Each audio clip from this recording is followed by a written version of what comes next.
The story began with Zubai, an ordinary man trying to find a way out, remembering only that his duties were simply to fool around and make money.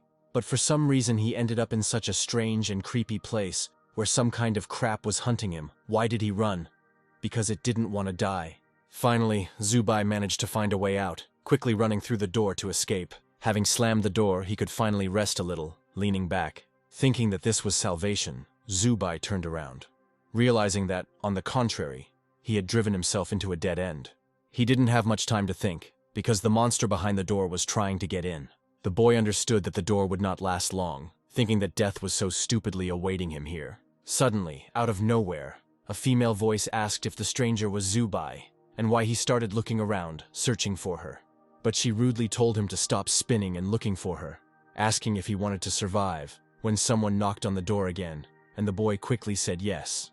The voice commanded him to take the core, without rejecting or holding back, for it was this core that would help the boy defeat the monster.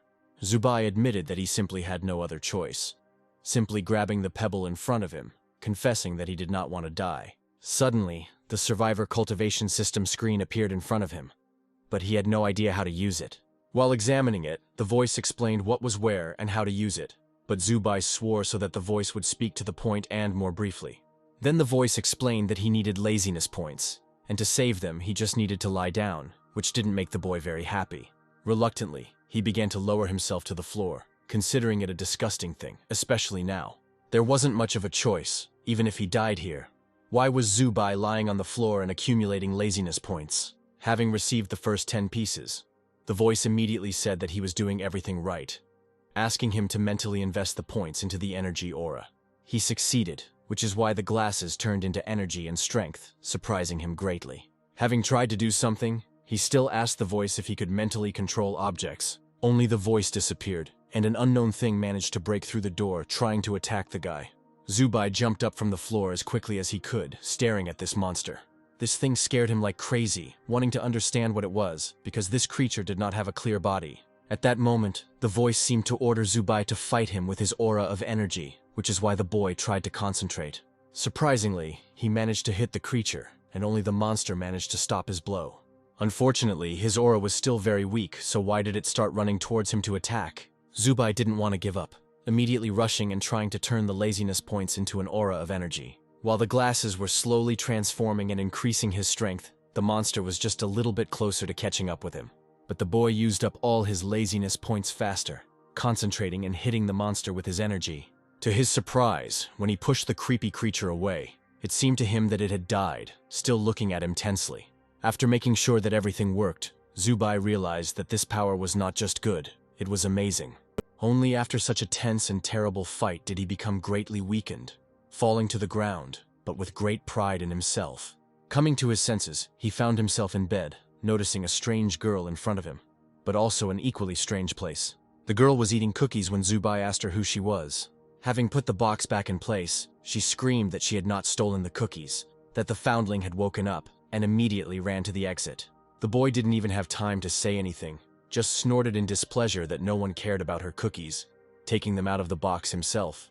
Unfortunately, there was only one piece left, and even that was expired. Getting up from the bed and looking at himself, Zubai did not even recognize his body, because he clearly began to look like an 18-year-old. Here, the boy noticed that when he was running away from the monster, he really felt that he was stronger than before. He realized that the more he ran, the easier it became for him, thinking that he seemed to be growing in that moment. But he didn't know that at that moment his physical changes were also taking place. Now he understands. Admiring his reflection, Zubai noticed that he had been very handsome in his youth. At that moment, the same girl and man appeared in the passage, asking to come with him and register. As they walked through the corridors, Zubai noticed that it was like they were in a bunker, since there were only walls on all sides. The children were grabbing each other for food, which gave the impression that the standard of living here was very poor. The girl pulled the man, complaining that she was hungry.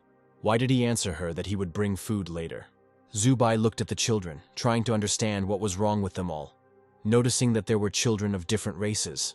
Closing his eyes, he realized that the system still existed after he lost consciousness, and he was indignant that he had not received laziness points for sleeping.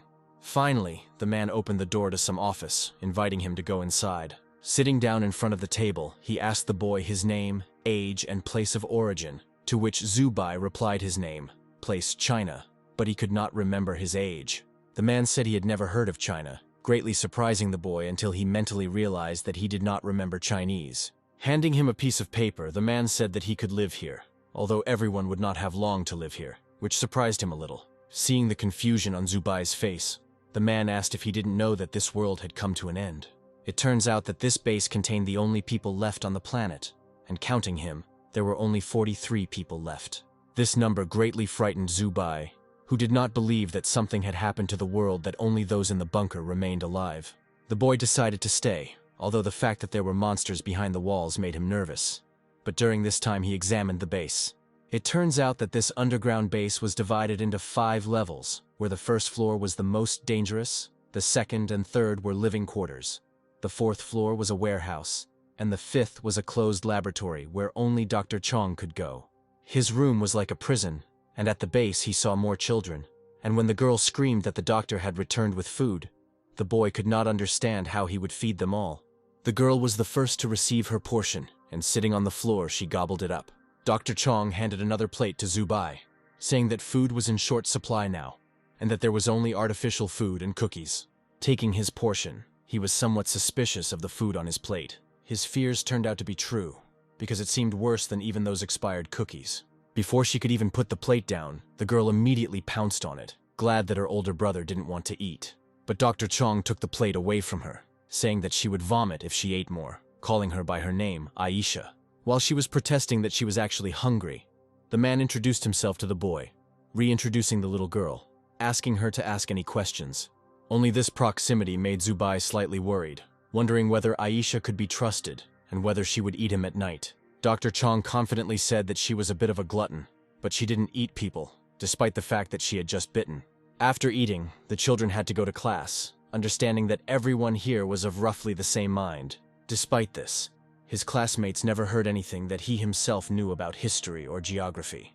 Thinking about mathematics, physics, and natural sciences, Zubai remembered that they promised a special lesson today, and so it turned out. And Dr. Chong, throwing back the curtain, said that this lesson would be called the Lesson of the Demons of Heaven. Next to him stood a 3-eyed monster, which the man introduced as a demon, offering to take apart the various demons of the heavens. The outside world was completely taken over by them, so the children here had to learn to fight them. Adjusting his glasses, Dr. Chong explained that these demons had the ability to transform into 1,000 different creatures in order to pacify themselves. The most important thing was to have a strong psyche and not to become infected with killer spirits, because you should never be afraid of dying and killing. Zubai didn't immediately believe the man's words. What was he telling them? Watching in surprise, Dr. Chong continued that outside the base there was already hell with raging heavenly demons, showing a new one. That's why this base, which he built with his own hands, was the only safe place in the world. That is why the man asked again if there were those here who doubted his words. Zubai was immediately confused by the fact that Dr. Chong was the only adult in this place. Now the boy understood that the children believed everything he said, assuming that he might be lying. He wanted to mentally find out what was beyond the base, to see for himself whether the end of the world was there. When the children behind him exchanged angry glances, the boy was thinking about running away from here. But one night unknown steps kept him from sleeping. Getting out of bed, he immediately remembered that Aisha had asked him not to leave the room at night and not to open the door, no matter what he heard. Although he was afraid of the consequences, his steps were much more stressful, which is why he was worried that the monster had stopped near their door. So he crept up quietly to the door, so as not to wake anyone up or scare anyone away. His hands were shaking, but he made up his mind and carefully pressed himself against her to eavesdrop.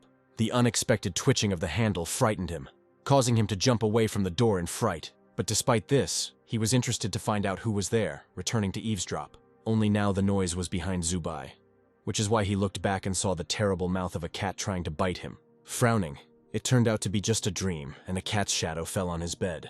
The nightmare was quickly interrupted by him jumping up onto the bed, trying to even out his breathing. Aisha sat next to him, happily saying that she ate his breakfast, since he wouldn't have it anyway, surprising him that it was already morning. Having asked if it was really morning already, the girl slightly annoyed him by looking at him with such eyes. Then Zubai asked if anything had come from the entrance of the room last night. But Aisha replied that their door was always locked, and no one could enter, immediately asking whether her brother had had a nightmare. Without even receiving an answer, she simply jumped off her chair, saying that she would go to the dining room. Zubai noticed from behind that she looked very much like that cat, and he had already begun to think that she was that monster, since she was alone with him in the room. The very next night, Aisha asked the boy for a stick of incense, to which he did not quite understand her attention. He looked closely at how the girl was sleeping, thinking that she couldn't be a monster, at least he hoped so. The scent of the stick worked well on Zubai until he opened his eyes because someone was crushing him, seeing a cat in front of him, thinking it was a demon. But the cat immediately became indignant that he was not a demon at all, trying to understand that he was not Zubai. The boy didn't even understand what the animal was telling him, although the voice sounded literally right in his head. Now he realized that the cat was that female voice explaining how to use the system. While the cat remarked with displeasure that the boy was so fearful, timid, unpredictable and stupid, not understanding why this particular person was chosen. Only Zubai was seriously offended by this, demanding more explanation of the system, since neither the lay points nor his powers worked. The cat also demanded that the boy find him and take him away, because here he was just a dream, which he left him with the last of his strength. As he slowly began to evaporate, he said that his body was somewhere in this underground base. When he disappeared, Zubai immediately woke up, trying to understand what had just happened. Indignant that the cat did not give any precise information, he tried to find it himself during the day, going around the second and third floors. Because of this, he used the opportunity to help to examine the fourth, since neither the first nor the fifth were accessible to him. Before he could even get down to business, Zubai was already kicked by a guy who called him lazy and demanded work. Wanting to tell this guy off for the way he was behaving, the boy looked at him with a furious gaze. His ardor was calmed by the gaze of Dr. Chong, realizing that he lived and fed here. So he, without saying anything, reaches for the box, because he needs to behave normally. Zubai held on to the chance to escape, thinking that if he found the cat, his system would work and he would be able to defend himself. Having finished his work and finally gotten rid of the doctor and the annoying guy, he began to quickly search the floor. After spending a lot of time here, he realized that he couldn't find the cat's body on the fourth floor either, only now realizing that the fifth floor, the forbidden one, was clearly Dr. Chong's laboratory. Just as he was about to leave, sounds came from the box, saying that they were a heavenly relief squad. Carefully looking inside the container, Zubai saw a talking box, from which the voice continued that they were providing worldwide freedom of action for people.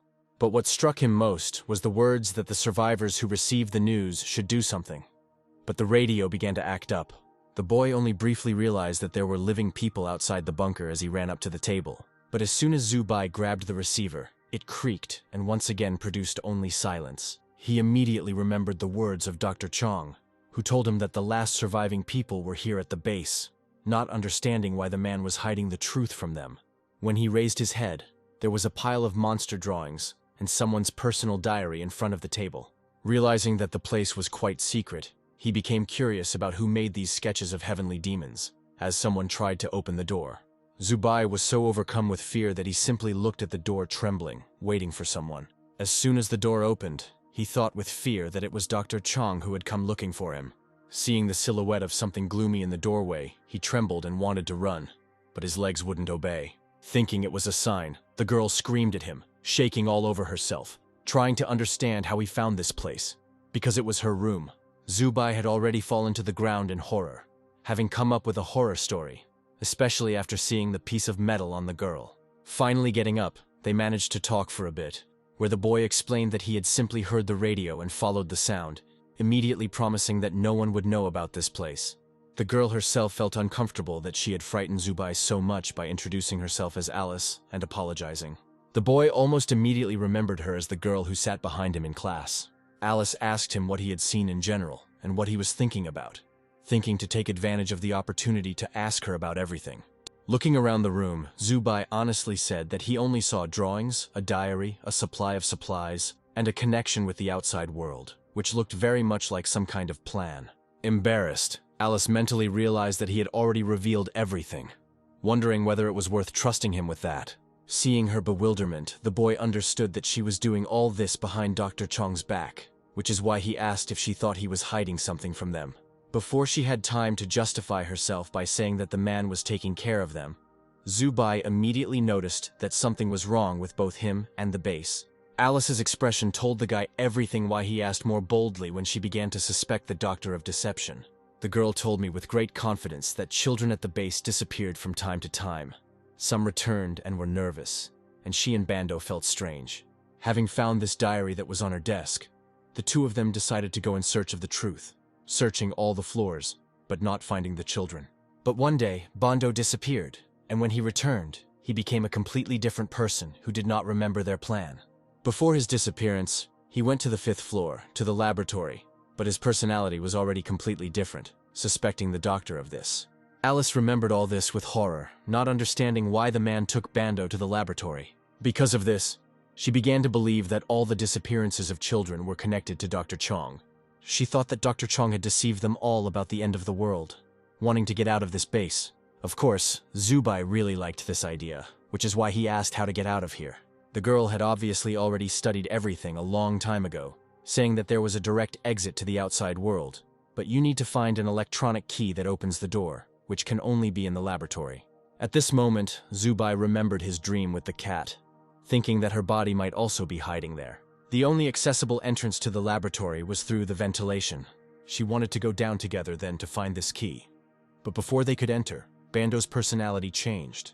Zubai slapped his chest and confidently asked him to tell him the location of the ventilation ducts so he could get the key. Alice treated his request with a little distrust, as if suspecting something, but the boy convinced her that he wanted to help, because he himself wanted to get out, while someone stood behind the door and eavesdropped on them. As they continued to discuss what had happened on the surface, the stranger's eyes began to shine with concern. Another night, Zubai began to carefully creep along the wall to find the right turn. But he was literally breaking out in a sweat, because at night on the base, outside the room, it was scarier than he thought, especially in the dark. He remembered how he and Alice looked at her drawings, and in one of them he saw a familiar expression and asked who it was. The drawing was of the same cat that attacked him in the nightmare, until the girl said that it was a demon eater. Therefore, Zubai was very worried, especially since he did not understand why he deserved such a thing that this cat could eat him. Finally, with his hand he managed to feel the passage down, peering into the darkness of the top floor. He had no time to be afraid and worried now, considering himself a man with the power of the gods. He went downstairs, thoroughly checking all the objects that Alice had told him about. In the darkness he couldn't see, which is why only by looking at the wall nearby he realized that the ventilation pipe should already be very close. But instead of the wall he felt something soft, realizing that it was something else, wanting to scream, but his mouth was immediately closed. It was Alice, whispering that she was thinking of going down together, while Zubai asked her to take her hand away and not strangle him. But the girl, removing her hands, only covered his mouth, and frightenedly replied that she was not strangling him, trying to see in the darkness who else was there. Using his spiritual energy, he began to scout the territory, pulling Alice towards him. Zubai knew there was someone else there as the girl clung to him in terror. Unfortunately, the aura measurement had a limit of 10 meters around itself. This power can sense space and transmit sensations to it, understanding that it cannot be used often, because it could quickly get tired. There was a dead end ahead, and all the doors were closed. Trying to figure out how the man got inside and where he was hiding now, he realized that Alice was too close to him for a person to be between them and strangling him. Zubai immediately remembered the ventilation pipe, and the man clearly came out from there. He was right, and there really were unknown eyes hiding in the ventilation, hidden in the distance. The boy heard the sound of the ventilation pipe closing and realized that it was time to leave. He grabbed Alice by the hand and pulled her along with him so that she was next to him, without explaining anything to her. He opened the ventilation hatch, which he found himself opening, wondering if the attacker was still there and why he did this to him. Helping Alice climb up the chimney, warning her that it could be dangerous, why she should be near him. They quickly found the necessary hatch to the laboratory, deciding that the girl would go down first. Alice was very afraid, because it was very high up here, as Zubai used his spiritual energy, lowering her to the floor. While the girl was recovering from the descent, the boy jumped from the ventilation. He himself did not know that he could use his power in different ways, trying to make a platform in the air. She cushioned his fall so he managed to land on the floor calmly while Alice tried to figure out how he did it. Zubai suggested discussing this later, but now he looked around and tried to figure out where they should even start searching. As they crept between the tables, the boy honestly admitted to Alice that he had the feeling that someone was watching them. It turns out that there really was someone behind them. Looking through the glass with the green liquid, Alice looked back, frozen in horror, as Zubai turned to look at her, asking what had happened. There was a human body floating in the vessel when the girl screamed that it was Bando. The man inside was clearly alive, blowing bubbles from under his mask and looking at them with his eyes moving. Alice immediately went crazy, screaming that it was Bando and not understanding what they did to him, until the boy grabbed her and calmed her down. He promised that they would find the key, a way to get out and contact rescuers, then return and save everyone. Immediately, the voice in Zubai's head returned, asking if he wanted his system back, why he was looking for the source of the voice. On the shelf stood a jar with a cat asking to be let out because he had found her. Using his strength, Zubai began to pull the jar towards himself in order to open it and release it. Before the jar had time to crack, the cat began to seep out through a small crack in the form of a spirit. But before them, she became a voluminous animal, with the most tender eyes staring at her savior. It didn't take long for her to show her true colors, calling Zubai an idiot because everything was now hers. She screamed that the boy was now hers and she would eat him, pouncing. Only her body quickly returned to its small form. It seemed due to the boy's energy. Because of this, he calmly hit the cat on the floor several times out of fear while she was in shock. Bando and Alice looked at this picture in some silent shock, not understanding what was going on at all. Now holding the animal with his spiritual energy, Zubai said that he knew very well that she had planned to deceive him. Alice was shocked that her older brother could pacify such terrible demons, until something tried to enter the door. They tried to hide immediately as the figure of Dr. Chong appeared in the doorway. He put it on his very same electronic key, quietly looking out to take it. Suddenly the cat said that this person was here, entered Zubai's thoughts, and disappeared. As Dr. Chong said it was time to give Bando a shot, the boy tried to figure out how the cat got into him and what it did. Realizing that there was no time for this, he realized that he should figure out how to take the key and get out of there. At that moment, the man began looking for the trash can, immediately noticing that it was standing where the children were sitting. Zubai immediately began to look for a way to get out, realizing that there was a dead end waiting for them on the left. But it was too late to run to the right, because Dr. Chong's shadow was already here. Fearing that he would expose them, to their surprise, he simply threw the syringe into the trash can without even coming close to them. Turning away to leave, the children were finally able to exhale, having calmed down from the tension. With his spiritual energy, Zubai grabbed the key behind the man's back, pulling him towards himself. Alice was delighted with what she saw while the boy looked at the key, believing that that was all. A voice in his head immediately asked him to take the precious stone, which he did not immediately understand. It was only when he looked towards Dr. Chong that he saw that he had a pebble on his stand, while a voice shouted at him to take it quickly. Turning away and starting to crawl away, he mentally replied that it was too dangerous now. But the voice insisted that without this stone, the system would not be able to work, which is why Zubai had to stop and slightly frighten Alice. He quietly tried to take this stone and pull it towards himself, but the man noticed it. Somewhat surprised, he turned in the direction his artifact was heading. Behind him, he saw a bunch of flying objects aimed at him, while the stone smoothly moved away from it. Zubai shouted that he was very sorry and sent all the objects towards the doctor with his energy. He successfully got the stone into his hands, holding it and examining it for a minute. Grabbing Alice by the hand, he shouted at her that it was time to leave, jumping out with all his might while the girl was in shock. A little worried about Dr. Chong, he looked back to see what had happened to him. To his surprise, the man calmly continued to levitate things, putting them in their places. His gaze was very stern and angry, until Zubai realized that he too could use spiritual energy. Finally, the children were able to run straight to the first floor, to the exit, realizing that they had succeeded and could leave. Alice was still crying because of Bando, until the boy suggested that she, up there, contact the rescuers and everything would be fine. After inserting the card, the huge metal door finally opened, and they held each other in anticipation of a miracle. They couldn't believe their luck when they finally left the base, staring at the nature. Before them was a beautiful sky full of stars and a field full of beautiful flowers.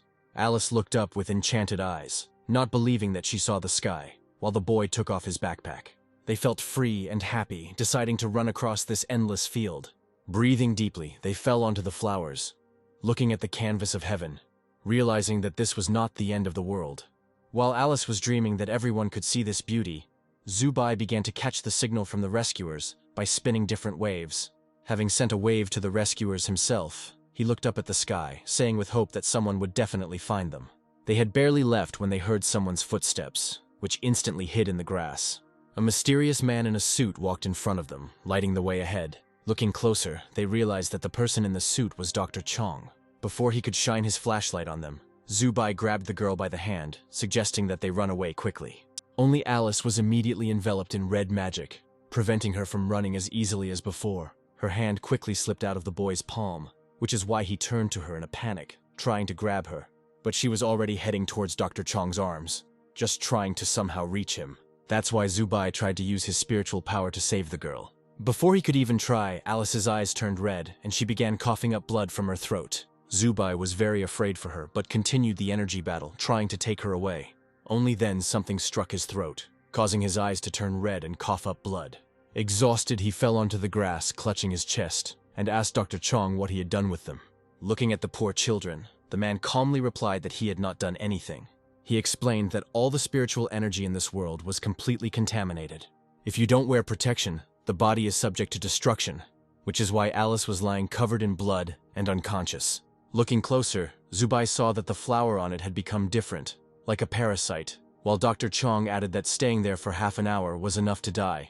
The boy immediately thought of Bando and his condition, because the roots on the girl's forehead reminded him of something in Bando. But now he no longer had the strength to think or use his energy. He simply dropped his hands and froze. Dr. Chong used his magic to take over their bodies, explaining that the area outside the base was uninhabitable, while Zubai was only concerned about Alice. Now he also lost consciousness, while the man suggested that everyone return to the base, lighting their way.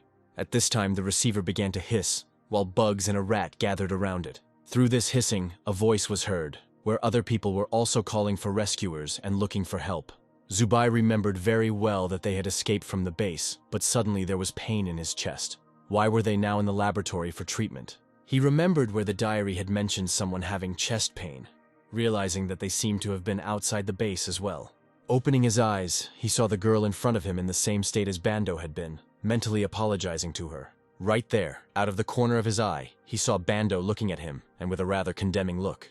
Within a few days, his body had recovered, which was miraculously fast. Only Zubai sat in shock in the doctor's office, asking if Bando had also left the base. While covering him with a blanket, Dr. Chong noticed that the boy was very smart and did not hide anything. He said that Bando stole the electronic key, but because he was afraid that it was dangerous there, he went out alone. He wanted to make sure it was safe there first, so he could go back and take Alice with him. Unfortunately, the man was busy completing one of his studies at the time, which is why he was unable to stop it in time. But when he found him, Bando had been on the surface for more than an hour, which is why all the doctor's efforts were unsuccessful in saving him. Only Zubai was honestly more worried about Alice, asking if she would be okay. As Dr. Chong settled into his chair, he explained that she would not be out for long, so she could assume that everything would be fine. Having settled himself more comfortably, he told the boy directly that he was special, looking straight at him. Zubai didn't quite understand what he meant when the man added that awakening spiritual power would increase resistance. But the boy bowed his head and asked why the doctor had let them escape if he could have stopped them with his own strength. The man said that the boy had spiritual powers. Why should he have understood? He simply gave them the opportunity to escape so that they would understand what would happen. Otherwise, they would constantly strive for their freedom. Immediately, a cat appeared in Zubai's mind, starting to taunt him that he was alive only thanks to the doctor. Asking why she was here, she honestly said that she had lost her memory, but she had to say something about the survivor system. Zubai rolled his eyes and was very angry, reminding her that she had to tell him something for saving her. Saying that it was a little lie, the boy became really angry, calling her names while Dr. Chong did not understand what was shaking him. Remembering another moment, the boy asked why the man had strangled him in the ventilation if he had planned to let him out. Only Dr. Chong honestly said that he didn't know what he was talking about, since he himself had been in the lab all night. He also remembered that while he was in the capsule, he saw something unusual. It turns out that there are 2 Bandos in the lab, especially without understanding what was happening. As he watched this with his eyes, he remembered that Bando had run outside and was too infected to be saved. And here there were 2 of them, one on the verge of death and the other safe and sound. Only after adjusting his glasses did Dr. Chong say that it was too early for the boy to know the answer to that question. Later, Zubai was in his bed, trying to figure out who the guy was who wanted to strangle him. He was also tormented by questions about the 2 Bandos and the other world, still not believing that the end of the world had come. His head was literally splitting from all this, preventing him from sleeping or calming down. Only at this time, some strange black smoke formed above the entrance to the base. At that moment, Zubai remembered that the doctor had not taken the stone and had not said anything about the cat, trying to understand why this was so. Realizing that he had no idea what the future would hold for him, the boy tried to open the system, only she was still blocked. although the cat said otherwise. He started screaming at the demon in his head, not understanding why this system wasn't working.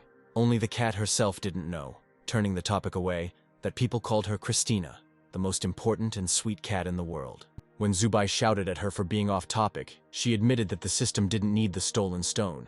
Of course, the boy was angry that the cat was lying and simply stealing things thanks to him.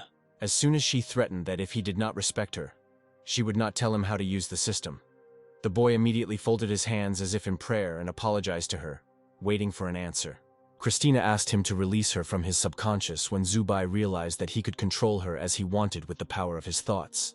But once freed, the cat was not delighted with his action, as he assumed that he would pet her. With a sly smile, the boy asked her to figure out the system without making any unnecessary movements. Christina, of course, didn't like this, which is why she hit him in the face with all her might in her paws. Squealing in pain, Zubai rolled around on the bed, asking her why she hit him. Only at that very moment the system unlocked itself and even earned him a laziness point. Christina started waving the manual in front of him, which said that if something goes wrong, you need to get hit on the head. Now Christina decided to teach him some methods of power, explaining that this is what happens when you exhale your spiritual energy and merge with heaven and earth. The power level of this force depended on what level it was, and the higher it was, the stronger it was. Now Zubai understood that if he lay down, he would accumulate laziness points and improve further, returning the cat to his consciousness. Going to bed, the boy hoped to get a lot of points for sleeping, but only got 200, becoming very upset until Christina explained that the system does not work during sleep. Without much grief, Zubai began to think about how he could pump up his spiritual power to surpass Dr. Chong. As he began to think about the new level, he noticed that it now cost him 10 points instead of 1. Continuing to increase his strength, Christina quickly stopped him, asking him not to rush so much, because his body needed to adapt. Wiping away the blood that had started, Zubai spent all his points, realizing that he would need additional skills to improve his strength. Only the cat immediately said that this cannot be allowed, because if he does not have a strong foundation, then the spiritual power will absorb him, and he will become a monster. Already in class, he gradually raised the remaining levels, reaching the 30th, happy that he had become much stronger than his former self. Only as his spiritual strength grew, he began to be troubled by hallucinations. Even Christina told him not to look at the statues that were in the classroom, because they were literally devouring his sensitive organs. Therefore, sitting with his back to them, Zubai still felt something strange until someone's voice began to wake him up. He passed out in class, and Dr. Chong sent him back to his room, where he slept for an unknown amount of time. Before he could even fully wake up, there was a knock on the door, and he, having brought Christina back to consciousness, tried to understand who it could be. When he opened the door, he did not expect to see Bando there at all, and was a little surprised. As soon as the guy looked at Zubai, he felt unwell, trying to find out what had happened. Bando merely replied rudely that the doctor had sent him to see whether the boy was alive or not. Zubai shuddered and considered this strange Bando a bastard, while the cat mentally calmed him down. Wanting to leave, the guy remembered the story of escaping from the base, because of which Alice almost died, promising that he would not live if it happened again. Looking after him, Zubai realized that this Bando was treating him rudely, as well as Alice, but he still worried about the girl. A few days later, as he was sitting in class, someone's voice called out to him. Alice was in front of him, wondering if the boy was okay since he had fainted a few days ago while Dr. Chong was asking everyone to sit down and begin the lesson. Zubai was even immediately confused, asking how she was, because Bando had told him that a little more, and there would have been an unpleasant outcome. Alice nodded her head and said with a smile that she felt much better, and nothing like that had happened. After class, they went to her secret room, where the boy already asked what happened to her hair. She awkwardly ran her hand over her neck and explained that the doctor had said there was a lot of infection left on the ends of her hair that couldn't be neutralized. Zubai immediately said that it was his fault because they almost died because of him. Only Alice protected him from self-accusation, because she herself had suggested it and had gone herself. The only thing they held on to now was that they knew the truth, and that was better than holding on to empty hopes, even if they were a little inspired. Despite the sparkle in Zubai's eyes, he was still concerned about her well-being. Then, Alice explained that it was hard for her to see Bando in school or in the room. Because of that Bando, she remembers the one they saw in the laboratory. She shuddered just thinking about it, knowing that she had no idea what to do about it. Only Zubai immediately remembered how the second guy threatened him for Alice, telling him that it was only her Bando. At that very moment, the receiver picked up a signal, starting to shout that these were heavenly rescuers, and that the people inside were okay, because they were outside now.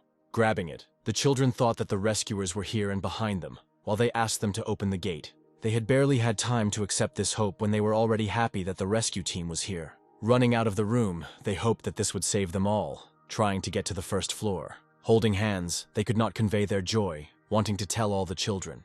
Only suddenly at that moment, the ceiling above them exploded, breaking out and showering them with debris. The explosion threw them far away, which is why Zubai was now able to see what had happened. There was a huge hole in the ceiling from the very surface, opening up a view of the sky. Before they had time to think about anything, Dr. Chong's voice over the loudspeaker ordered everyone to go to the lab. Having reported that they were attacked by demons, all the children of course went downstairs, waiting to enter the laboratory. Bando was near the door, asking everyone not to panic and to gather themselves, standing next to the closed gate. He put his hand to the door and opened it, letting everyone in, telling them that they would be safe in the lab. A little girl came up to him, telling him that she was terribly scared, and gently pulled him by the jacket. Bando sat down next to her tenderly, reassuring her that there was nothing to be afraid of, because the doctor would come to them when he was finished with his problems. Stroking some of them on the head and comforting them, he began to hurry them a little, as Alice was a little surprised by his concern for everyone. Only Zubai immediately asked everyone to stop, and the girl noticed that only Dr. Chong could open the entrance to the laboratory, so she didn't understand why Bando could also open this door with a little fear. Then Zubai added that something was wrong with this Bando, because he was not real. Unexpectedly, he used his spiritual power on the boy, noticing that the fact that he was not who he was only bothered him. He aimed his magic straight at the throat, not having time to do anything, because he was more surprised by the fact that Bando possessed this power. Immediately realizing that the guy who was strangling him in the ventilation was him, he was stronger with his spiritual strength, pushing the guy aside. Clutching his sore throat, he still held Bando, demanding an answer as to why there were two of him. Realizing that the guy's strength was stronger, he agreed to tell. Just not here. Why, if he wanted to know the truth, it would be better for him to go with him.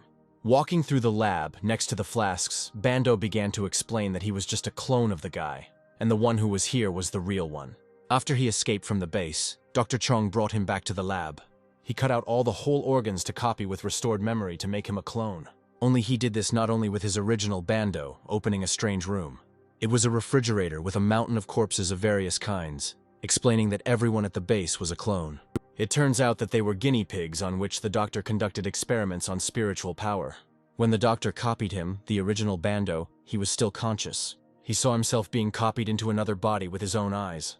It is difficult for the current Bando to understand which memories are his, and which are the previous Bandos.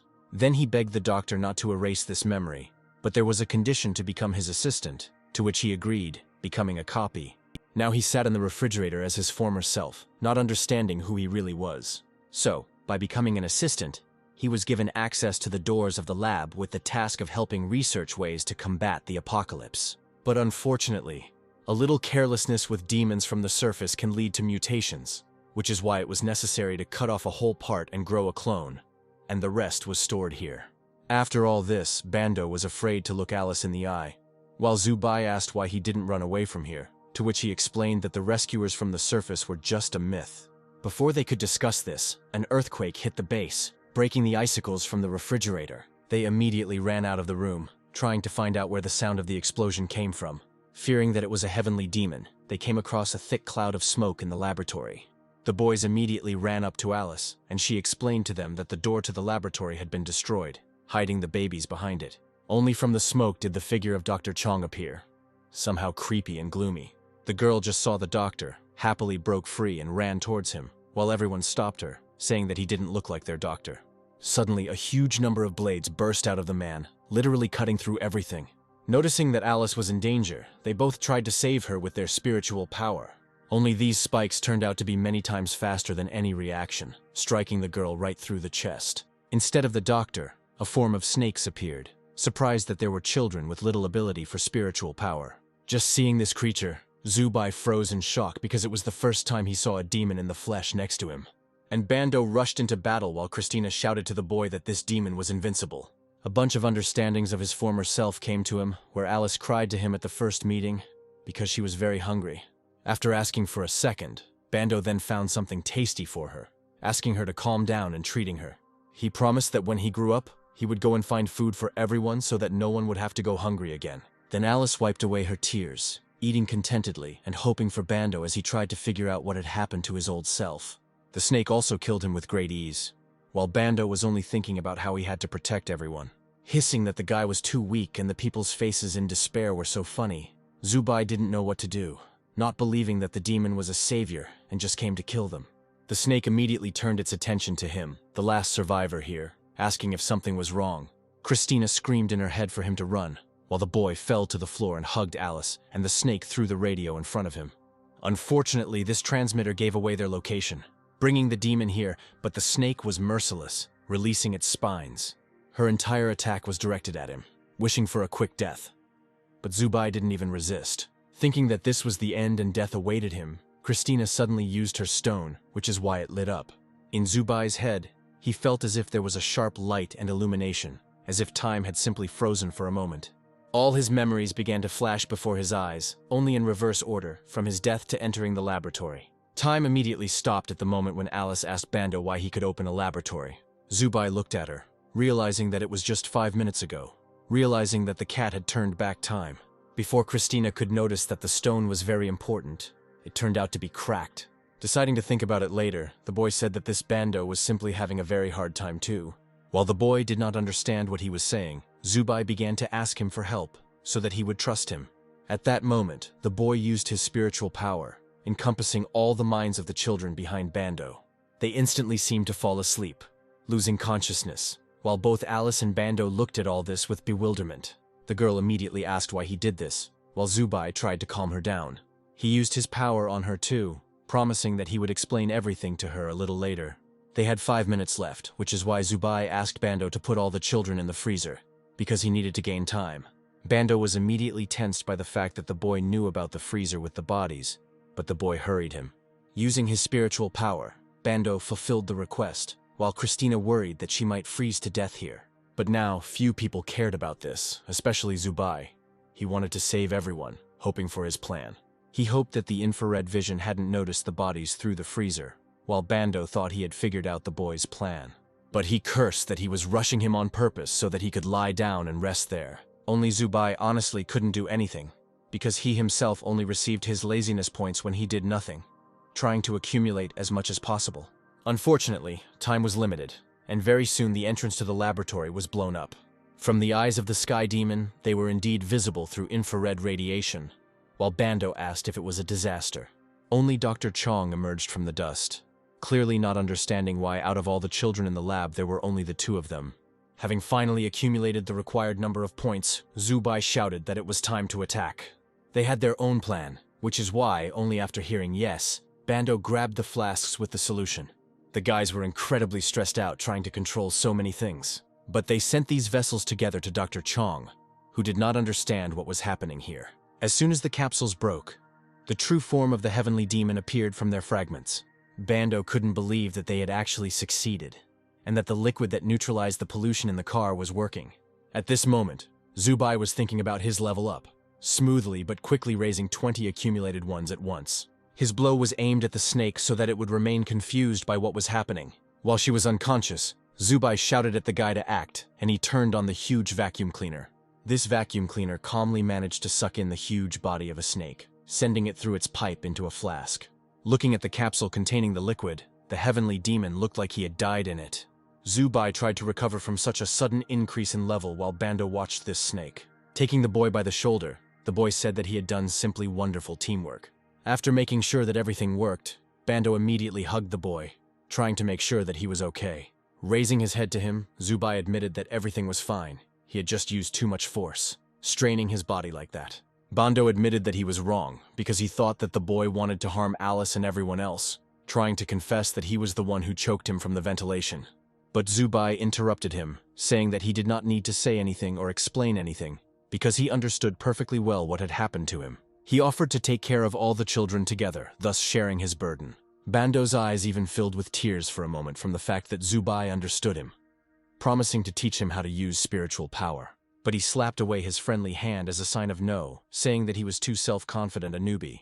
They looked at the snake, thinking that it was dead and clearly not going to get out, not noticing that part of it had started to leak into the ventilation. offering to go up and see whether the doctor was alive or not. A band of the power of the heavenly demon began to follow them. While they were standing with their backs to the flask, Bando found himself wounded by this part of the snake. Soon this power began to gather together into its old form, until the boy fell dead on the floor. The sky demon used its thorn-spitting ability on Zubai, severely injuring him. Now the snake appeared before the boys in his true form, and noticing that they had managed to catch him, he was amazed. Grabbing his body, the demon demanded that he tell him where all the other people from this base were. Noticing the freezer door behind him, he used Bando to open it and climb in. Zubai was horrified that the snake had managed to guess where they had hidden everyone. The demon crawled in there at that very moment, starting to examine everyone while Zubai lay half dead on the floor. Only the heavenly serpent did not understand that they were alive. Seeing the bodies in front of him, he became very upset. The boy hoped that they had managed to hide everyone well while the snake had found a catch before Zubai had time to stop it. Someone even came to consciousness screaming in horror before the demon, and Alice's body fell at the exit. She came to her senses, starting to call Zubai, when the snake took her into its mouth, and the boy, out of anger, did not understand why all this was happening. He gathered all his last strength into a fist, demanding an answer as to why this snake had killed them all. He wanted to destroy her by trying to send his power towards her, but in response, a thorn flew at him. Zubai didn't have the strength to dodge it, so he just stared at that thorn, waiting for his end. But right in front of his face, someone grabbed him, a millimeter from death, not believing his eyes. In front of him stood a slightly bloodied Dr. Chong, his eyes shining bright yellow. The snake saw him too, hissing angrily that it couldn't believe that the doctor was still alive. The heavenly demon hissed contentedly that he was still too badly injured to use his power while Dr. Chong addressed Zubai. He asked him to continue living, no matter what. This would be his last lesson, until he watched as he transformed into a yellow-furred humanoid monkey. Not only was the boy in shock, but Christina was also surprised to notice that the doctor's body had changed. Only the man continued to make sure the boy survived, no matter how scary or hopeless it was, standing majestically before him. As he rushed into battle with the heavenly demon, Dr. Chong begged the boy to live for the sake of all mankind. While fighting, he still continued his words to tell Zubai not to give up, even if the planet was no longer suitable for human life. Only at that moment the snake intercepted him, squeezing him with its tail, advising him to teach him the despair of death because now he would be killed. But Dr. Chong continued to find the strength to fight, saying that people never despair. Using the last of his power, he created a safe dome for Zubai, saying goodbye. He asked him that as the last representative of the human race he would live and not allow their race to end here and now. Unfortunately, it exploded, and with it the base and the demon disappeared, leaving only him alive in the void. Zubai couldn't believe that Dr. Chong had used his last spiritual power to protect him, and he began to scream in despair. At that moment, when he began to come to his senses, Christina distracted him, noticing that a diary was moving in their direction. He fell right into Zubai's arms as Dr. Chong's spiritual power began to dissipate, and he asked if it was for him. Receiving no answer, he wiped away his tears as he opened the diary and began to read what was in it, finding out that it was Dr. Chong's diary. The man wrote there that he had worked with another group of people on ways to combat spiritual infection, but everyone had failed. Only Dr. Chong managed to survive, and he was forced to travel across the continent in search of survivors to use as test subjects for further experiments. As he read more and more, Zubai's notes about his former acquaintances brought tears to his eyes, because he was left alone in this world. Placing the diary in front of him, he threw his head back, apologizing to everyone for not being able to save them. Noticing the coordinates in the diary where the secrets were supposed to be kept, Zubai was distracted by a bright beam of light. He realized that he couldn't leave the diary, memorizing the coordinates and destroying it with his power. Having used the last one, he collapsed to the ground in insane pain, only mentally repeating the coordinates to himself. He felt terribly tired, and when he closed his eyes, he saw people coming towards him, asking if he was alive. One man screamed that he needed a protective suit to keep from dying, thus saving him. Soon he began to come to his senses, sometimes in some new place that was incomprehensible to him. He felt some kind of heaviness in his chest, and when he opened his eyes, he saw a dog in front of him. She looked painfully familiar, yet at the same time unfamiliar, with no one knowing who she was. A man next to him remarked that he didn't expect that in their time there were people who were born naturally, introducing himself as Zhang Aiduo. But the man allowed them to call him Zhang, saying they were at the forward base of the Heavenly Rescue Team, and also saying that the boy had been in a coma for a week. Zhang wanted to make sure if his name was really Zubai, while the boy was confused about how he knew it. Only at that moment did the dog begin to lick him lovingly, barking and calling his name. So Zhang explained that the boy's companion had told him that although she was an ordinary person, she had become a dog after being cured of the infection. Now Zubai recognized her as Aisha, while the man continued that only 1 in 10 people survives the mutation and in good health. This only surprised the guy even more that this dog was a girl he knew. Zhang went on to explain that his mission was near the site of the explosion, wanting to find out what happened to them there. Zubai was immediately hurt by the memories, telling that they met a heavenly demon there, but their teacher saved them by exploding his spiritual power. Sighing, the man softly tried to say something, but first of all, he admired their teacher. But it turns out that heavenly demons cannot be killed. They didn't care how many times you killed them, they are reborn. All this was because their heavenly demon queen remained alive. And while it exists, no one will ever be able to kill the demon once and for all, because their war has been going on for many centuries. Under the leadership of the Order of the Heavenly Court, humanity has always fought and retreated, occupying a part of the land for protection. Almost all the Celestials are concentrated in the 5 main cities, where the best technique casters and combat warriors are gathered. Unfortunately, these 5 cities were their last hope, until Zubai remembered the doctor, not understanding why he did not know about all this, and considered him the last representative of the human race. Then the boy asked to explain to him in more detail the difference between an old man and a heavenly one.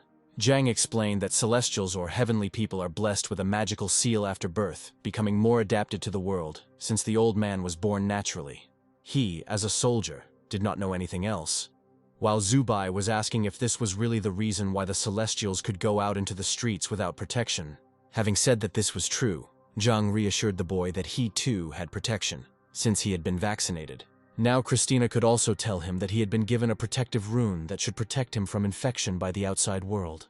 Only the man interrupted his intense joy, because the vaccine did not mean invulnerability. He only had a week, and then the vaccine needed rest. Waving to Zubai, the man said goodbye to him as his work was finished, promising to see him later. The door closed, and now Zubai was left alone with his thoughts. Immediately using the system, he began to increase the level, noticing that the body no longer reacted sharply to it. Having pumped up his strength to 70 levels, Zubai immediately tried to test it on a chair, intimidating Aisha. His power was easily controlled and obediently followed his command, gripping the chair as if it were a piece of paper. The boy himself felt that he had become stronger, staring at the work he had done. But relaxing, he hugged Aisha, promising her that he would kill this queen and destroy the pool from which all the demons were resurrected in order to avenge everyone. Early in the morning, he was called to the dormitory, where he was introduced to such an expression as the School of Taoism. Zhang said that 100 years ago, the Heavenly Court gathered the 4 most powerful sects, creating 4 schools to exchange cultivation methods and resources. Therefore, the man suggested that he first go through the Taoist school to improve his fighting abilities to fight demons. The nearest school was Tong School, where the entrance examination was held a week later. It so happened that a fast walker will be here today, so Zubai will leave for there today. Only the boy was very scared by this, grabbing the man by the hand and trying to find out what kind of test it was and whether he had passed it himself. Zhang was deeply hurt by this, as he himself failed the test, feeling as if something inside him had broken. Zubai was too eager to know the truth, offering his help to be useful and find out everything. Zhang couldn't refuse this cute child, opening the door for him and inviting him to come in to tell him everything in detail. The Tong School was one of the 4 great Taoist schools, accepting only geniuses of cultivation, and people from there must be the ones to carry the flag in future wars. So there are 2 mandatory requirements. The age must be up to 20, and the spiritual strength above 30, all of which Zubai met. Zhang then said that the Heavenly Court divides the strength of cultivators into 11 levels, where Zubai's strength was still at the 0 realm. It turns out that when the man entered, the maximum rate was as much as 99%, and the average was from 30 to 60%. Zhang also recalled that there was a test of willpower where he had to stand in a horse stance for 7 hours. The final test was on learning ability, while the magical paws washed clothes. In the Taoist school, they were shown an ancient scripture that was esoteric and mysterious, so that they could write a text based on it. He remembered that he had failed on the last question, while Zubai regretted asking, having washed his clothes in vain. Realizing that the information was not the most useful, Zhang decided to give something for his work. He gave Zubai his clothes, which he had once worn in his youth, noting also that they suited the boy. A little later, they found themselves at the station to the expressman, explaining that the guy was on this flying ship, and was going to the city of Tong. Zubai froze, not understanding what kind of technology this was, thinking that it was a ship on a magnet. Looking more closely at the details, he began to think that it was the runes, while Zhang wrote something on a piece of paper. He folded it, handing it to the guy, asking him to go to this address because he had a very good friend there. Having also handed him a small wooden sword, he asked him to pass it on to his friend, while Zubai was already in a hurry, promising to do everything. The speeder was already leaving when Zhang wished the guy good luck in the tests, staying below and waving. They flew away very quickly, and the man watched the ship, hoping for a quick meeting. Taking a closer look at his transport, Zubai realized that there were no passengers at all, thinking that they were at war. At that moment, Christina came out into her animal shell, tidying herself up. But hearing that the guy wanted to see the world, she was clearly not happy. He asked her to look after Aisha while he went to the window for a moment. Before he could even look out, this thing was literally rushing faster than a high-speed train, trying to figure out whether this was the most advanced technology in this world or not. But before he had time to take a closer look at the world outside the window, someone began to appear behind him. It was a fairy, smilingly greeting passengers in Tong City, while everyone was delighted with her. She said that the population of the city is about 300 million, explaining the principles of settlement, that the first layers are where people live. Then there was a military zone, then an administrative one, and at the very top was the Dao School. Very soon they entered the protective dome of the city, after which they were stopped and released into the city itself. Zubai honestly noted that the city was less magnificent than it appeared from afar. Realizing that half the city here was in shadow and darkness, having examined his address, he asked passers-by for directions, noticing that people were always in a hurry, but the streets were clean. There was no greenery or landscaping in the city, which is why everything seemed cold, while Zubai realized that it was all because of the war. Finally, he seemed to have managed to find the right apartment, where, before he could even call, his grandfather immediately opened the door, asking who he was. He immediately replied that it was at Zhang Aiduo's request, because he said that he could stay here for a few days until the old man believed that Zhang remembered his father, that is, him. At this point, Zubai realized that they were related, not believing that they had developed a bad relationship. Taking a closer look, the old man honestly asked if Zubai would be the son of his son. He said with a smile that the boy looked very much like his son in his youth, while this made Zubai more angry. Grandfather didn't ask anything else, calmly letting the boy into his room, as the photograph attracted his attention. On the nightstand right at the entrance was their family portrait, where the boy was holding a small sword in his hands.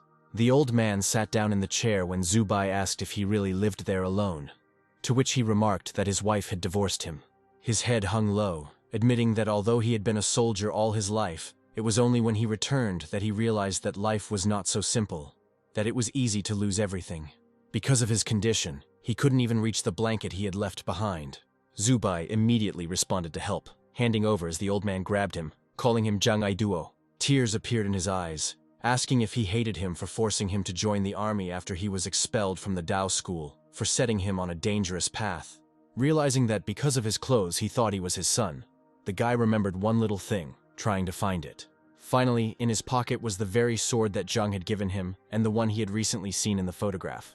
Handing it over to the old man with a smile, he noted that his son clearly did not hate him now.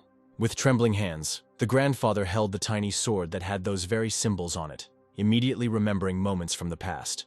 He remembered his son promising him to join the army to protect him and his wife, and he held that treasure close to him with warmth in his chest. Before Zubai could look around, it was already morning and the beginning of exams, where he was awakened by a delicious smell. In front of him was an old man, joyfully reminding him that he was going to an exam today, why his dad had prepared him noodles with eggs. Zubai immediately got up from the bed and noticed that it looked incredibly delicious. Hungry from his recent sleep, he literally pounced on the noodles, eating them completely. He did not try to prove to his grandfather that he was not his son, continuing his thoughts, thanking him and calling him father. As he left, Aisha and her grandfather stood on the balcony, cheering him on with cries of good luck. This support greatly inspired Zubai, which is why he punched the air with his fist more confidently and walked more resolutely. Before he could get close to the Dao School building, there were already a lot of people there. He recently received papers that measured his age, and now there will be a test of spiritual strength. Looking towards the main square, he saw an unusual device that showed numbers, quickly learning that this thing was what changed the power. Seeing that the girl had 29th, he remembered that the requirement was 30, sympathizing with her a little.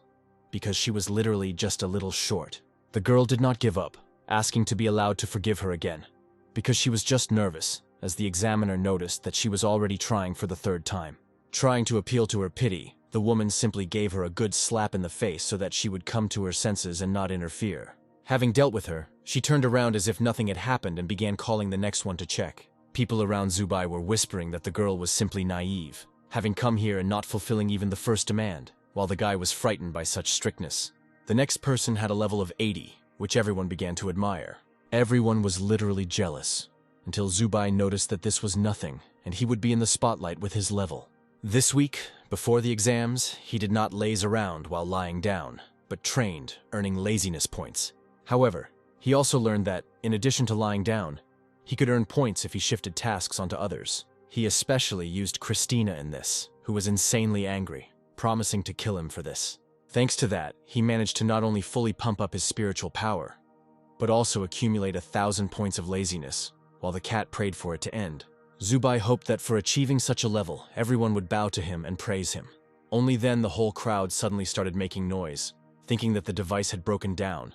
Since it was showing 105, why had Zubai returned to reality? On the wall in front of them stood a guy to whom the system was showing an impossible level. This really affected the boy, not understanding how one could achieve such strength at such an age. As the boy was coming down, the examiner called him, causing their eyes to meet. Only the stranger seemed to turn away from Zubai with contempt, heading to his place. Having placed a bet on this device, the guy's level, as expected, showed 99. Only the crowd was no longer interested in this, watching the man with an impossible level, despite the fact that the guy had the maximum. After the exam, the vice principal of Dao School, Zhao Shouyi, studied the lists, realizing that the number of children with the gift had decreased again. On the contrary, the Dao School teacher, Sun Yu Zhen, was glad that there were more special candidates, and one of them was even of an extraordinary level. It turned out that this guy of extraordinary talent was called Zuo Dao, still standing proudly in the crowd. While everyone looked at him with some kind of admiration, Zubai felt nothing for him, only wanting to understand how he achieved this. Suddenly, a girl approached him, wanting to get acquainted and introducing herself as Jing Shu. Only the guy was new to making any acquaintances, having learned that she had also passed the first stage. Taking his hands, she happily remarked that they could become classmates, while Zubai shook her hands back with less than good intentions. The girl immediately remembered that she knew all the owners of the 99th level in the city of Tong, but she saw him for the first time, to which the guy admitted that he had lived in the wild for a long time. Just hearing about the wild nature, Jingshu immediately remembered that there was a dangerous atmosphere there, asking how he survived at all. She realized that he was simply a man with the strongest spirit, while Zubai awkwardly admitted that he was just lucky. At that moment, a hologram appeared behind them, warning everyone that the second round of the test was about to begin. He was the examiner for the second round of the test, and his name was Lu Zhongyang. Lifting many into the air, he reminded them that they were all those who wanted to become great cultivators, and those who wanted to better understand their spiritual strength. He put bracelets on everyone, immediately saying that if someone's bracelet turned red, that person would be eliminated from the test. Zubai was more scared that this examiner had the power to put 12,000 bracelets on everyone, until Jingshu explained that this was a teacher of the elite classes. The guy heard that the crowd thought this test was very easy, because all they had to do was run, while he had already calculated everything. One person was eliminated every 2 seconds, which means that in order to get to at least 1,000 people, you need to run for 6 hours. Before he could understand his situation, Lu Zhongyang shouted that the test was starting. In an instant, everyone who had passed the first test ran in one direction, trying to break away at full speed. Zubai started as lightly as possible, gradually accelerating so as not to lose momentum and not end up in elimination straight away. He hadn't even managed to run a little bit before he immediately felt tired, not understanding what had happened to him, because the run had only just begun. Lu Zhongyang shouted that in this run they would experience spirituality at every step, which is why it tired not only the body, but also the spirit. It turns out that Zubai was not the only one who was already running somewhere behind everyone, barely able to run. He found motivation in the fact that Jingshu and Zodao were running ahead, and quite easily. The guy tried to hold on as best he could, not wanting to give in to this strong man. At this moment, Lu Zhongyang looked at the timer, suggesting that they start weeding out those who couldn't run.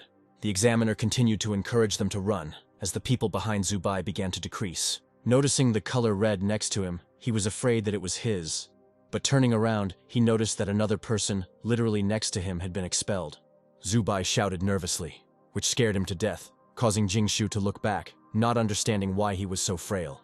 The guy's thoughts were taken over by the fact that he simply could not be excluded, looking for motivation in something. He remembered everyone who had become dear to him during this time and what had happened to him. Realizing that after everything he could not allow himself to be excluded. He realized that thanks to the system, he might be the best hope for saving humanity in this world. Raising his head and looking forward, Zubai charged himself with strength and good thoughts, promising himself not to lose. In order not to be left behind, he ran faster and further in quick leaps, overtaking the tired people. Very quickly he laid out Zuodao, who had recently been many times further away from him. He wanted to overtake it, when suddenly a spiritual force appeared under his feet, thinking that this was the exit from the limit. Because of this, he felt like his strength had increased, thinking that this was a breakthrough of the 99 limit and the path to Dao power. At this point, other candidates began to overtake him, shouting that they too felt a surge of strength. They tried to use this moment to the fullest, just to get to school, when suddenly in front of the guy they seemed to leave their souls and bodies. Lu Zhongyang began to tell that 100 years ago, the great monk of their Tong Taoist school, Master Qingjing Sanren, proposed 3 basic rules for cultivation. The first was not to rush into the path of Tao. The second was not to lose your spirit. And the third was not to succumb to temptation.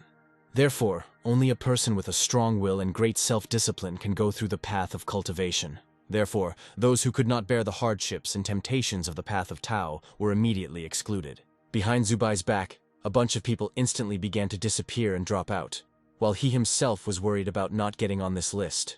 Sometime later, the examiner shouted that they had disappointed him, and he was out in the first 15 minutes. This test was just an imitation, and the real path of Tao is several times more dangerous. And here, many were driven by greed. After shaming those who had knocked it out, those who remained also felt a little discomfort, while Zubai was simply glad to understand what it was. The guy now wanted to rest and relax after running because he could drop out simply because he couldn't run. Unexpectedly, Lu Zhongyang said that Zubai had the best result in the second test. Addressing the crowd, he invited everyone to applaud his iron will. While whispers simply circulated about who he even was, Jingshu clapped for him happily, admitting that she thought he would go crazy like everyone else. Only Zubai's body literally trembled and did not obey, asking the girl for a little help to get up. Only Zuodao looked at them as if with disdain, clearly not appreciating the fact that Zubai had become the best in the test. Now they were gathered in a huge hall, while the guy was indignant that fulfilling the wishes of 2 old men was very tiring. At this moment, Sun Yuzhen shouted at the hall, demanding silence, because the deputy was about to speak. After greeting them, he introduced himself as the 3rd examiner, Mr. Zhao Shuyi. He asked the crowd if anyone knew why the first law of the Tao was not to rush into the path of the Tao, as someone shouted out that this was the most dangerous thing. This guy was clearly familiar with history, telling us that 100 years ago the skies were distorted and the air polluted. As a result, the heavenly spirit of Tao began to release a lot of information, and all the knowledge was recorded by the monarchs. These texts were so full of distortion and bad information that just reading them could drive anyone crazy. Zhao Shuyi was clearly pleasantly surprised, but added that due to the danger of directly contacting the heavens, the clans had created their own methods of preserving cultivation information. He summoned a huge map on which were written all the interpretations of the heavenly path of their Taoist school Tong throughout the centuries. While everyone stared at him captivated, there were all sorts of emotions in their eyes. But when Zubai looked at this map, he was in a huge stupor.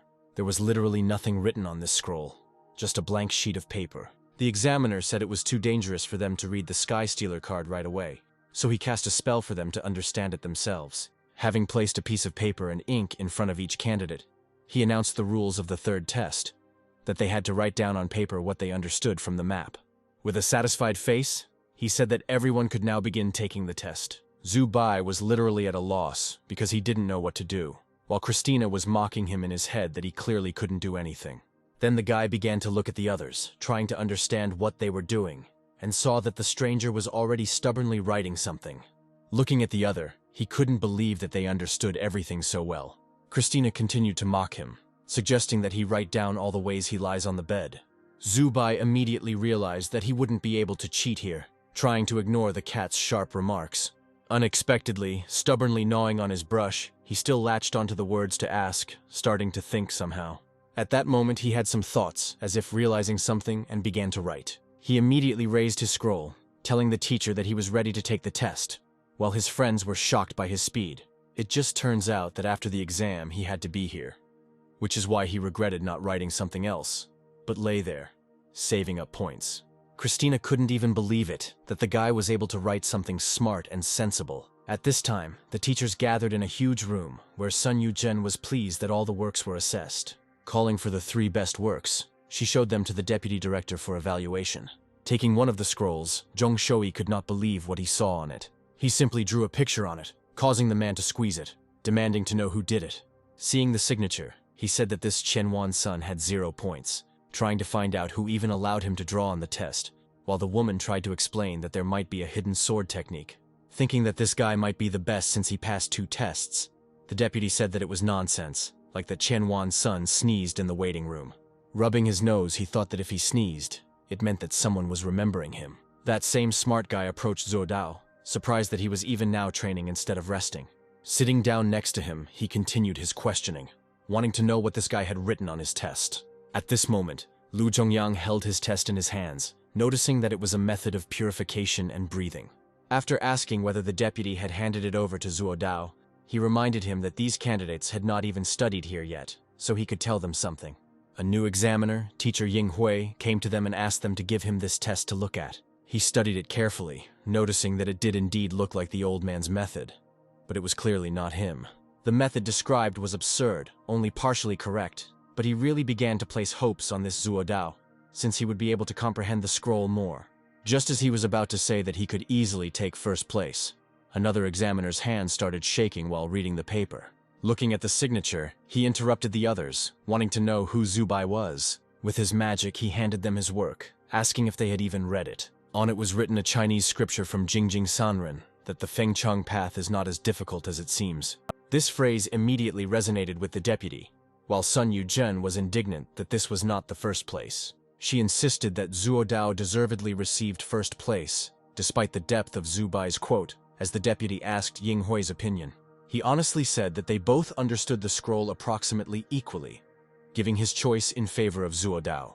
The teacher then passed the scroll to the other teachers so that they could all express their opinions and vote. Lu Zhongyang honestly said that he was very impressed by this Zubai in the second test, believing that he understood the scroll better. He said that he chose him because he saw in this guy a huge and valuable potential. Teacher Shin was also asked for his opinion, and without explanation he chose Zubai. Sun Yu-jen clearly didn't like this and started yelling at the deputy. She reminded him that the Zuo family was very noble, and if he didn't take first place, they would be bullied. But Lu Zhongyang also defended his opinion, reminding that Fengcheng had seen the beginning of the Tong school, and they should respect the past. While they were arguing, the deputy finally made his decision, shutting their mouths. Having said that he had already decided everything, he asked to prepare to announce the lists. Zubai looked at the ceiling with hope, still wondering if he had managed to deceive everyone with this quote, as if from some scripture. Finally, the results appeared on the board, where everyone immediately crowded together, trying to find themselves. As he headed home, the boy proudly recalled how Jing Shu had announced to him that he was in first place. Christina didn't see any reason to be proud, because the system literally helped him with 2 tests, and she didn't know where he got this knowledge from for the third one. Very soon they went up to the right floor and apartment, noticing with disbelief that for some reason the door was open. But still, Zubai's emotions about passing the test were stronger than any dangers, shouting to his father that he was the first. Only no one met him at all, and on the floor lay a broken photo frame from the nightstand. He picked it up, looking at it carefully, not understanding what had happened here, until Christina jumped off the head to look around. They heard the door creak and decided to head there, quietly peering into the darkness. 2 bright green eyes were shining from there, immediately thinking that it could be Aisha.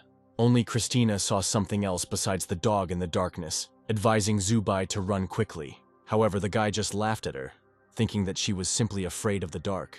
He came closer to Aisha, starting to calm her down so that she would not be afraid.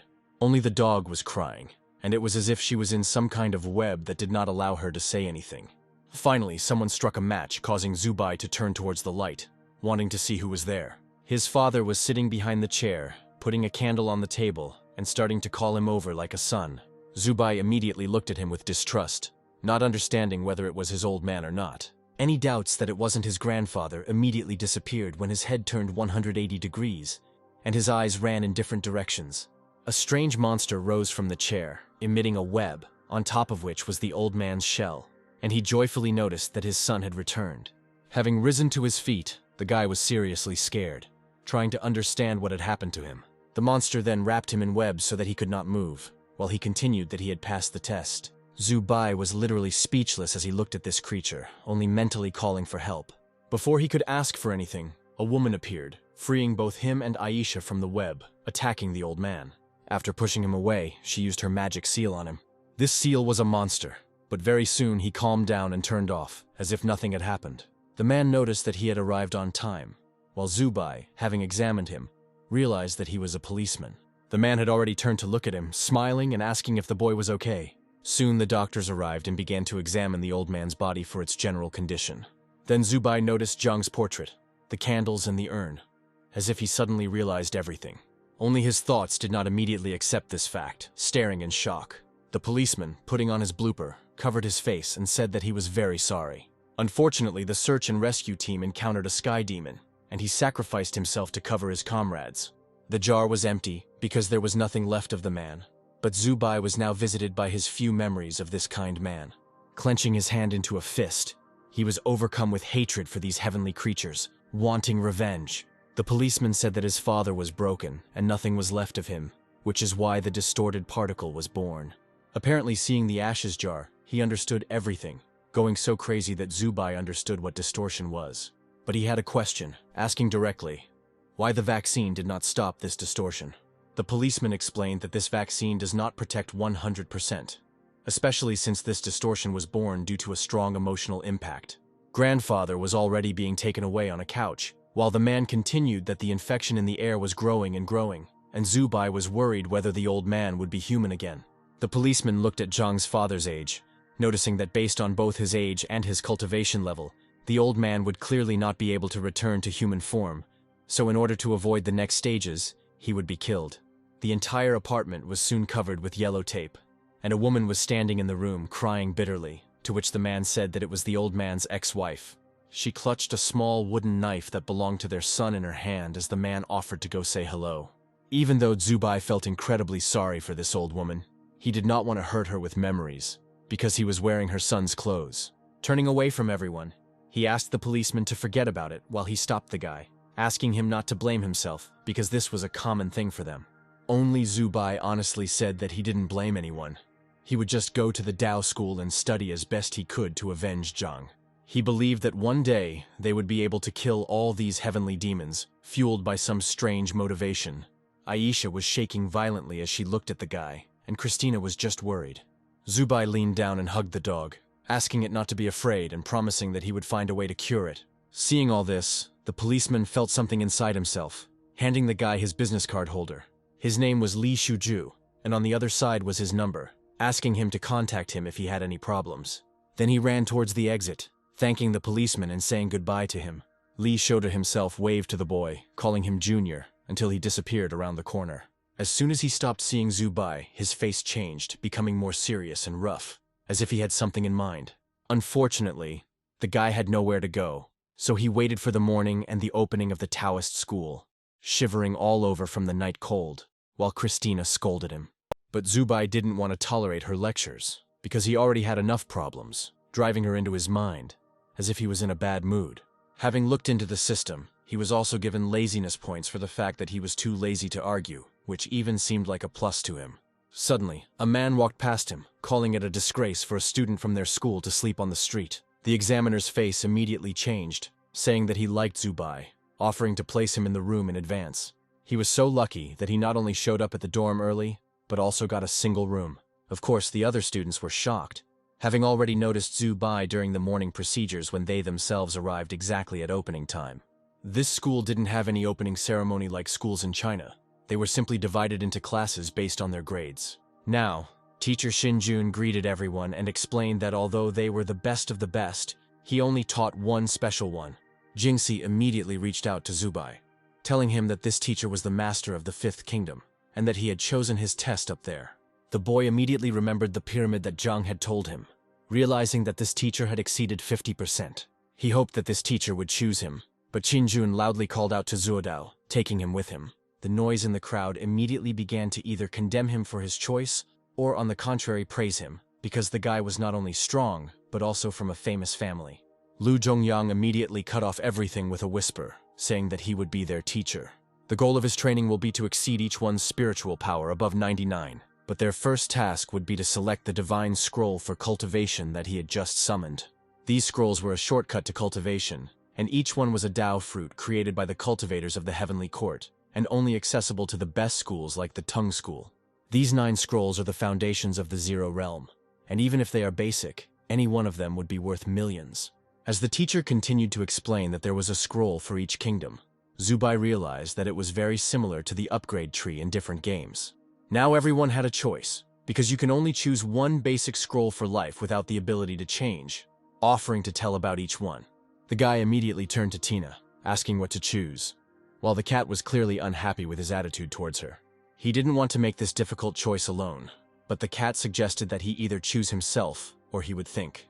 It turns out that Tina could also improve using his scroll, which means she could also change it, deciding to use it. So he was the first to jump out and shout that he was choosing the sword scroll to everyone's surprise. Only Tina did not appreciate this choice, while Zubai only found advantages, that the sword was good in speed and attack power. Having received his bundle in his hands, the guy first of all opened it, beginning to study how the scroll itself penetrated his head. He felt as if the scroll had turned into some kind of hand, pushing the scroll itself into his head. At that moment, in her consciousness, Tina immediately caught it, happy that she would become a swordswoman. Only the more she held it, the faster the scroll began to crumble along with her, turning into a seal. The kitty realized with annoyance that she didn't have enough spiritual power to cultivate, requiring a cool, breathing method. Now Zubai was searching through the system, realizing that he should have used the scrolls when he had low laziness points. Just trying to improve it mentally, nothing worked, and the system absorbed him into his own consciousness. There, in front of him, Zubai saw a huge ring, and Tina was flying next to him, surprised at how much bigger it was than her. Looking at it closely, the guy didn't even believe that this divine disc was his improvement.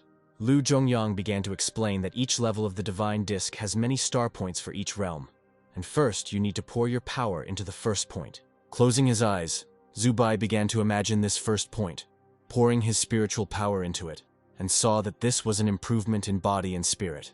But after opening the sequel to learn about the cultivation method, Zubai was too lazy to read the huge number of words while the teacher continued speaking. He warned in advance that the practice of the divine scroll is based on the experience of the sages, but will never be 100% safe, asking not to do anything on your own. Zubai's head was literally boiling from the abundance of these clever words, realizing that this was too difficult for him. But when he finally loaded one point, he saw that it was worth very few points, while Tina was clearly not happy with his happiness. In his room, he had already decided to try to light this first star point by concentrating. As soon as it lit up, Zubai felt his body literally begin to change. Aisha, who was standing nearby, was herself surprised at how the guy from a little boy became more muscular and bigger. In an instant, he seemed to explode into his final form, causing Tina to literally fly out of his head. Finally, it was all over, and Zubai began to admire his new body, which now had abs and biceps. While he took off his shirt and bragged, the cat drooled, dreaming of such a speed of cultivation. Almost an hour passed, but the guy continued to stand in front of the mirror and admire how handsome and strong he had become. Taking the dog in his arms, accidentally squeezing it, he offered it to go and eat while it was squealing for freedom. After getting dressed, they went to the Dao School cafeteria, where there weren't as many people as expected. Taking out his food card, Zubai promised to throw her a feast as an apology. But when he looked at the menu, the guy clearly didn't expect that there would be such huge prices. But Aisha didn't know about this, immediately running to the food, while he tried to explain that they only had 200 points for the month, thinking that no one would allow such a thing in their class. He noticed his classmate carrying a whole tray of food. After looking, he noticed that it was worth almost 200 points, not realizing what he would eat in the future. But the guy introduced himself as Chen Wangsun with a smile, saying that glasses were not more important than strength, and he could eat at his parents', suggesting that they become friends to help each other out. Zubai pulled Aisha away from him, not wanting to be friends with such people. Because the dog was against leaving such delicious food, the boy did not notice how Zuodao appeared in front of him, accidentally colliding. Zubai, of course, recognized him immediately, surprised to see here, and that same smart guy from history. Only the guy looked down on him, warning him to become stronger over the next 2 months, because he didn't want his opponent to be weak. Turning away to leave, the guy next to him explained that there was no need to pay attention, because Zuo Dao was just like that. Taking the guy by the shoulder, he told him that if he did well on the exams, he would get a lot of points, and because of that, more points. As he walked behind Zuo Dao, he waved to him, also introducing himself as Zhen Xing. Zubai had no choice, so he simply took 2 bowls of rice worth 1 point each. Surprisingly, it turned out to be incredibly tasty, especially after what he had tried, and it also added energy. In his mind, he understood that now, although it would not be easy, it would still be better than in the outside world at the base. Thinking about the need to practice, Aisha pushed her bowl away, and Zubai did not understand why. She clearly insisted that the guy needed to eat more, but he insisted that he was already full. Only Aisha was drooling angrily at him, clearly insisting that he eat more. Zubai immediately realized that she might have thought that everyone had died of hunger, since she clearly did not remember the explosion. Gently stroking her head, he said that what happened at the base no longer concerned them, and no one would die of hunger. He asked her to eat well herself, and he would earn them points so that they would eat until they were sick. Of course, Aisha liked these words madly, and began to bark with joy. So she went back to eating in her bowl while Zubai watched her with a smile. But when he returned to his room in the evening, the guy was confused by a strange stench. Then he saw that the door to his room was open, quietly looking in, covering her nose. Zubai was horrified when he saw Christina in some kind of faint, literally right at the threshold. Having ordered Aisha to stand at the entrance, he carefully approached the cat, checking her breathing. Worried that there was someone in his room, he used spiritual power to check the surroundings. It seemed to him that a monster was chasing him from the very beginning, because first there was the problem of the base, then Zhang, then his father. Hoping that nothing like this would happen inside the Dao school, he made sure that there was no ambush in his room. Finally, he turned to Aisha, saying that she could come in as everything was in order. But Christina was still very worried about why the guy took her paw, massaging it, and the dog licked her face. The cat didn't have time to come to her senses when she saw them in front of her face and jumped up in horror. She jumped onto the table, not understanding what had happened, demanding an explanation as to why they were looking at her like that. Zubai, in a greater panic, explained that as soon as he arrived, the door was wide open, and she was sleeping very strangely. The cat herself was surprised that the door was open, but most of all she greedily wanted to become stronger and get the divine scroll. But while she was silent, Zubai noticed that something was written on the table under her, driving her away from the piece of paper. Frightened by this knowledge, the guy was curious about who it was. Realizing that the school was not as safe as he thought, deciding to make up for lost time. But before he could even sit down to study, there was an insanely loud knock on the wall, interrupting him. Looking out into the hallway, he saw the bright red glow of their next room, wanting to know what was going on there. Tina herself, clinging to Aisha, asked him to go and see what was going on there. Walking out into the corridor, Zubai quietly tried to look through the door, not understanding that he would be so reckless as to turn on such a light. Before he could even ask anything while opening the door, a slightly creepy figure appeared in the doorway, frightening him. She asked what happened while the guy was coming to his senses, unable to even say anything. He tried to explain that he was her neighbor and heard a lot of noise and wanted to know what was going on. After thinking for a bit, the girl said that everything was fine, simply slamming the door in front of him. Zubai had no choice but to go to bed, admitting that it was difficult to get along with his roommate while still hearing that annoying knocking. In the morning, Dui Zhongyang said that in this lesson they would learn about the transformation of the 5 elements of yin and yang. This had to be used to avoid straying from the path of Dao. But Zubai only half listened to him. Unfortunately, there was just endless knocking on his wall at night. Why couldn't he just get enough sleep that night? He barely realized where he was, looking at his neighbors, who were so persistently writing notes and clearly understood something in the teacher's words.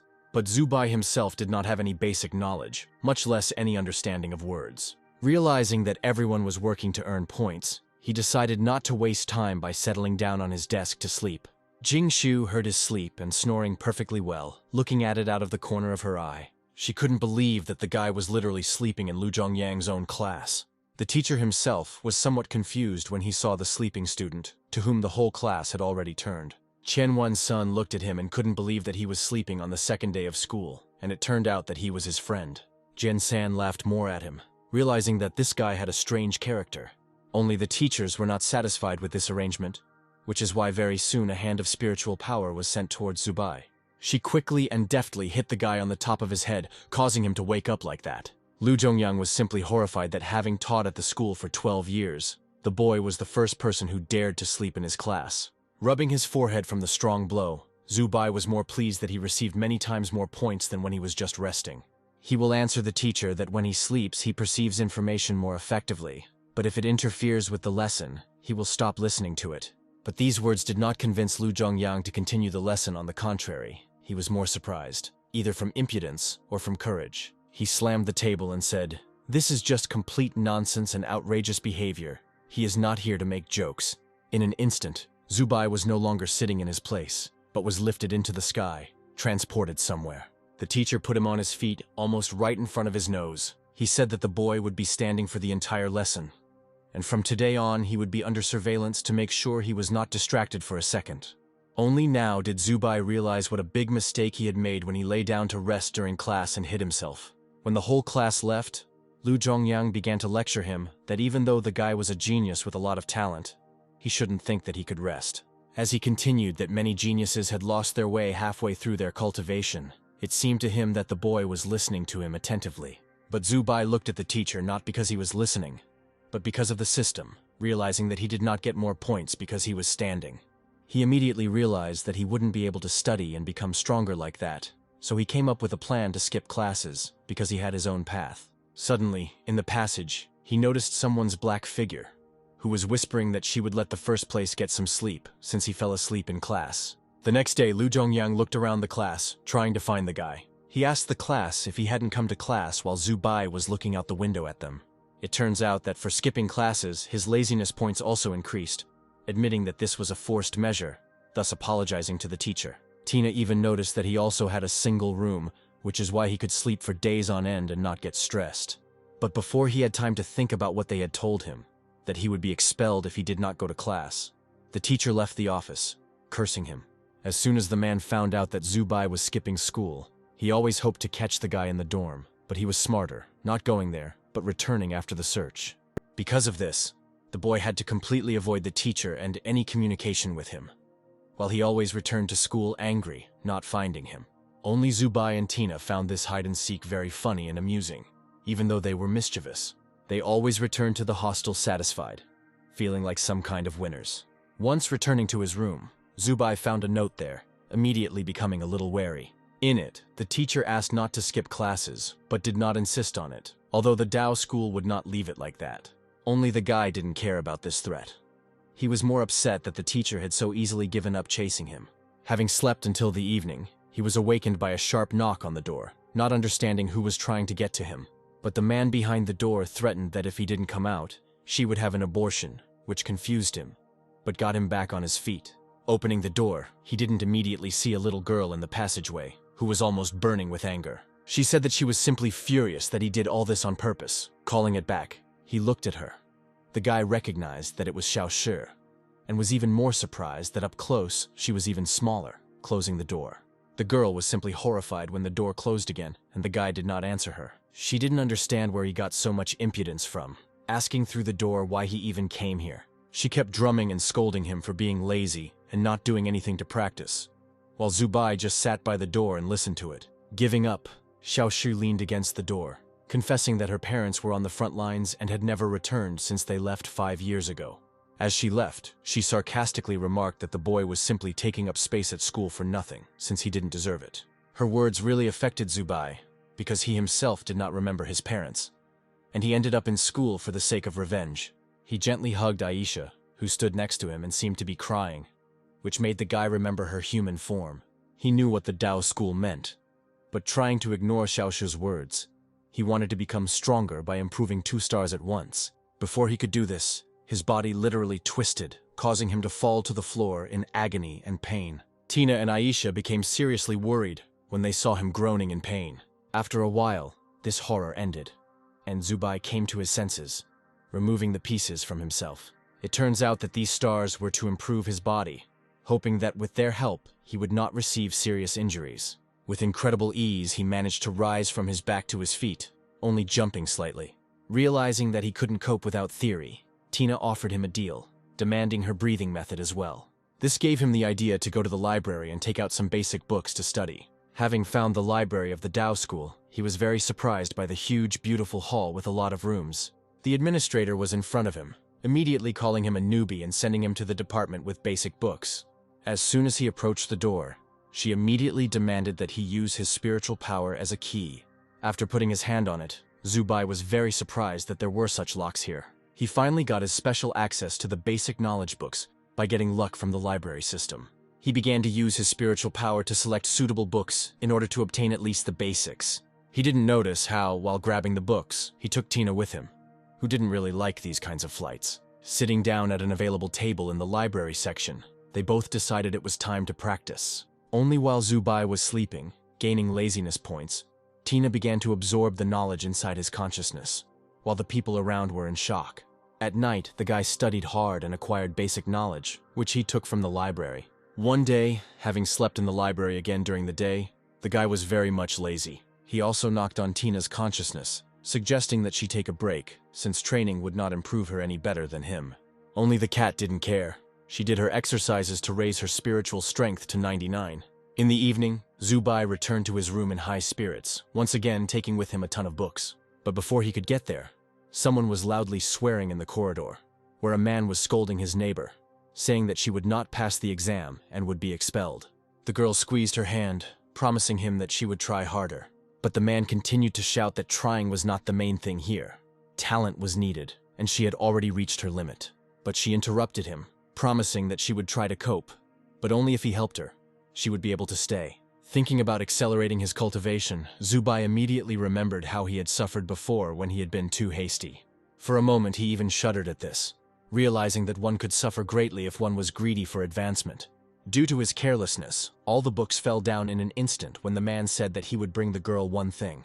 Turning around, the neighbor was especially horrified when she saw who made that noise. Zubai waved awkwardly at them, pretending to stumble, picking up his books and apologizing for disturbing them. He just tripped. Inviting them to continue their conversation, the girl clearly suspected something, looking at him unkindly. Waving at them again, he said that he was going to return to his room and that they could continue their conversation. And so it happened, and Zubai really did sit down to study again, reading in a book about what hallucinations were, mentally promising himself to take notes from Jingshu from the classes. To the guy's surprise, it was unusually quiet in his neighbor's room that night, not even hearing knocks. But in another room, next to the same girl, Jianxing was sleeping, thinking about changing his neighbor because of his loud snoring. Now the snoring didn't bother him, because the two of them were awakened by a wild knock on the walls, even jumping up in surprise. This really infuriated the guy, because it wasn't the first night that these neighbors had kept him from sleeping, getting up to sort things out. Only in an instant, having put both feet on the floor, did he realize that he could not move. In front of him, his neighbor was easily strangled by magical hands, and his head was literally pulled to the other side until he died. He looked at it in horror, as a voice from under the bed asked why he wasn't sleeping. Jianxing could only lower his eyes when he saw something crawling out from under the bed. A bunch of stripes formed a face, telling him that he would be the start of their great new show.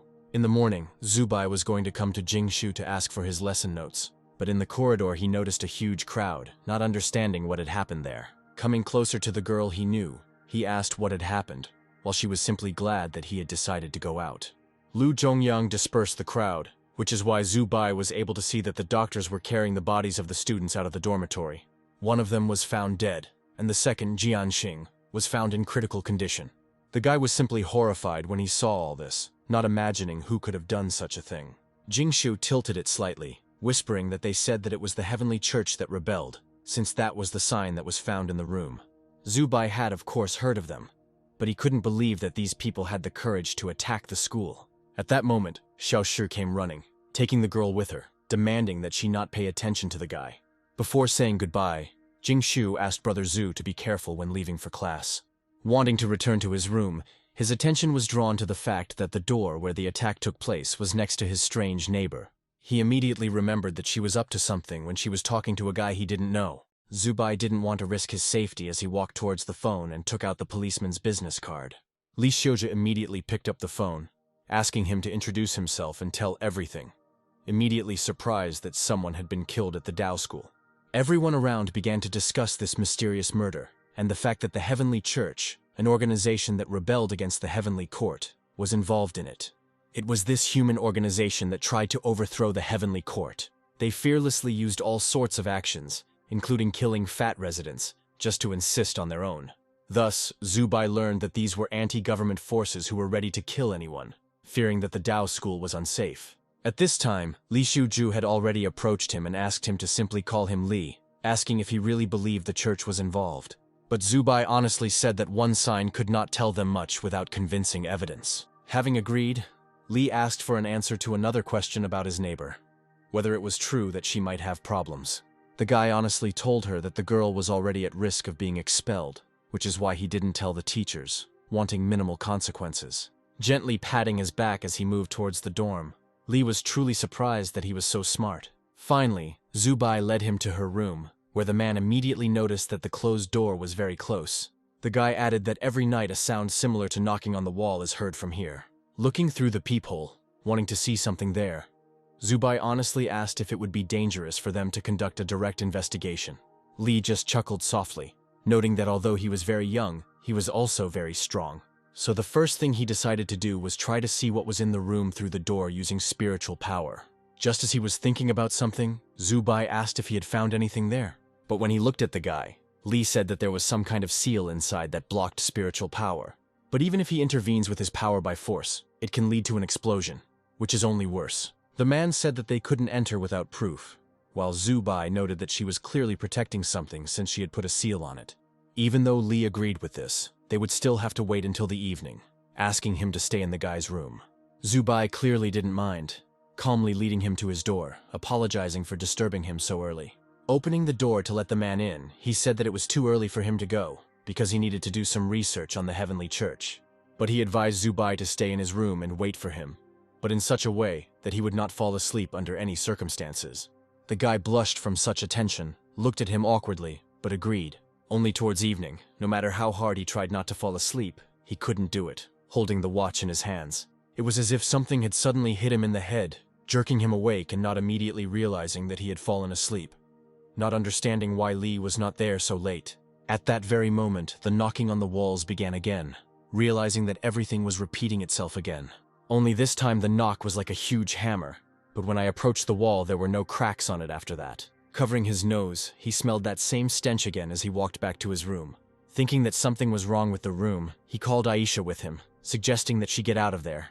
Suddenly the door was closed, which is why Zubai concentrated and accumulated strength within himself. He ran into the door at full speed, but it didn't give in at all, remaining in place. The guy understood that this was simply impossible, because his spiritual power should open this wooden door in an instant. Then he tried to use his spiritual power in general. After looking, he realized that there was nothing in his room that could be broken at all, trying to figure out what to do then. But his room is locked, which means he can't do anything about it, trying not to give up anyway. Standing in the middle of the room, he listened, realizing that he had a bad feeling, even since his room was locked. Suddenly, Aisha ran towards the wall in the room, as if trying to show something. Stopping near the closet, she began to bark loudly, which Zubai did not immediately understand. Suddenly, the door handle was knocked out, and a question was heard from inside as to why the guy wasn't sleeping. Zubai strained himself and mentally began to wake up Tina to help him. But the cat was busy training, learning the breathing method, so she couldn't be counted on. Moreover, the guy was frightened by the fact that Li never came, fearing that he never showed up nearby. Something in the form of liquid suddenly began to crawl out of the closet, frightening him greatly. He quickly moved away from it, but it crawled after him, scratching and wounding Zubai. Looking at this liquid, the guy realized that he couldn't fight back, but he didn't want to just sit and wait. But it suddenly dawned on him that if someone wanted to kill him, they would simply use a Taoist spell. But here, they were clearly trying to deceive him. He immediately remembered how he had read just that evening about hallucinations, that this is something that affects all 5 human senses. Zubai sat almost in the center of this liquid, trying to calm down and using spiritual power, trying to feel the room, to get out of the hallucination. Gradually, all the strange energy and liquid began to evaporate, and the guy realized that his opponent was not as strong as he was. He shouted into the room for his opponent to stop showing off and to come out to fight if he wasn't scared. At that moment, someone's figure appeared in front of him, starting to call him by name. But it was Li, screaming at him to wake up and punching him hard in the face. Thinking that he was not fully awake yet, he offered to give him another blow, but Zubai quickly came to his senses, stopping him. The guy almost began to beg him to stop, explaining that he had already removed the illusion he was in. There was no blood left anywhere, and while he was trying to find out if he had caught the caster, Li was cursing a little that his hand hurt because of his face. but deciding that the spellcaster was really the girl from the next room, he took Zubai there as well. The guy immediately recognized the stench that he constantly smelled whenever something strange happened. As soon as he entered, he saw a girl chained to threads on the wall and a magic circle nearby. To her surprise, the girl turned out to be a diva, raising her head and looking at the guys. Zubai was simply horrified, asking Lee who dared to do this. But the man answered him directly that the girl did it to herself, eager to pass the exam. Here he realized that the girl had given herself up, just as Lee had supported, that she was about to be expelled from school. She didn't have enough talent, but she wanted to get higher too much, almost destroying herself. Zubai came closer to her, starting to examine her hands and body. As soon as he touched it, he realized that it was just paper, while the man explained to him that the girl's body was so monstrously thin that she could pass through any opening. However, the head was unable to form into such a thin layer. Suspecting that she herself was banging her head and resisting. Looking at her, this explains the strange sounds in the wall, and the understanding that she herself did not want to completely destroy herself. In his mind, Zubai realized that the path of Tao was very difficult for ordinary people, admitting that he would not have achieved success without his system. Lee distracted him, told him that he was waiting outside, but when he found Zubai unconscious, he burst in here, and then ran to wake him up. Unfortunately, this blocked the girl's path to why she killed herself. And now the policeman admitted that the guy was telling the truth, that she was hiding something here. Sometime later, orderlies came to the girl's room to clean up, and Zubai thanked Officer Lee for his work. Having shown him one case, the man said that this was only the beginning, because there was still a lot to be investigated. How the guy in the photo recognized the one who threatened his neighbor. As Lee began to leave, a crowd of teachers appeared behind him, and Zubai realized that he would have to face Lu Zhongyang. While the other teachers came to look at what was left of the girl, the man stopped next to the boy, wanting to start a conversation. But Zubai expected a reprimand, although he warmly asked if this was the reason the boy had been skipping, hoping that since the problem had been solved, he would see him in class. The guy blushed and awkwardly said that he would skip the class anyway, since he had his own approach to cultivation. Upon hearing this, Lu Zhongyang was simply furious, noting that the Tong City Dao School had existed for over 100 years, and the lives of sages had been spent on writing the method. He didn't like that the boy thought that he could learn better on his own than with him, a monk of the Fifth Kingdom. Zubai rudely said that he could return to his studies, but that was not the path he wanted to take, since he had been given the gift of rapid development. He asked the teacher not to get in his way, because his goal was power, which greatly shocked Lu Zhongyang. Asking them not to make a fuss, he warned that there would be a test in 2 months, and if they failed it, they would be expelled from school. With a smile, he promised that he would follow all the rules and would definitely cope, because he was the first. Patting him gently on the shoulder, he apologized again for offending the teacher. He just couldn't be with him. Without saying anything, he simply turned around, returning to his room to study on his own. Just as Lu Zhong was about to explode at the guy, he remembered Zhao Shui's words telling him about the path of monasticism. Even though he had calmed down, he still asked the guy not to be a hero and not to return without a victory. He had 2 months. Zubai raised his finger, as if promising that he would definitely win. Finally, he closed the door, left alone with himself, realizing that his promises were made out of emotion. Stretching, Zubai decided that he needed to get some sleep first, and then study, because it was time to work harder. That night, he was sleeping soundly and sweetly when Tina emerged from his consciousness herself. She wanted to show off her new move by jumping on the guy's body. With all her cat might, she struck him in the chest, demanding that he see her power. However, he did not feel it at all, which greatly angered the cat, repeating her attacks. She didn't understand how this was even possible, trying not to give up and hit as often and as hard as possible. Only Zubai's hands stopped her too easily, hitting her and knocking her to the floor, half asleeply saying, "Enough." As soon as he realized this, opening his eyes, Tina revealed that she had studied the chi sword, not understanding why her attack didn't work. Getting out of bed, Zubai did not hide, explaining that his 3 points were for protection. While the boy was making fun of her for having to study so hard, the cat reminded him of how he had recently writhed in pain. Although he didn't admit it, Zubai knew she was right, but now he sat down to study, opening a new book. She had theoretical knowledge with her to study the understanding of spiritual power more deeply. Starting to brag that he had learned something cool but wouldn't tell her, Tina laughed loudly, as if he had done something stupid. But it turns out that the cat knew all this perfectly well before him. Noticing that it was not at all a matter of states of spiritual strength, it immediately dawned on Zubai that she knew a lot. Sitting down next to him, and asking him to tell her something else, while she was cursing that while raising the level of spiritual power, she also read theory. Having admitted that she was very angry with him, the guy began to gently scratch her behind the ear and on the neck, promising that he would do everything around the house himself. Because of this, she finally agreed, and a week later they were already studying well together, as if under the supervision of a teacher. Confident that he had a good theoretical basis, he decided to activate 2 more star points. Although it was unpleasant, hearing the crunch of his bones, Zubai admitted that it was much easier than last time.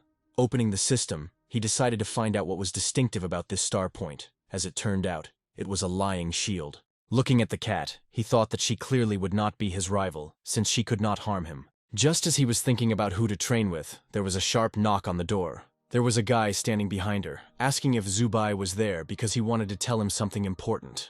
As he approached the door, the guy introduced himself as Jianxing, saying that they were already acquainted. Zubai remembered him well, clarifying that he was the one who was seriously injured, and it wasn't like they knew each other well. But as soon as the guy said that he would treat them, Aisha and Zubai immediately appeared in the passage, thanking him for it.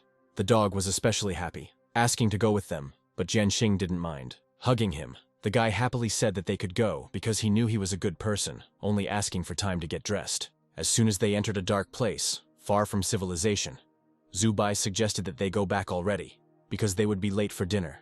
But then the guy remembered that Jianxing wanted to tell him something, as he was covered in black smoke, saying that he envied him. Noticing this, Zubai released Aisha, replying that his strength was simply several times stronger than that of an ordinary person. He quickly gestured to the dog to go to a safe place, to which the dog immediately obeyed. At this time, the black aura next to the guy only grew more and more, turning into a hand. Turning to Zubai, he said that he was very upset, because he wanted to be like him. Before the guy could do anything, a hand from a strange shadow immediately flew at him, knocking him off his feet. Barely holding on, he mentally understood that this was a very strong spiritual energy. As Tina said, it was not her, but an evil spirit. The hand fell lightly and quickly on Zubai, which made the guy even upset that he died so quickly.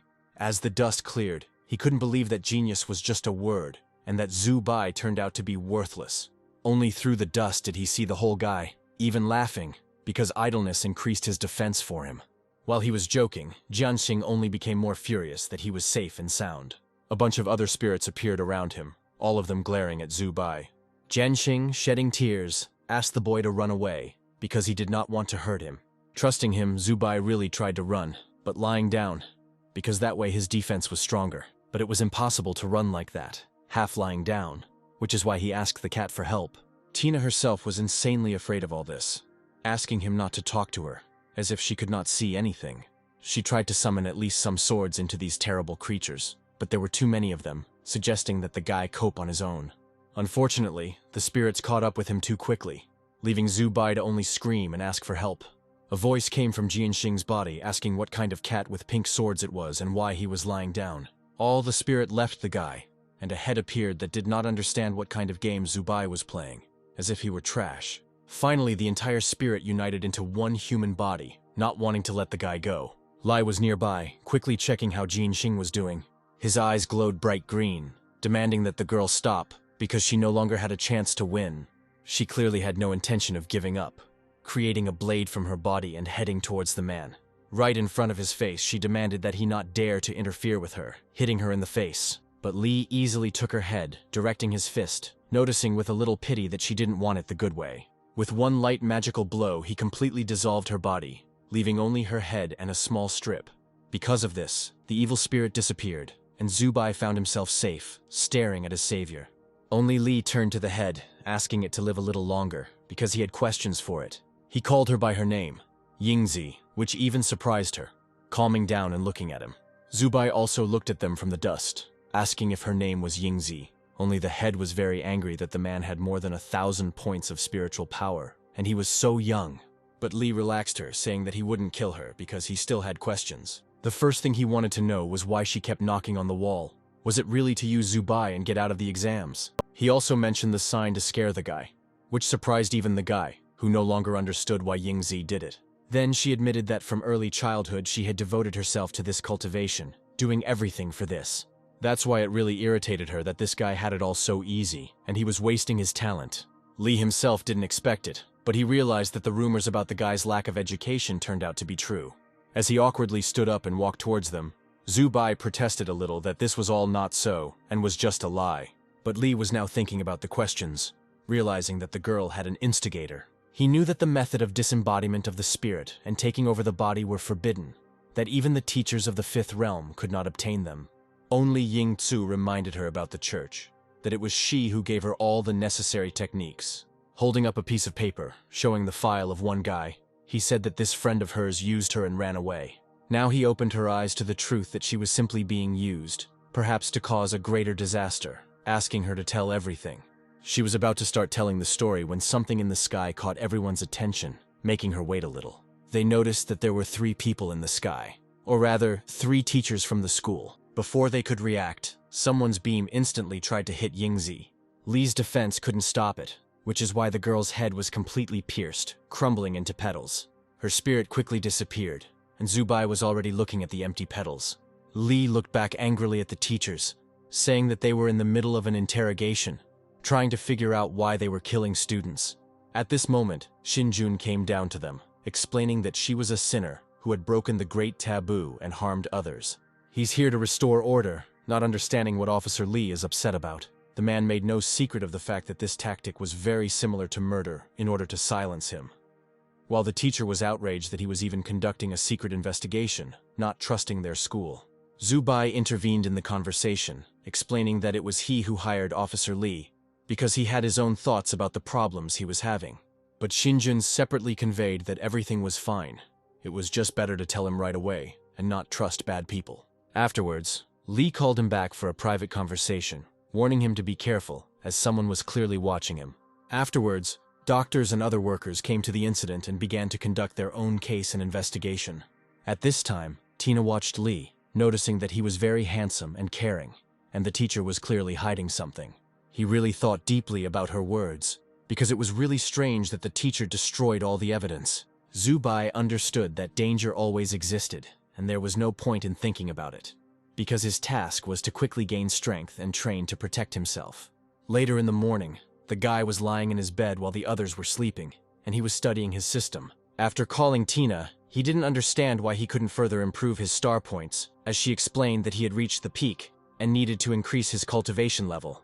Of course, he immediately stood up and got ready, realizing that it was time to increase the level of cultivation. Sitting down in front of the cat, he called her master so that she would teach her, but she honestly said that she did not know. Deciding not to risk himself, remembering the situation with Yingzi, he realized that he needed to find out more about all this.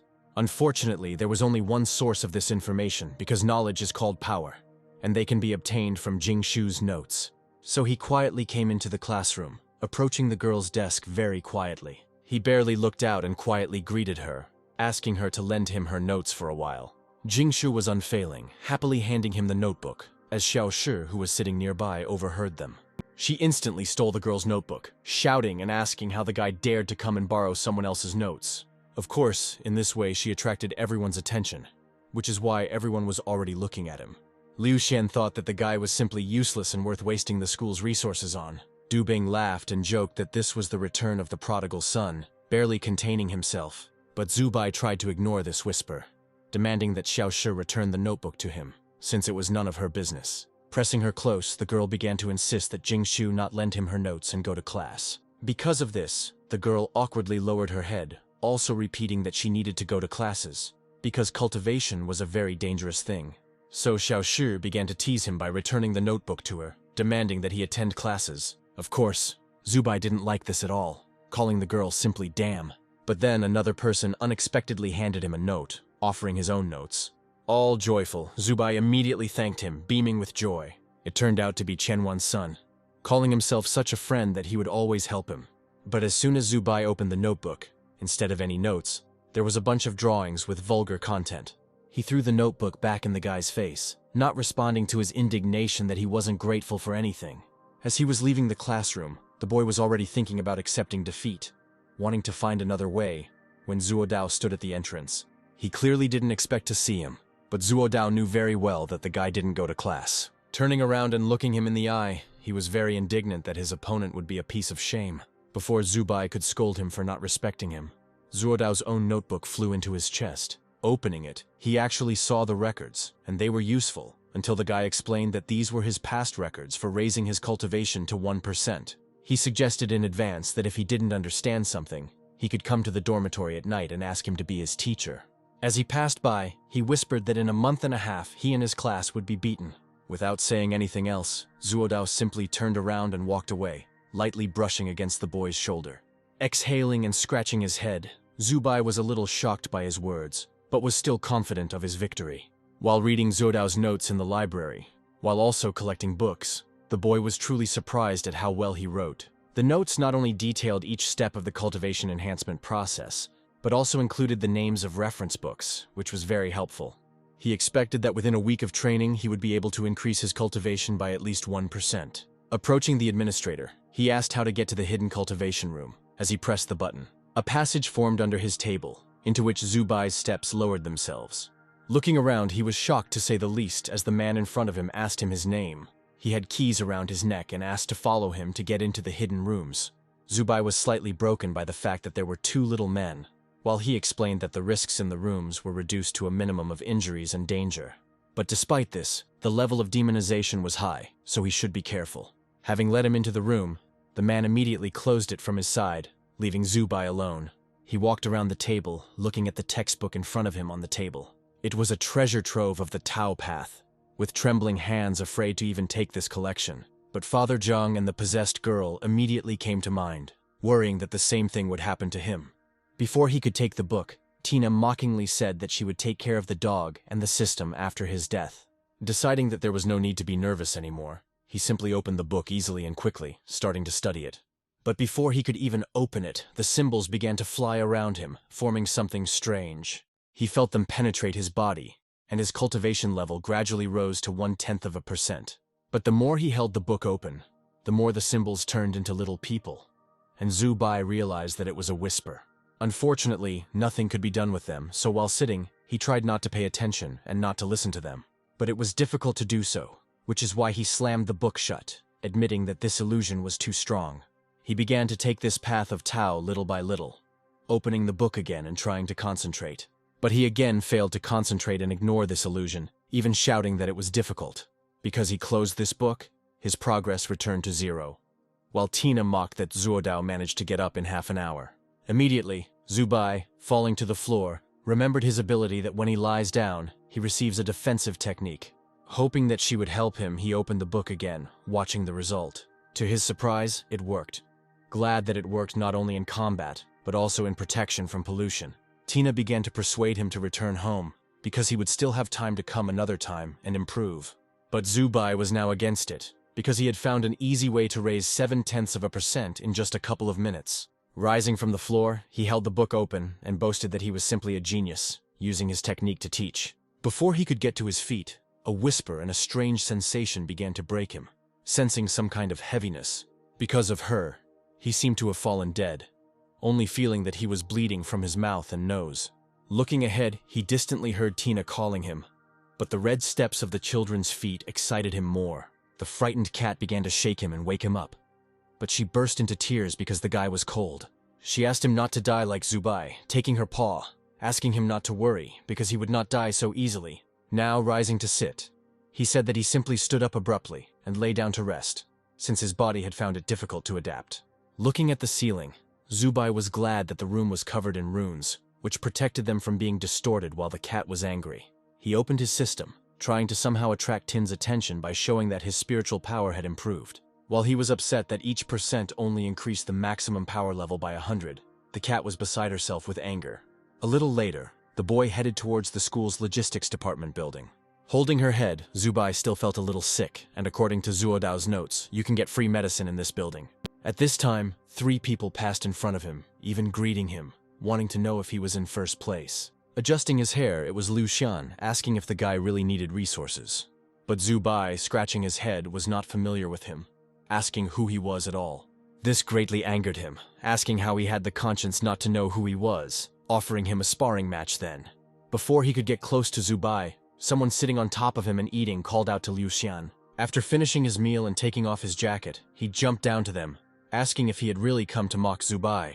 He didn't know this guy either, but he stood right between them, striking with his strength and power. It was Du Bing, reminding that no monk was allowed to bully the weaker ones by showing off their muscles. Liu Xian immediately raised his hands and pretended that he didn't want to mock at all, but only admire the best student, suggesting that he leave and everything would be peaceful.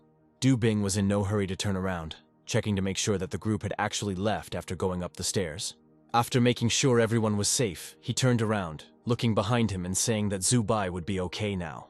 Only it turns out the guy had already run away a long time ago, barely digesting these events, regretting more that he had wasted his time.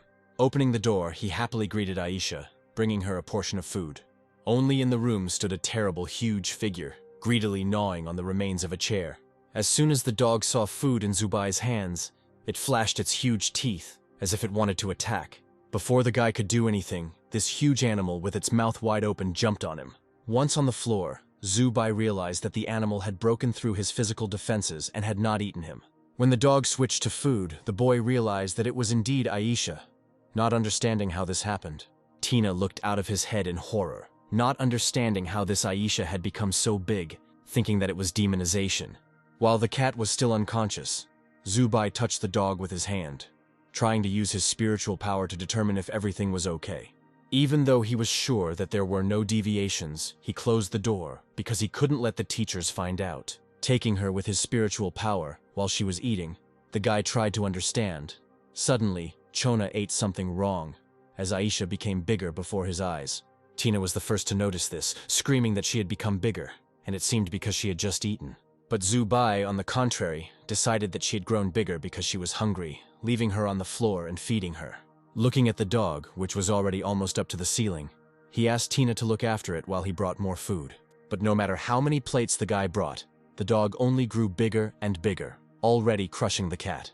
Finally, she licked less and less, while the cat and the guy were glad that everything worked. Even though he took Aisha by the hands, Zubai realized that they clearly wouldn't be able to starve her for another meal, thinking that the day would be difficult, since he had already spent 20 points on feeding her.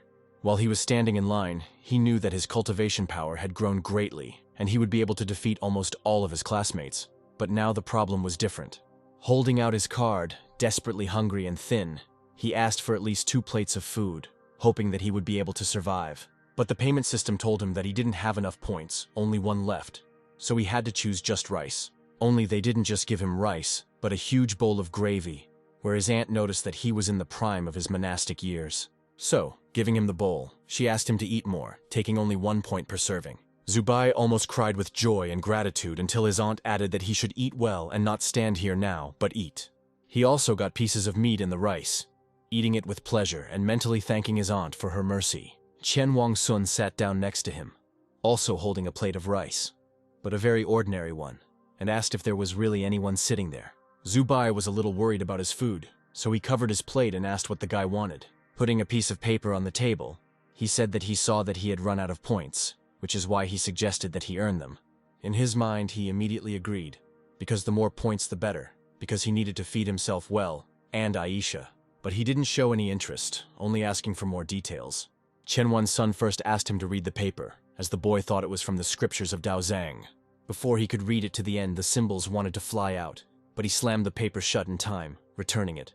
Then the guy hid the piece of paper and said that it was similar to the text from Tao Zhang, but without much distortion. Thinking that it was from the Founder's Book, Zubai did not quite understand how it could be related to Dao Zhang. Rubbing his hands, Chen Wan's son suggested that he go with him to look for more pages and hand them over to the Dao school to earn money. Fearing that the man had come to him with a very advantageous offer, he clarified that he was not telling the whole story. Only he waved it off, because he had already found out that this page was worth at least 10 points. But they only had 1 night to search. He didn't take the others from the class because they were all obsessed with practice and study. Zubai did not deny this, thinking that it was like a hassle-free garbage collection, hoping to learn something useful from these pages. He hugged Chen Wan's son and agreed, because who in this school doesn't need points? Calling him a friend for the sake of benefit. These pages had to be found in a destroyed apartment complex on the north side of the school, where the boys went at night. As Chen Wansun passed through the bars, he explained that he simply wandered around the city frequently when he had nothing better to do, cultivating the art of the bow, so nothing escaped his notice. Running his hand along the wall, Zubai noticed that these dormitory buildings looked good to be abandoned. As if looking back, Qianwan's son said that the founder disappeared from Building 7 when he was compiling the 100th chapter of Dao Zhang. And after that, strange things always happened here, that the students became demons, eating all the buildings overnight. Zubai tensed slightly and asked if it was because of the distortion, not understanding how the teachers couldn't solve this problem once and for all. Laughing, the guy said that he was just kidding, that it was just a school legend, not believing how easily he believed it. In reality, this dormitory was simply outdated, and they were too lazy to modify it, deciding that they would look at 6 buildings each and meet in the 7th. Throwing the pebble into Zubai's hands, he explained that it was a light stone that would glow with spiritual power, lending it only for searching. After reminding him again to return it when he was finished, they went to different corners to meet in the center. Entering the building, Tina was very afraid, not understanding why he came here at all. But the guy was sure that this was just a dorm without monsters. They needed to earn more points. Going further and further, Zubai poured in more of his spiritual power to better illuminate the entire building. As soon as he moved further away from the door, eyes suddenly opened above them, starting to bleed. He began to light the way in front of him, noticing that there was a lot of graffiti on the walls of this building. As he passed, there were eyes on the wall, as if they were realistic. At the moment when the guy had already passed by them, they all opened up together, staring at him with their pupils. Tina immediately sounded the alarm in his head, closing her eyes and shaking with fear. Because of her excitement, Zubai also looked back, seeing her open eyes, and was very afraid, reaching out his hand to touch them. Tina begged him not to touch it, but as soon as the guy's fingers touched the eye, it turned out to be just a drawing. Throwing up his hands, he scolded Tina, saying that she was simply stupid and cowardly, and that it was just graffiti. Having decided that he needed to look for the pages, he realized that there was unlikely to be anything here except graffiti. As behind his back, the eyes again became voluminous. As he walked into the next building, he was met by water on the floor, remembering that the school was located at an altitude of almost 2,000 meters above the ground. The next building surprised him no less, because it was all covered in dense plants, admitting that it was the first time he saw so many of them in the city of Tong. Touching its leaves, Zubai realized that it was just grass, but there was an insane amount of it here. Looking into all sorts of passages, he managed to find a cabinet, and there, a bunch of shelves to study. Finally, he managed to find a couple of pages, rejoicing at such an easy way to earn points. Right there on the plants and in the vines, he caught a diary hanging there, blowing off the dust to see what it was. It turned out that it was the Tao Te Ching, where he immediately found his phrase on the first page, not understanding whether the teachers had not exposed his plagiarism. As he leafed through the book, he realized that the last pages had been torn off, and he remembered Li's words, thinking that the series of terrible events had not yet ended. Having hidden the book in his sweater, he realized that there was nothing to be afraid of here.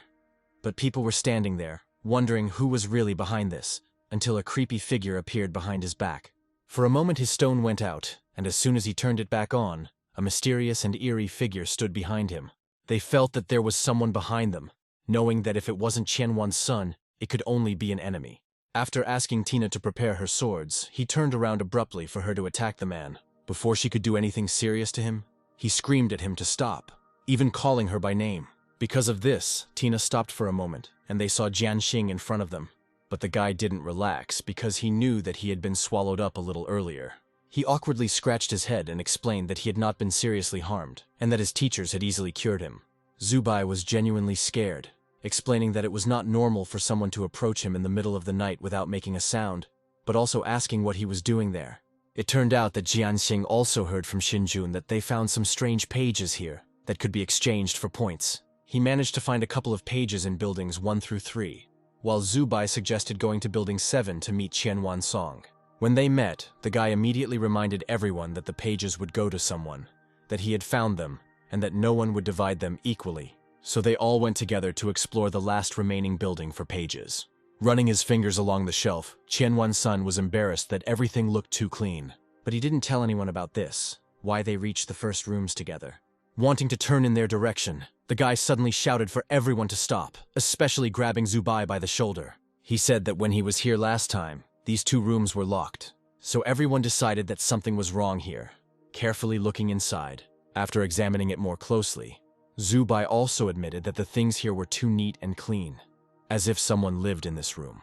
Only Jianxing didn't listen to them, praising them not to rush any further, and he would take all the pages here. So he quickly ran to the closet, fully confident that there were pages there.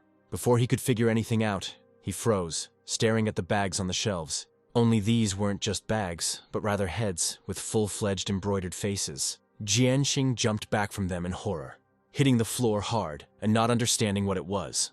Now the boys approached the closet and, starting to examine it, noticed that it was just rag dolls, not understanding why there were so many of them. Before they had time to understand anything, the guy had already run into the next room, screaming even louder there. While helping Jianxing up, Zubai thought that there was something here and began to shine his stone. Only in the room there were huge cells in large numbers, smeared with blood. Not understanding why they were here, suddenly the door slammed shut out of nowhere, instantly making all the guys tense. Jian Wanxin admitted that he felt out of place, suggesting that they get out of here as soon as possible. Afraid to approach the door, Zubai gave a countdown so that they could work together to open the door. In an instant, all the guys' strongest attacks flew towards the closed opening. Only their attacks literally dissolved, and Qian Wanxin found out that they were in a formation, admitting that he didn't think it would be like this here either. Zubai then asked whether the dampness and dense vegetation in the other dormitory buildings could be related to this formation. It turns out that it was a formation of 5 elements that unites them, called as conception, growth, fruitfulness, decline, and fading. Qianwan's son was shocked that someone had managed to make expensive and long formations for all the buildings literally under the noses of the school teachers.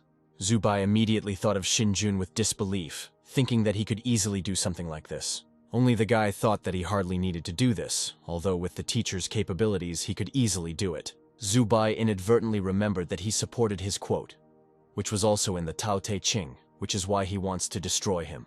Trying to understand his motives further, the boys were distracted by Jianxing, asking them to look at the symbols. He noticed that these runes began to turn into strange pictures, looking more and more. The symbols really did become more and more like little people, for some reason leaving one in the center, while the others had glowing eyes. Suddenly, a tall white figure, unlike any other, appeared next to the lonely man, to which Zubai asked what this meant.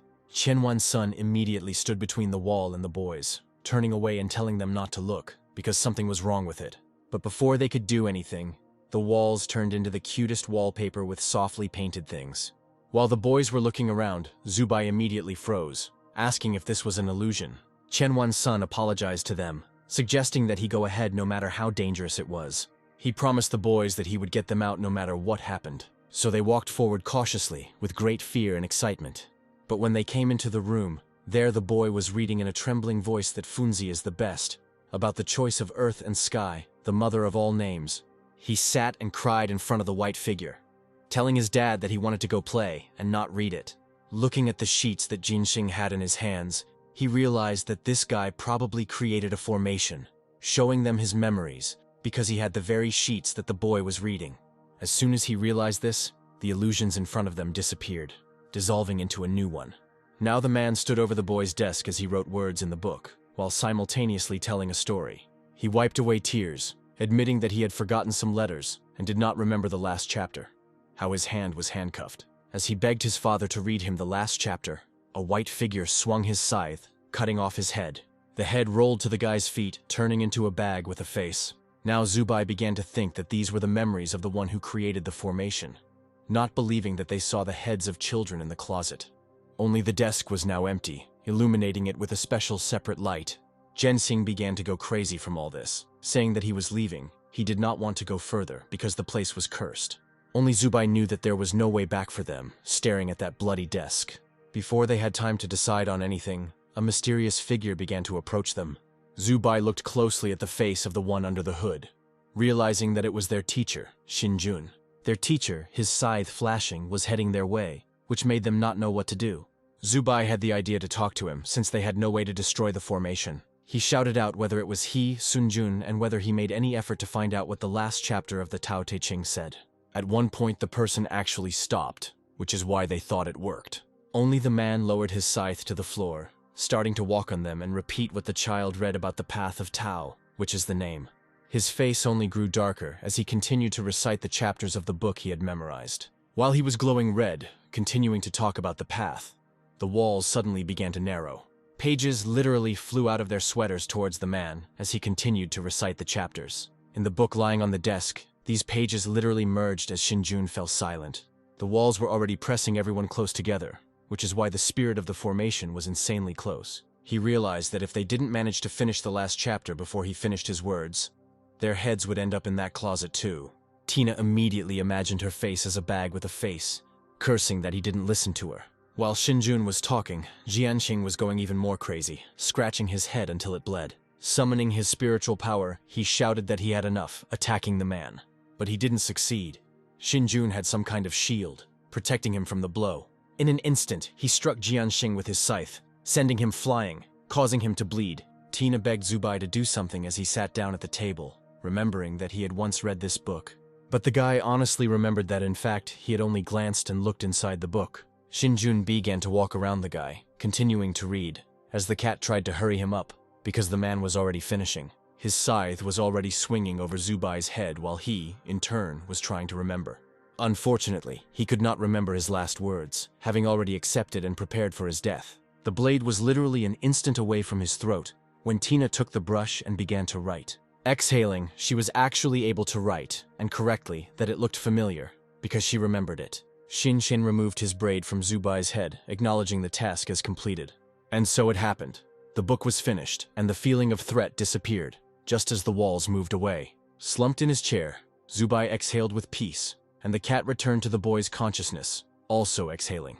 Only Jianxing suddenly snatched the book from their table, holding it somehow suspiciously. Zubai immediately shouted at him that he couldn't do this, not believing that he wanted to take him for himself. The guy's eyes looked in every direction, whispering that he would kill, as something appeared from his head.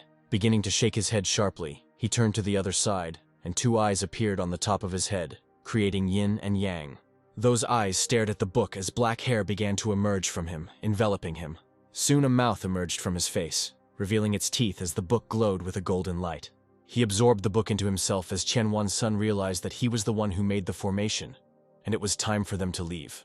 Only while Zubai managed to evade the spirit's power, the guy did not have time to do so, finding himself caught. He immediately began to be nailed to the wall, breaking the building until it cracked with his body. Immediately, the spirit began to penetrate into him, forcing him to bleed and barely survive. He realized that he could not be saved, so he shouted to Zubai to run away and find them a teacher. Only he was against it, using his spiritual power, because they would only go together. He tried to use Tina's swords to break through his power in order to free Qianwan's song. Only his entire attack was blocked by Xinjian's teacher, who created a shield for this demon. Unfortunately, Shubai realized that even if his body was strong in this formation, sooner or later, the teacher would play with him to the death. Trying to think of something to save himself, he heard someone from behind the walls asking where the students were. Qianwan's son heard this too, asking the boy to run and look for help, while he tried to figure out where the sound was coming from and whose. He realized that the teacher was outside, and the most sensible thing to do at that moment was to run out and call for help.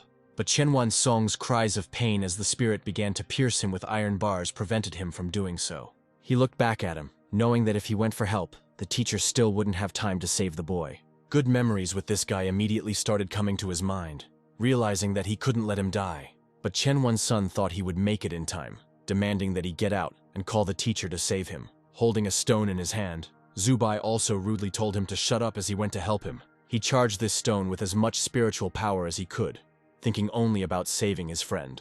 He found himself in the crowd of the teacher and Jianxing, mentally demanding that Tina help save the boy. Due to the explosion, Zubai couldn't see anything, but the cat could, directing him towards Qianwan Song's body. Before Shinjun created a shield to protect the dark spirit, Tina and the guy were able to snatch someone. Hitting the wall due to the strong impact, the cat returned to Zubai's consciousness, and he hid the boy in his arms. Shaking slightly, he carefully adjusted his shirt, covering Qianwan Song, apologizing to him. He looked at him, calling him a damn psycho, while Zubai was not sure if it was right to go that far. Qianwan Song was literally just a body, without legs and arms, laughing awkwardly and admitting that it was better than dying, thanking. Only the problem remained, and the formation spirit and the demons stared at them, clearly foreshadowing that they would not survive. The evil spirit, in addition to controlling its power, began to control all the iron bars of the building.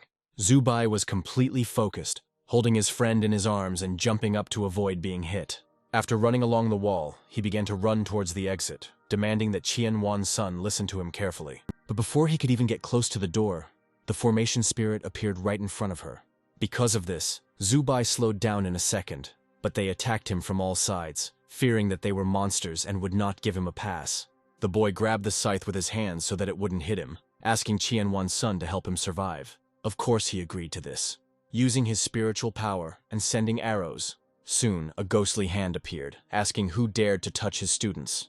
That hand instantly grabbed Xinjian, squeezing and destroying his face. Zubai was extremely glad that they had come to save them, because if it had happened later, they would both have already been dead. The teacher appeared from within the formation walls, explaining that everything had been destroyed and would be fine, and that the students had done a good job. He concentrated his power on Jin Xing's spirit, piercing him straight through the chest. Because of this, an explosion occurred, breaking through all the walls, realizing that Xinjian, who was considered the organizer, saved them at the last moment. The teacher separately gave Qianwan's son a pill to take immediately for his health. Taking the book with his spiritual power, the teacher was very surprised that the guy had already been possessed by heavenly demons twice. The teacher shared his thought that the person who was hiding here seemed to be controlling the girl neighbor as well. Opening the book, Xinjian began to read what was there, how all the symbols went to Zubai. Realizing that this was the first trigram of the book, after reading more carefully, the man assumed that these were notes left by one of the school's senior students, promising to pass them on to the principal. Zubai was confused that the teacher did not react to these words in any way, already afraid that only he could see them, having received them directly into his consciousness. In his head, Tina also saw them, also surprised by all this, how the symbols turned into stone. They both noticed that the cracks in the gemstone had been repaired. Later, in the principal's office at Dao School, Officer Li showed the pictures and talked about their investigation. It turns out that ordinary people were sacrificed in the building, and texts of the bloody church sect were also found. But most of all, the killer was looking for the book that the director was now holding in his hands.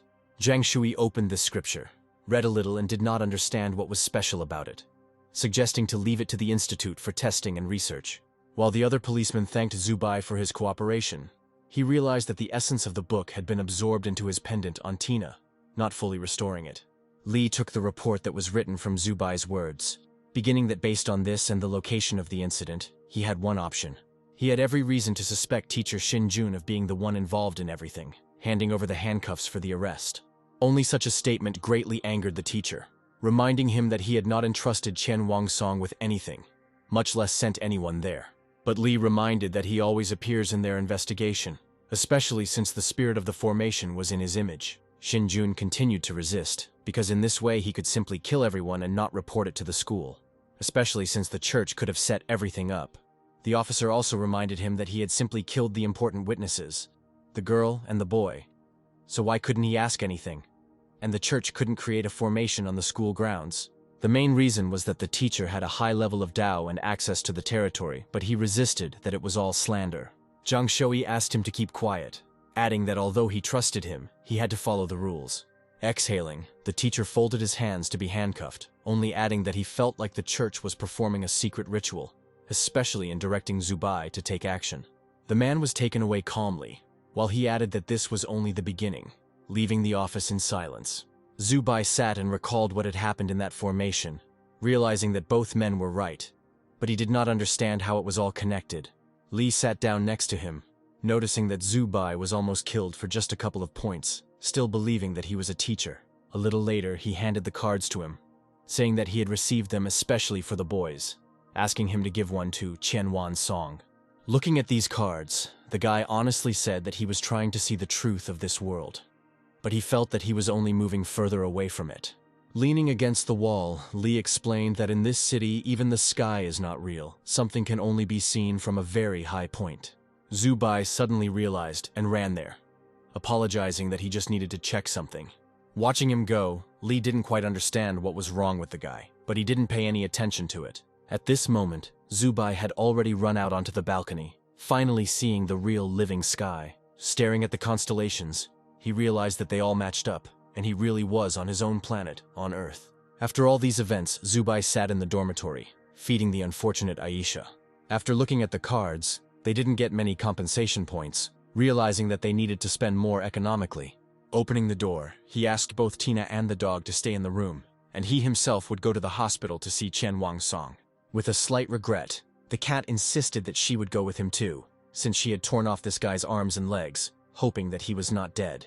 When Zubai was leaving, discussing whether she was ashamed of this, the guy did not close the door, and Aisha was already looking out for where to go.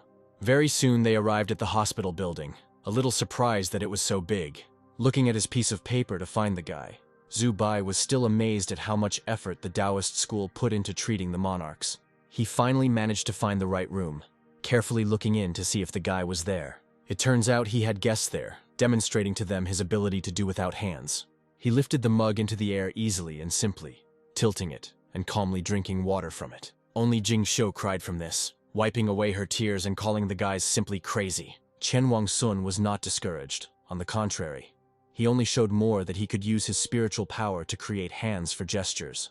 Du Bing laughed slightly, because this determination of the half-dead guy inspired and delighted him, and he was also glad that his friend himself was not despondent. Jing Shu still hoped that there was some kind of medicine so that the boy could recover faster and get his arms and legs back.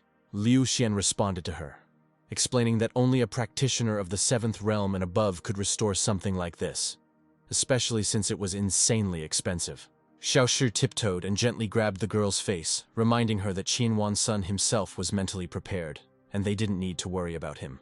While they were there, calming each other down, the guy immediately noticed Zhu Bai, inviting him to come over, of course, waving happily. The guy himself was even a little awkward when he invited him during his company.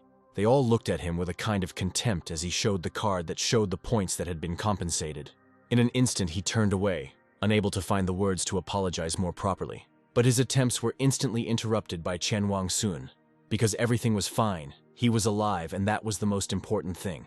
Xiaoshi immediately said that it was time for them to go to class, running past and advising the guy to rest more. Waving goodbye to everyone, he jokingly said that he was very tired of calming them down, so why would he sleep?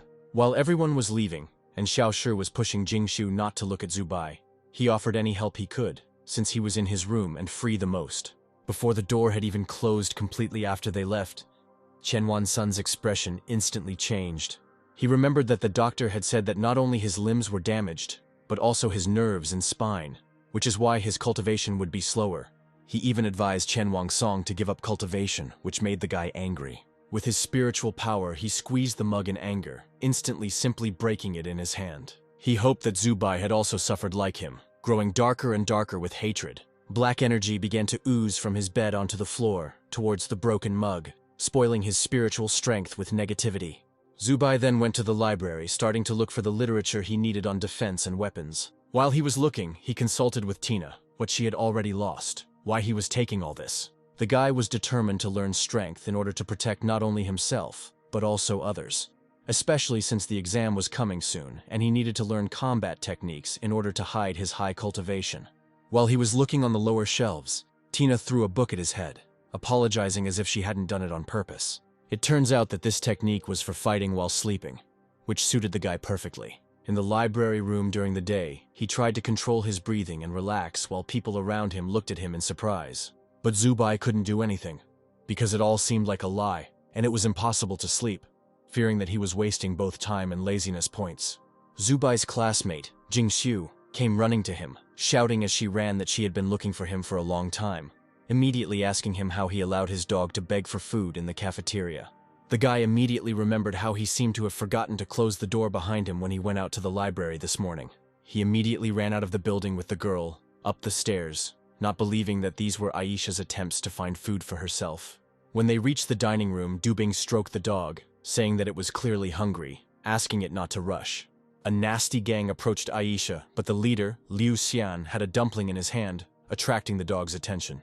Liu Xian looked at the animal, asking Du Bing if it was Zhu Bai's dog. Aisha, noticing the food in the guy's hands, immediately began to make eyes at him in order to get a tasty morsel. Liu Xian, using his strength, took the dumpling with her, surprising everyone around him with his kindness to the animal, thinking that he was going to treat her. Aisha thought so too, because the food was flying straight into her mouth, and she was already waiting with her mouth open. But Liu Xian immediately changed the movement of the food, using his magic to hit the dog's face, causing it to fly down the stairs. Everyone who gathered to see her was horrified at what the guy did to this cute little dog. Aisha flew into Zhu Bai's arms covered in bruises and scratches, quietly whining in pain. Jing Shu immediately offered her help in healing, while the guy was clearly thinking about something else, wordlessly handing Aisha over to her. Liu Xian began to angrily explain that the food in the Dao school cafeteria was not for dogs, promising to make a cutlet out of his pet if he saw her there again. Zubai didn't even listen, immediately attacking the guy with a fist, but he was also clearly eager to fight. A third one appeared between them in an instant, shouting for everyone to stop. With his own hands, he stopped the fight between the boys, smoothly returning to his human form. Looking at Zubai and Liu Xian, Du Bing said that as long as he was here, there would be no fights in the school. Liu Xian couldn't believe that this guy was defending Zubai, and was a little angry at him for doing so. The guy explained that Zubai was annoying with his behavior, like feeding his pet, skipping classes, while still getting first place.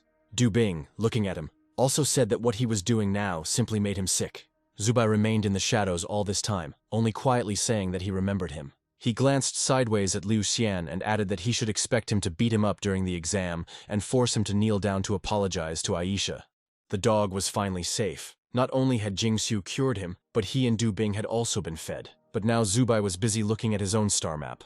Looking at the activated stars, he calculated that with such protection, he could kill 10 students from his class in a real battle. Tina mockingly noted that her spiritual power was equal to 180, and her progress was 3%, that his defense would not withstand her attacks. But Zubai only took this as a bonus in their favor, because Christina was fighting for him, offering these ignoramuses a chance to see what they were capable of. It just turned out that the first exam was theoretical, in the form of a written test, for which the guy had not prepared at all.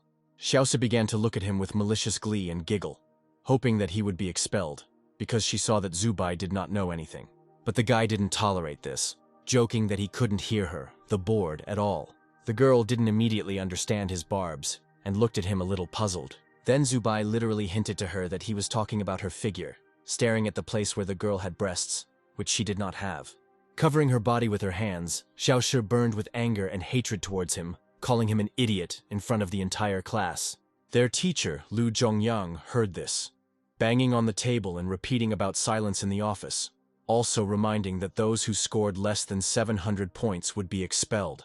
The boy stared at the piece of paper with tears in his eyes, only to realize more and more that he knew nothing about it. He looked at Jingxiu sitting next to him and tried to see what she was writing.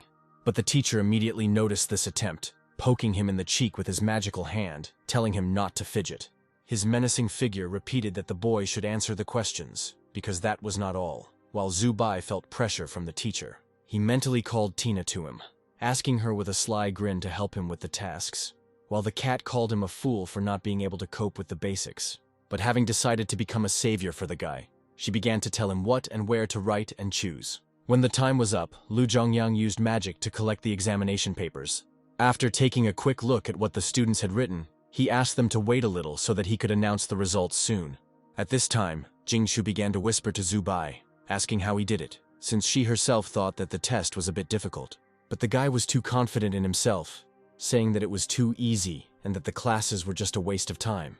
Xiaoshi was very angry with Zubai, asking the girl not to listen to him, hoping to find out his worst result. Very soon, Lu Zhongyang began to say that all the students here were talented, and all of them did well on the entrance examinations. To everyone's surprise, he said that there were many students with the highest scores, which made many people think that Zubai was also on that list. Only the guy himself had no doubt that he could have written a little better, while no one believed that he was a genius who skipped classes. His happiness was interrupted when his answer sheet flew into his face, where he saw literally the threshold points for not being expelled from the Dao school. Later in the teacher's room, Lu Zhongyang and another teacher looked at the lists of the best students. They were not at all surprised to see a girl in him, but Zuo Dao really amazed them, realizing that the guy was simply a genius. Of course, Zubai was the most disappointing, while Zhou Shan, the temporary teacher, suggested that they pack their things for his departure, since he was only bragging. But Lu Zhongyang remembered how the boy told him that he had to become stronger in order to kill the heavenly demons, hoping that he would have a chance to change the situation. At this time, Zubai decided not to waste time before the exam, going to the secret progress rooms, arguing with Christina that she did so poorly on the test. Only the cat didn't take it seriously, saying that her knowledge was simply a little behind. Because of this, Zubai decided that everyone needed to be crushed in the other two exams, but the next one was to test spiritual power, realm progress, and divine diagram. Because his diagram was already at the maximum level, the guy had to improve something else, while Tina was angry that people were cultivating so quickly. Although his spiritual power was high, he decided to improve by looking at the book to raise his progress to 5%. Before he could even take the book in his hands, a small man climbed out of the table, suggesting that he not get too carried away with it. It was the guardian of the rooms, warning that a 5% breakthrough often broke many cultivators. But Zubai had already decided everything, because he wanted to leave his classmates behind and become stronger himself. Sitting on the floor, he used the immobile mountain technique to activate the shield, hoping to get 5% by the evening. But as soon as he opened the book, everything around him turned bright red, and it became harder to breathe. Zubai felt as if he was being pressed harder and harder against the floor, resigned that such protection would not save him from distortion. Looking back at the floor, he noticed that his shadow had begun to move on its own, startling him a little. He closed his eyes and tried to ignore it, calming his mind. But as soon as Zubai opened his eyes, everything around him became even redder, and the book began to crack and seemed to call for something. Remembering how he was attacked last time, the boy decided to be more careful this time. But as he continued to lie there, the red light finally retreated, leaving him surrounded by a bright white light. It seemed to him that a vision was coming, as suddenly it began to rain in the room, not quite understanding what it was. Remembering that the walls here were covered in talismans, he realized that these were hallucinations, hitting himself in the face to come to his senses. He needed to read on, without being distracted by illusions and without being stressed by what was happening.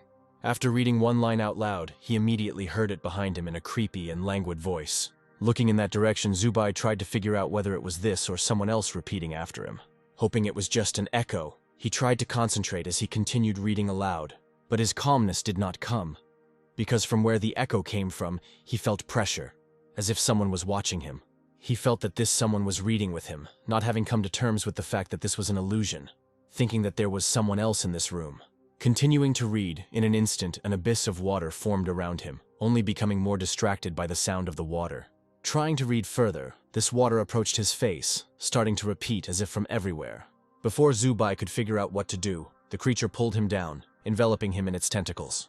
The floor beneath the guy literally disappeared, filling the space with water, only trying to reach for the light. Immediately, Zubai woke up, finding himself back in the room, but as if he had actually suffocated in the water, frightened by how realistic it was. But the Book of Tao, the distortion of the heavenly path, was really all wet, trying to understand what it was. At this time, someone was loudly swearing and knocking in his head, even frightening him at first. It turned out that it was Tina who was sitting and snitching, because the guy had so quickly broken through to such progress of 5.1%. Having put the book down, Zubai, all wet, now thought only about tomorrow's second test, hoping that everyone would envy him. The very next day, the best students were the first to be tested at the Dao School testing ground. The girl who won first place in the first exam had an insanely cool power, which amazed the girls. Zhou Shan himself was delighted, proud that there were geniuses in Lu Zhongyang's class too.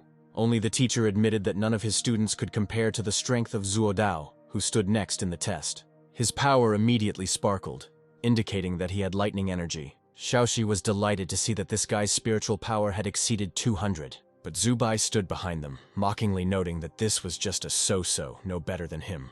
Xieshi tried to provoke him to go next, since he had such an opinion, wishing not to fail here. As he walked towards the cube, he greeted Zuo Dao, inviting him to look at the real miracle. He approached the teachers with a skipping motion and a satisfied face, as if he had already passed the test. Lu Zhongyang grabbed his face, asking the boy to behave well, thinking that he was happy about dropping out of school. Zubai was downright offended by this, noticing that he was actually definitely stronger than Zuo Dao. Zhouwan sent him to his cell quickly, since he had the courage to brag. Jumping inside, he immediately showed his strength, saying that today he would show who a real genius is. His power was indeed too strong that the testing apparatus began to spark. Displaying an error that his limit had been exceeded, the camera exploded, enveloping Zhou Shan in dust. The teacher was furious, thinking that the guy did it on purpose, while Lu Zhongyang assumed that the guy simply had a spiritual power above 250. Deciding to test this, Zhou Shan set a condition that if his strength was really that strong, he would bow down and acknowledge him as a teacher.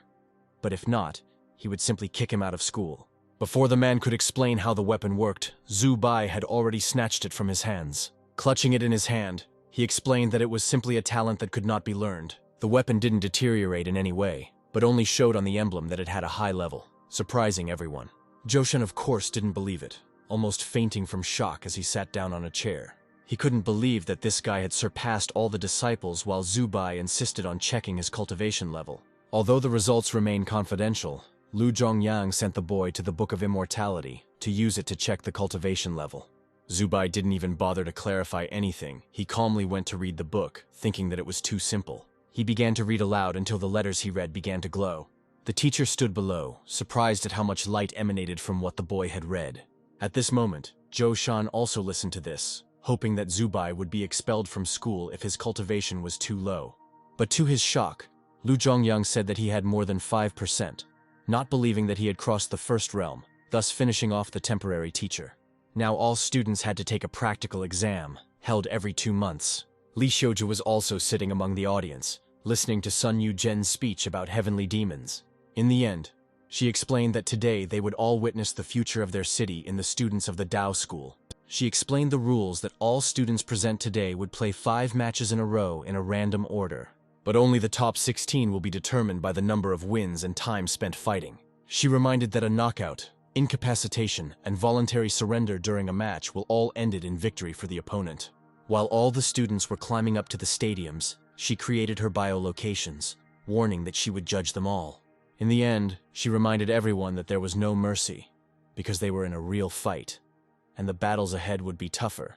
Before he could explain the beginning, Du Bing used his ability to transform into an animal to attack. Xiaoshi also started by activating her ice field ability. Zubai was fought by Hu Wei using his gigantism ability. The guy didn't even look at his opponent, but studied the stands, picking his nose, showing how he didn't care about the fight. He remembered that Lu Zhongyang had tried to explain to him how points were calculated and for what exactly. After finishing his digging, he decided that if he wanted to become the strongest, he needed to do more than just take first place while Hu Wei was literally right next to him to attack. After throwing the booger, he used his strength to throw the guy to the other side of the ring, realizing that he needed to show his absolute strength. Hu Wei didn't even realize what had happened until he heard that Zubai had won their fight. The guy didn't even show any boasting but stood calmly, pretending as if this fight had cost him nothing. He won the following fights just as easily, pretending as if he was doing literally nothing, just waving his hand or sneezing. All 5 of his fights passed in an instant, winning each one, only now asking the teacher if he did well and if he was cool. Only Lu Zhongyang immediately realized what exactly Zubai was using, covering his face with his hand, still thinking the guy was a huge braggart. Xiaoshi, fighting beside him, shouted that he had absolutely nothing to be proud of. She thought the guy was just lucky to have met 5 weak opponents while her rival was sitting in the ice. Among all the rings, the fights also smoothly ended, showing that now the best had gathered, and he would not be able to seem tough. Among all of them, Zubai was attracted by the fact that Zuo Dao also finished quickly, now sitting and meditating.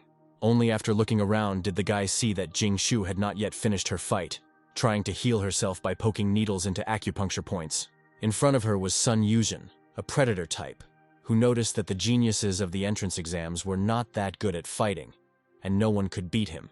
The evil guy suggested the girl not to persist, because now he was giving her a chance to give up. But after activating her health point, Jing Shu had no intention of giving up, shouting at him about it while summoning needles. She literally ran into him, trying to pierce him. The guy was also collected and ready to fight, attacking without expecting her to be able to dodge his fist. As she tried to activate the needles, she didn't expect that Sun Yuren would hit her, trying to defend himself with his hand. But even though he broke her arm, she didn't give up, quickly climbing onto his neck to hit him from above. Jing Shu summoned her needles, accurately and sharply stabbing him in the head right at the pain point. But Sun Yuren knocked her down with his hand more easily than she could hold on and continue the fight. Due to the inertia from the attack, I barely managed to grab the edge of the ring to avoid being thrown out of the fight. Xiao Shai watched this, asking the girl to stop fighting because this guy would only hurt her more. Sun Yuzhen himself approached her, holding his head, honestly admitting that he admired her willpower. But as he bent down to grab her and defeat her, his body went numb, and the games in his hand and head became more active. Holding onto the edge, Jing Shu noticed with a sly smile that he had been captured by her spiritual needle and thus lost. But the guy also smiled calmly, noting that this technique was only for people. Lu Zhongyang immediately understood what the guy meant and was horrified. Xiaoshi also noticed what Sun Yuren was thinking when he asked the girl to surrender. He began to transform into a beast, asking Jing Shu herself if her magic worked on beasts. So he simply knocked her out of the ring, literally smashing her into the ground while Sun Yuzhen explained his victory. With her biolocation, she moved to the teacher, asking how he was doing and whether this predator would be among the top 3. Looking at him, Lu Zhongyang himself noticed that this guy would be the biggest dark horse in this practical exam. It was the last fight for the top 16 students, noting that it was very fierce.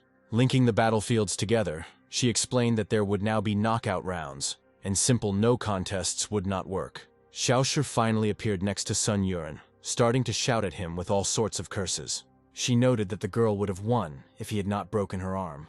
Only Sun Yuzhen didn't care, mockingly picking at his ear, thinking that he was yapping something.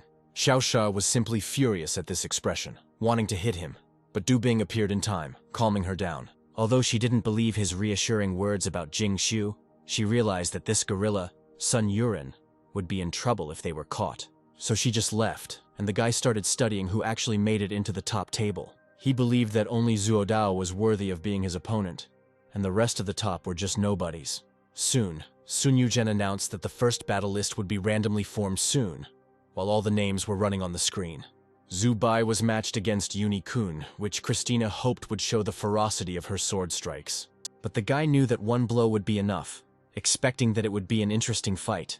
Because Yun Kong was Liu Xian's friend, Zhu Bai immediately jumped into the ring, mentally promising the audience that he would show them a master class. At this time, Liu Xian motivated the girl in every possible way, asking her not to hold back and destroy him. But Yun Kun didn't need this, because she herself planned it this way, harboring hatred for Zhu Bai. She remembered all his mistakes, mentally promising that she would kill him for everything, because people like him should not study in the Dao school. But as soon as Yun Kong stood up, she couldn't believe her eyes, and was a little confused. Zhu Bai was simply lying on the ring, which made the girl think that he was simply lying there and surrendering to her like that. But laughing a little, the guy waved his hand, arranging that she was simply too weak for him to have to fight at full strength. The girl demanded that he close his arrogance because she was the best in hand-to-hand combat, attacking him with her foot. But Zhu Bai didn't move even when her leg was almost at his body, only yawning. Liu Xian looked at this, knowing that this was the girl's signature move, thinking that Zhu Bai had signed his own death warrant since he didn't move. But as soon as Yun Kong's foot hit him, literally nothing happened. She looked at this, not understanding why she had failed, especially remembering that he was perfecting the sword. While she was thinking, Zhu Bai continued to mock her, asking if this was really all her power, and he hadn't even used his own. This only enraged Yun Kong even more, as she began to simply rain down every attack she could think of on the boy. But through the dust of her broken ring, she saw an unharmed Zhu Bai, who was simply yawning. Liu Xian was horrified to realize that the guy was stronger than they thought. But Sun Yuren also watched this, not believing that this guy would become a headache for him. Turning towards the girl, he simply said that he was too lazy to play around using his power. He enveloped her, only having time to say goodbye to her, while Yun Kong waited to see what he was doing. Not even a moment passed before her body hit the bags of soft bandage, literally throwing her off the field. Therefore, Zhu Bai was considered the absolute winner of this fight, rejoicing under the bright cheers of the crowd. At this time, Li Shuzhu was looking at the screen, studying what his score was and what his opponent's was. The man quickly realized that there was literally no teacher at the table who was supposed to give him a grade, thinking that he was now in the secret archive. Dropping his cap from his head, he ran towards the storage room where the archives were kept, while the symbol of the cap literally glowed. A passerby sitting behind Li noticed this, only nodding his head slightly. At this time, the director was at the police station, listening to Xinjun's alibi. What was even more important was the fact that he was a human being, and humans do not have the strength to create such an array in a building. The only thing that confused everyone was that his tests showed too high results, reminding them of the explosion he had caused. Zhang Shuyi shook his head and told the policeman that he simply didn't know the teacher's background. His parents were followers of Taoism, making a huge contribution to the development of their business. But in the end, they were brutally murdered by a traitor in their own home. Little Xinjun was left alone, but because the entrance to the building with his parents was closed, he took the boy for himself. Only Zhang Shaoyi didn't come here for stories, but to get information about Officer Li Shuzhu. The policeman said that he was transferred from the city of Xiyue, why the guy's resume was incomplete, why they sent him to his city to confirm the information.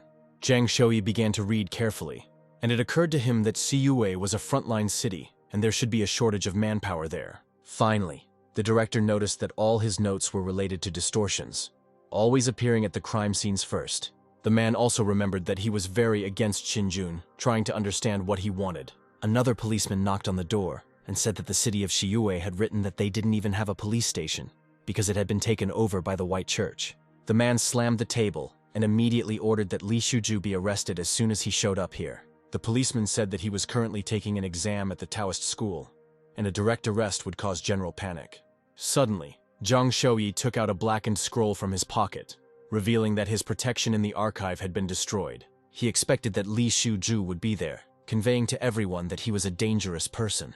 At this time, Li was actually in the secret archive, realizing how deserted the building was. Looking at the wall, he conveyed that he, Li Shuzhu, a policeman from Tong City, had applied to visit this area. A passage immediately appeared, showing him a staircase down directly to the secret 12th archive. Li Shuzhu was confused by the fact that this archive had always been a top-secret research site of the Taoist school, but there was no protection here. Looking down, he realized that someone had been here before him, since the ladder was broken.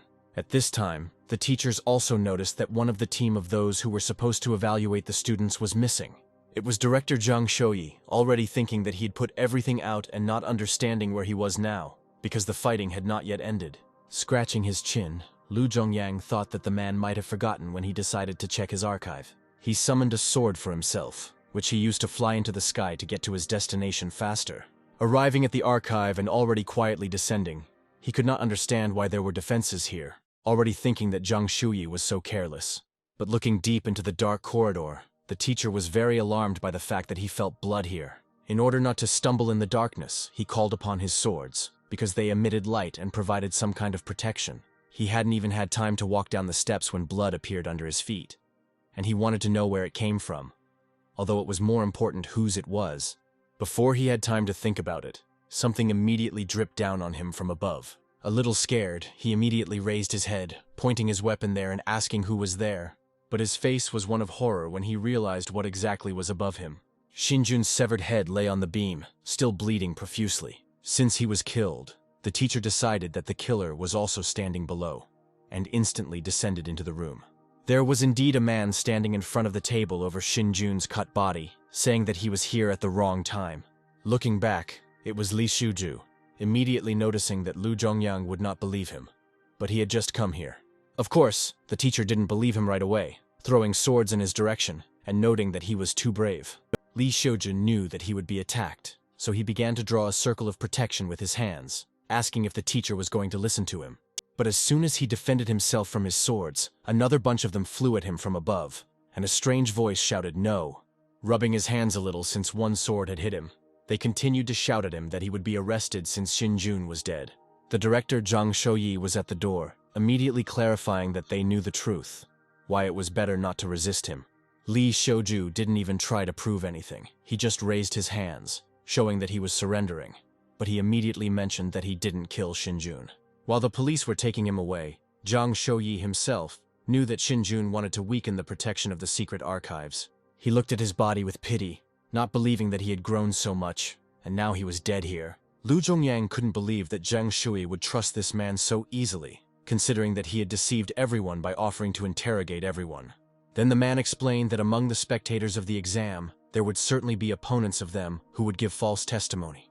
Only now everyone was faced with the question of what to do to protect the future of the Taoist school and its students. At this time, Sun Yuzhen was already shouting that they were in the second elimination round.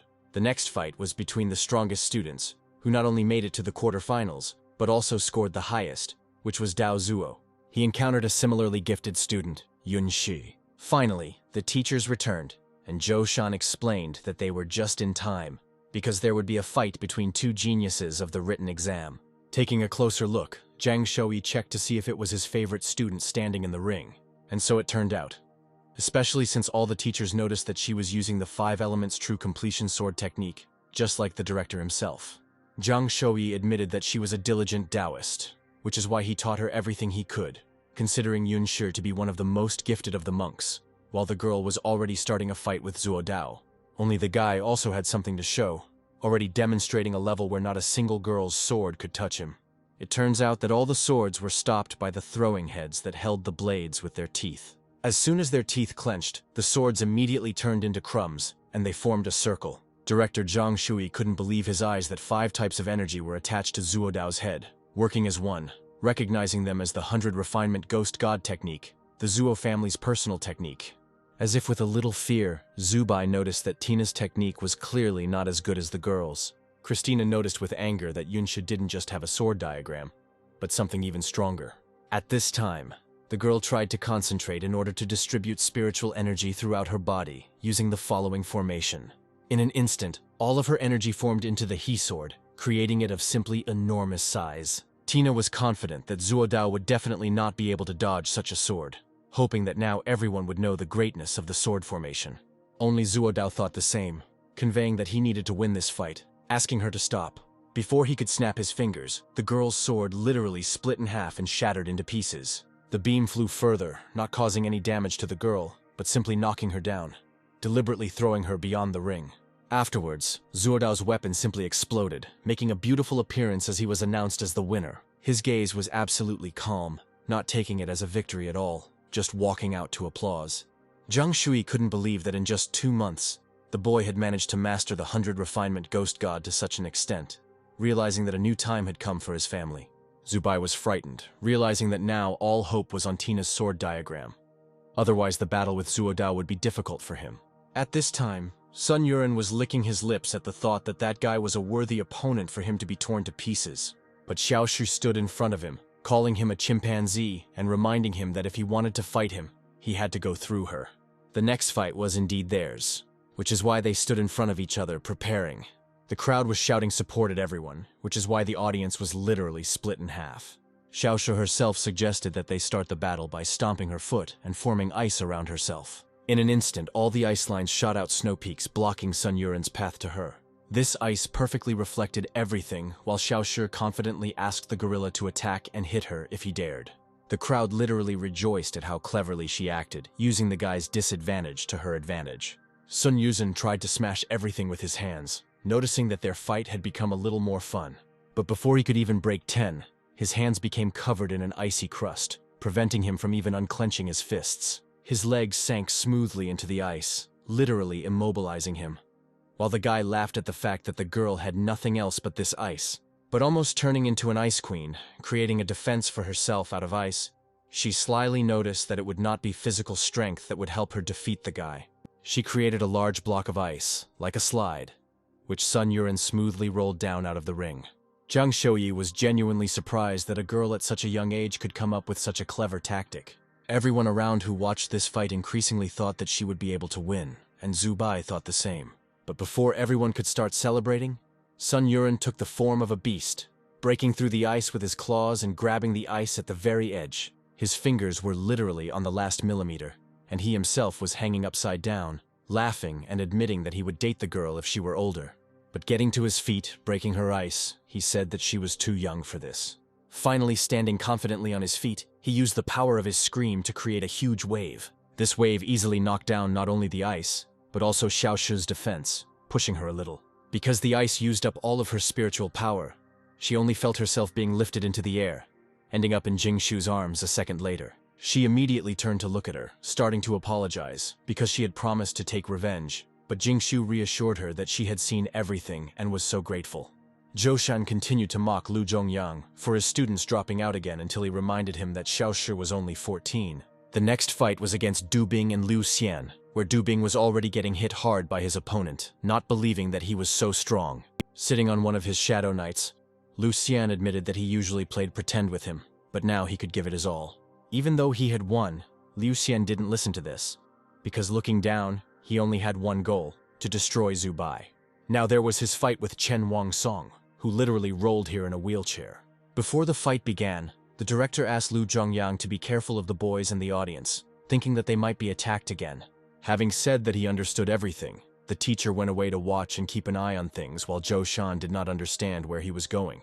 At this time, Zubai stood in front of Chen Wan's son, while the crowd did not understand why there was a disabled man in the ring, thinking that the guy was lucky to have an opponent. The boy also heard all this gossip, confessing to Zubai that they really did pity him, and not only when he became disabled. Therefore, he asked Zubai if he was his friend to have a real fight, to which the guy of course agreed. Chen Wen's son laughed and accepted it, concentrating his spiritual power into his body. As Zubai began to shoot at him, he easily dodged, realizing that it was too cruel for the boy, wanting to end his suffering. But in his mind, he still apologized to him before concentrating Tina's power into the sword. He didn't want to drag out why the sword pointed at his friend should immediately destroy everything. But from the pile of dust, Chen Wan's son emerged unharmed. Even moving on his body, he concentrated his power into creating limbs for himself.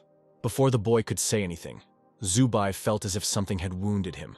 not understanding when he had managed to do so. The crowd was both delighted and shocked when they noticed that Zubai was bleeding a little. Zhang Shui immediately realized that Chen Wunsong had compressed his spiritual power to a tiny size, penetrating the boy's chest with needles. The director even thought that he was a guy who could fight even with Zuo Dao himself, if not for one thing. Unfortunately, Chen Wunsong was unable to train normally this month after he became disabled.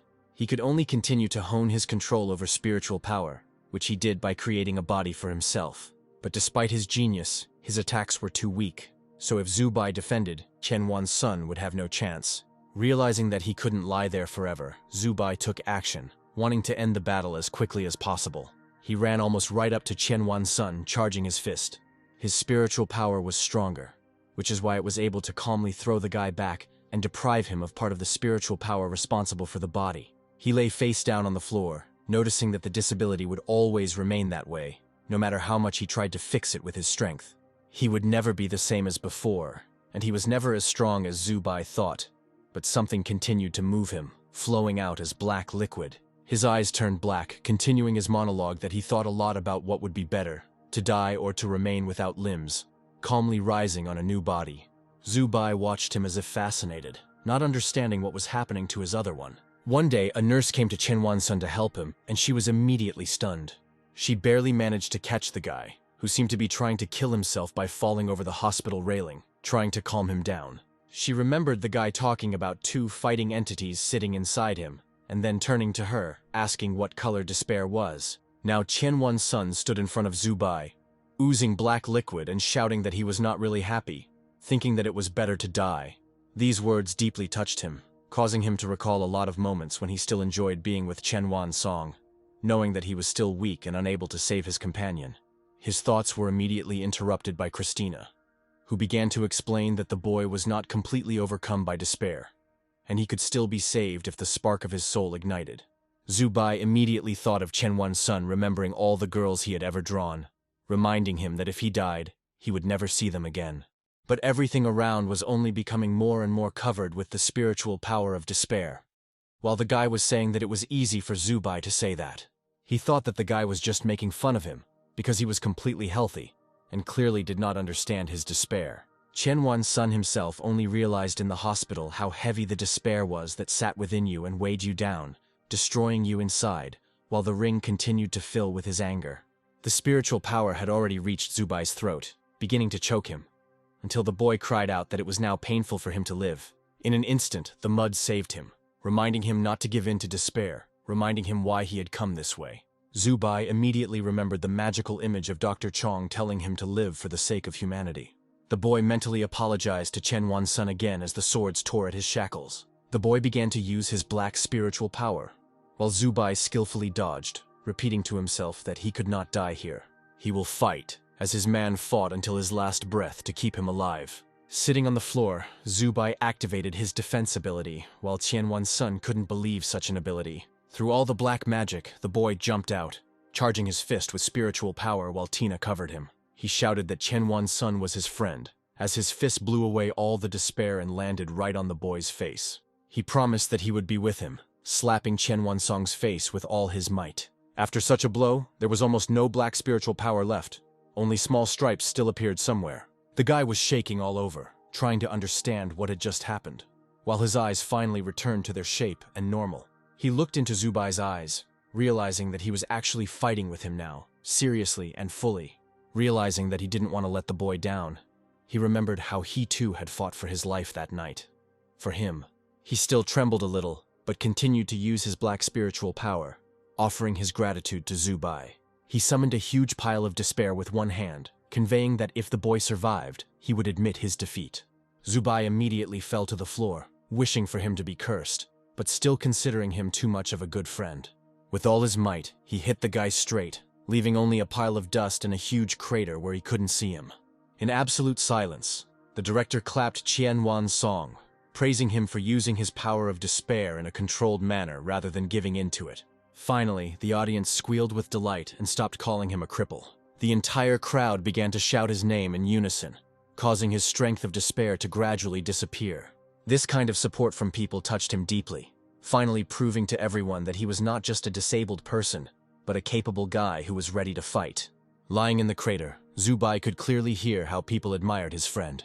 Now he admitted that if it weren't for the system, Qianwan Song's strength would have simply killed him.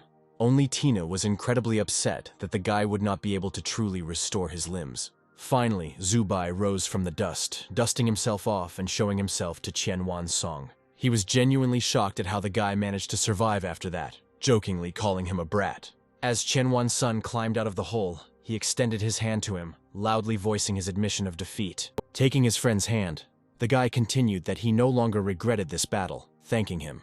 Even though Zubai was declared the winner, Zhou Shan was extremely upset that the path of a genius like Qianwan Sun would end so stupidly. Zhang Shuyi immediately remembered something tragic in himself, realizing that the sacrifice would be great. His granddaughter's limbs were also taken away during the pogrom, remembering how she screamed, trying to feel her legs.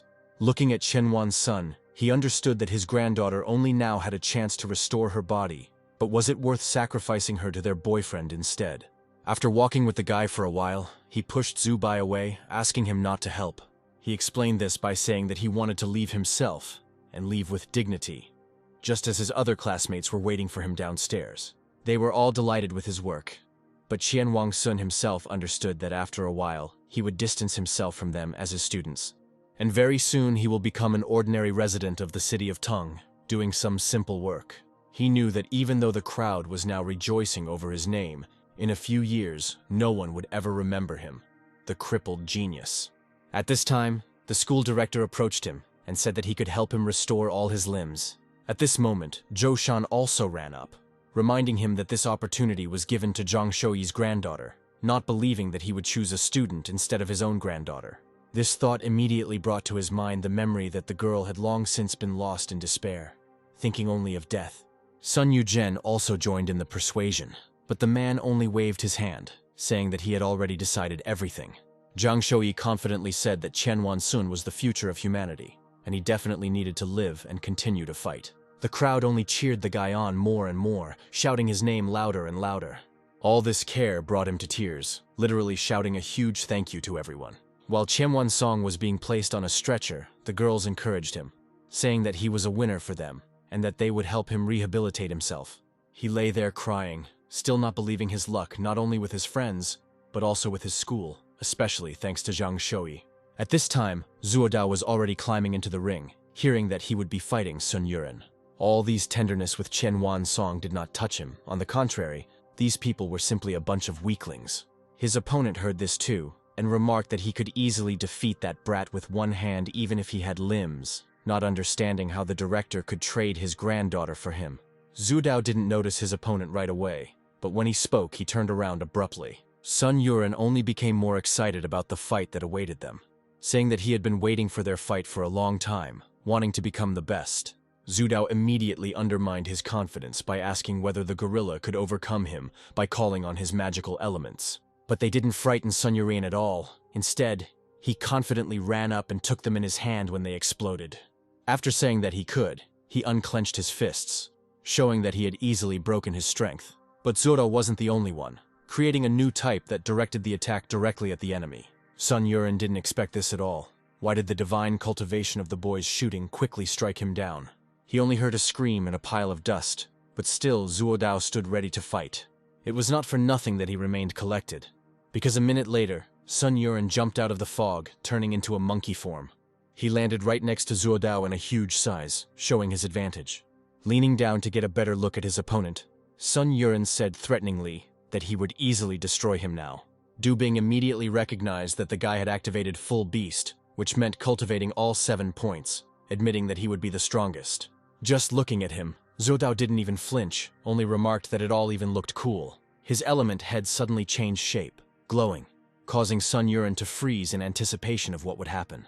It was his mistake because Zuodao used a new divine cultivation, attacking with all the elements into the cannon. It was a stunning victory, literally throwing his enemy out of the ring, leaving even the crowd in the dust. Sun Yuren was literally crushed to the ground, leaving him unconscious for some time until he realized his defeat. Zuodao stood in the ring and looked down at him, asking whom he was going to defeat. Liu Xian comes from the central city where the heavenly court is located, where an aristocrat born of a nobleman sat. He never gave the mother and child the slightest advantage, literally driving them out of the heavenly palace. These people were Lu Xian and his mother, who eventually died of hunger and cold. So when he came to the city, he hated people who wasted food like Zhu Bai, who openly fed his dog. Their fight was the following. Why Lu Xian told him that he was similar to those aristocrats from the heavenly court, which Zhu Bai did not understand. The guy was filled with hatred, which is why he barely managed to say through clenched teeth that he wanted him to die. In an instant, spiritual soldiers appeared next to him, and they were his weapons. They all immediately tried to pounce on the lying Zhu Bai, thinking that he was so helpless. Although he wished for a scumbag like him to die for his actions, Zhu Bai was also driven by anger, reminding him of something. Literally breaking the knight's hands, he reminded them of what he had done to Aisha, sincerely expressing that he personally wanted to kill him. Lu Xian also did not give up, reminding them to value any resources when summoning new spiritual warriors. This time they appeared not with swords, but with colored ropes, subject to control. In an instant, they surrounded the body of the lying Zhu Bai with these tubes, which made him slightly wary. Summoning a huge sword, the boy remembered that it was known for its defensive power, offering to test it. It was his most powerful sword, drawing all the knights to itself and forming a huge blade called the Gladiator's Sword. But as soon as he touched Zhu Bai's body, he was unable to pierce his skin, simply stopping. The more Liu Xian tried to press his strength, the sword simply broke into dust in his hands. Zhang Shouyi was also surprised, admitting that such protection was even stronger than Sun Yuren's. While Liu Xian was recovering from this, Zhu Bai stood up in front of him, telling him that Aisha was a human. She was his very important companion who was infected with the corruption, turning into a dog. He reminded her that he had never stolen or robbed anyone, but had honestly fed her, which was clearly not wrong in any way. Liu Xian looked at him with genuine fear, because Zhu Bai's face was terribly distorted with anger, something no one had ever seen before. His fist glowed much brighter than it had in any other battle, reminding him that this was for Aisha. In a second, he hit Lu Xian in the face so hard that he flew to the edge of the ring. Literally a couple of millimeters saved him from a strong fall, but even such a blow caused him enormous damage. Zhu Bai approached Liu Xian and reminded him not to dare touch Aisha ever again. While the boy was foaming at the mouth, Zhu Bai threatened that if he touched his dog, he promised to kill him, even if it was against school rules. Zuodao also saw this fight, and was a little horrified that the guy's spiritual strength was clearly stronger than his own. Zhu Bai himself saw him, and only quickly called out to him to say something. Waving his hands, he added that it was a warm-up, suggesting that they get straight to the point and go into battle. Zuodao of course agreed, but as soon as he stood up, Zhu Bai was already lying down, and he was a little indignant at this approach. But Zhu Bai only used this against him, noting that he would only stand up to fight if he was good enough against him. Zuodao of course accepted the challenge, noticing that the guy was being too arrogant, snapping his fingers. In an instant, the floor beneath Zhu Bai exploded as Zuodao used the divine explosion cultivation. Only the guy just laughed at such a clever approach to simply blow it up unnoticed. Then Zuodao admitted that he had watched his fights and noticed that only when he was lying down did he receive such incredible protection. He summoned his elements of magic, also explaining that he had already studied all the martial arts texts for the Zero Kingdoms, pinpointing exactly what Zhu Bai was studying. While Jing Xiu was treating Qian Wangsong, who recognized Zuodao as a scholar, Xiaoshi only wanted Zhu Bai to die. Looking at the floor, the guy himself realized that the mountain-like defense tactics would no longer work against his opponents. But before he could think about it, Zuodao did not wait, attacking him. At that moment, the guy was very lucky that he had Tina, who smashed those heads with her swords. Noticing this, Zuodao only became more angry, not believing that he had lost to the guy in the second test of the entrance exam. So he enveloped him in lines, not giving him a chance to move even a little. As Zuodao rose into the air, he summoned a ton of his elements to send at his opponent. He said that this time he wanted a perfect victory to show this arrogant man his place. Zhang Shouyi immediately felt how much Zuodao's strength had increased with the anger he'd accumulated, ordering Zhou Shan to turn on the protection of the stands. With a wave of his hand, the boy used his divine cultivation of the falling star. A pile of weapons began to fall on Zhu Bai, while Zuodao insisted that he simply had to win against him. The timely installation of protection saved the stands from a very powerful explosion caused by a wave of attacks, but only the man in black did not move from surprise. When the blast wave ended, Zuodao sank down onto the ring, trembling slightly, calling for his teacher Sun Yuzhen to come over. He raised his head to her and began to ask her to explain the results of this fight. It turns out that Zuodao used to be on the front lines, fighting alongside adults against the heavenly demons, but one of them badly defeated his team. But the guy did not give up, ordering everyone to get up and fight. Another man saw this, which is why he literally appeared in front of his face, stopping him. Grabbing him, packing him into a suit, Zuodao shouted to his father that he could still fight. He tried to get out, all the while demanding that he let him go and let him live and die with the Zuo family. Only his father didn't listen to him. He just turned around to say that he was just the spark of their family. The next moment, he sent him flying to safety, shouting at him to not let their family fade away. Now he and the people defended this line, not wanting to give up and lose to the heavenly demons. Zuodao himself remembered his father during the battle, thanking him out loud for his kindness. Xiaoshu was even scared by how crazy the guy was, while Jingshu hoped that Zubai wasn't dead. Sun Yuzhen had already personally approached Zuodao to raise his hand and announce the winner of this examination. But before she could say his name, Zubai's hand reached out through the thick smoke. When the smoke cleared, everyone saw that he was holding on to the field, which meant he had not yet lost, and the fight was not over. Zuodao himself couldn't believe his eyes that the guy was still here, although such power should have thrown him off the field. All his classmates were shocked that the guy managed to survive after that. Zhang Shuyi was also amazed, realizing that such physical talent was very rare, thinking that he had awakened the legendary bloodline of an immortal god.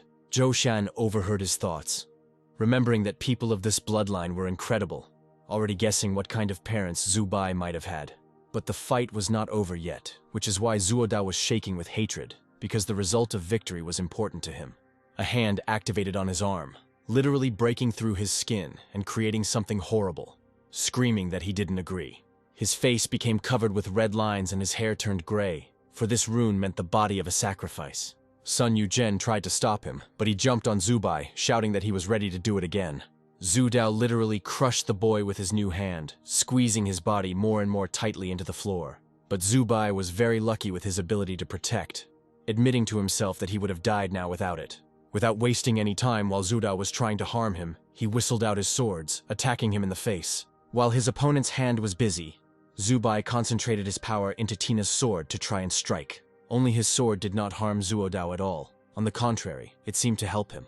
The next blow came from him, but Zubai was not under the same protection. Realizing that the guy was fighting too hard, he tried to concentrate so he could use his laziness points to heal his body. But literally a second later, they all ended when Zuodao was about to give him one last powerful blow.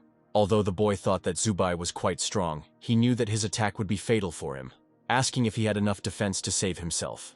As expected, the guy's defense was unable to stop the spear, piercing his body slightly. Zuodao was seething with rage, reminding him that he was the one who had to win this fight. But before he could continue his attack, his hand began to swell and throb, breaking its stake. Zhang Shuyi immediately realized that this was the after effect of using his hand, while Zhou Shan was already running for medical workers. Zuodao only fell helplessly to his knees, resigned to the pain in his arm, not understanding why now, when he was a minute away from victory. His body quickly became thinner, as if his hand had sucked all his blood into itself, while he begged Zubai for another minute to win. The guy himself was scared because his life was literally on the line, until Zuodao reached out to him, saying something about what he had to do.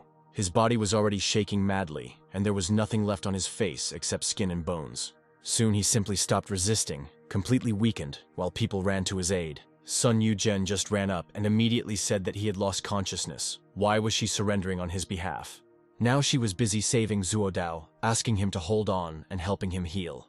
Zubi immediately wanted to give up his healing ability, but now he had a choice. But Tina began to explain that it was impossible. Pulling out the rest of the small stone, he was furious that he felt useless, while wanting only to improve. Now that Zuodao's condition had returned to normal, Sun Yuzhen happily announced that the winner of the exam was Zubai. Zhang Shuyi was overjoyed that there was such a talented class this year, asking Zuodao, Qianwan Song and the winner to be admitted to a special training course. Zhou Shan himself imagined that after this year, they would be able to send them to an exchange tournament between other cities. At this time, in the crowd, the man in black only became more gloomy, creating darkness around himself. As he began to whisper something, Zubai immediately felt a strange, familiar, and anxious feeling looking around. At this time, Li Shuju was chained in the criminal room, not knowing how many times he had to repeat his words to the investigators for them to believe him. With folded hands, no one believed him at all that Xinjun was guilty, especially Li, the last member of the church, and here he was accusing a dead man. Only now did the man realize that it was not the church's sign, but bloody diagrams, realizing that he wanted to destroy the entire city. Nobody here believed this. which is why the chief investigator suggested that his partners try to get through to him using their own methods. Realizing that no one was listening to him, Li Shuju easily managed to get out by conveying that he didn't have time for this nonsense. After the exam, the director of the Dao school himself gave a speech, conveying that they, the residents of the city of Tong, had provided them with great assistance. Therefore, all the teachers who were at the exam bowed deeply to the people in gratitude for everything they had helped with.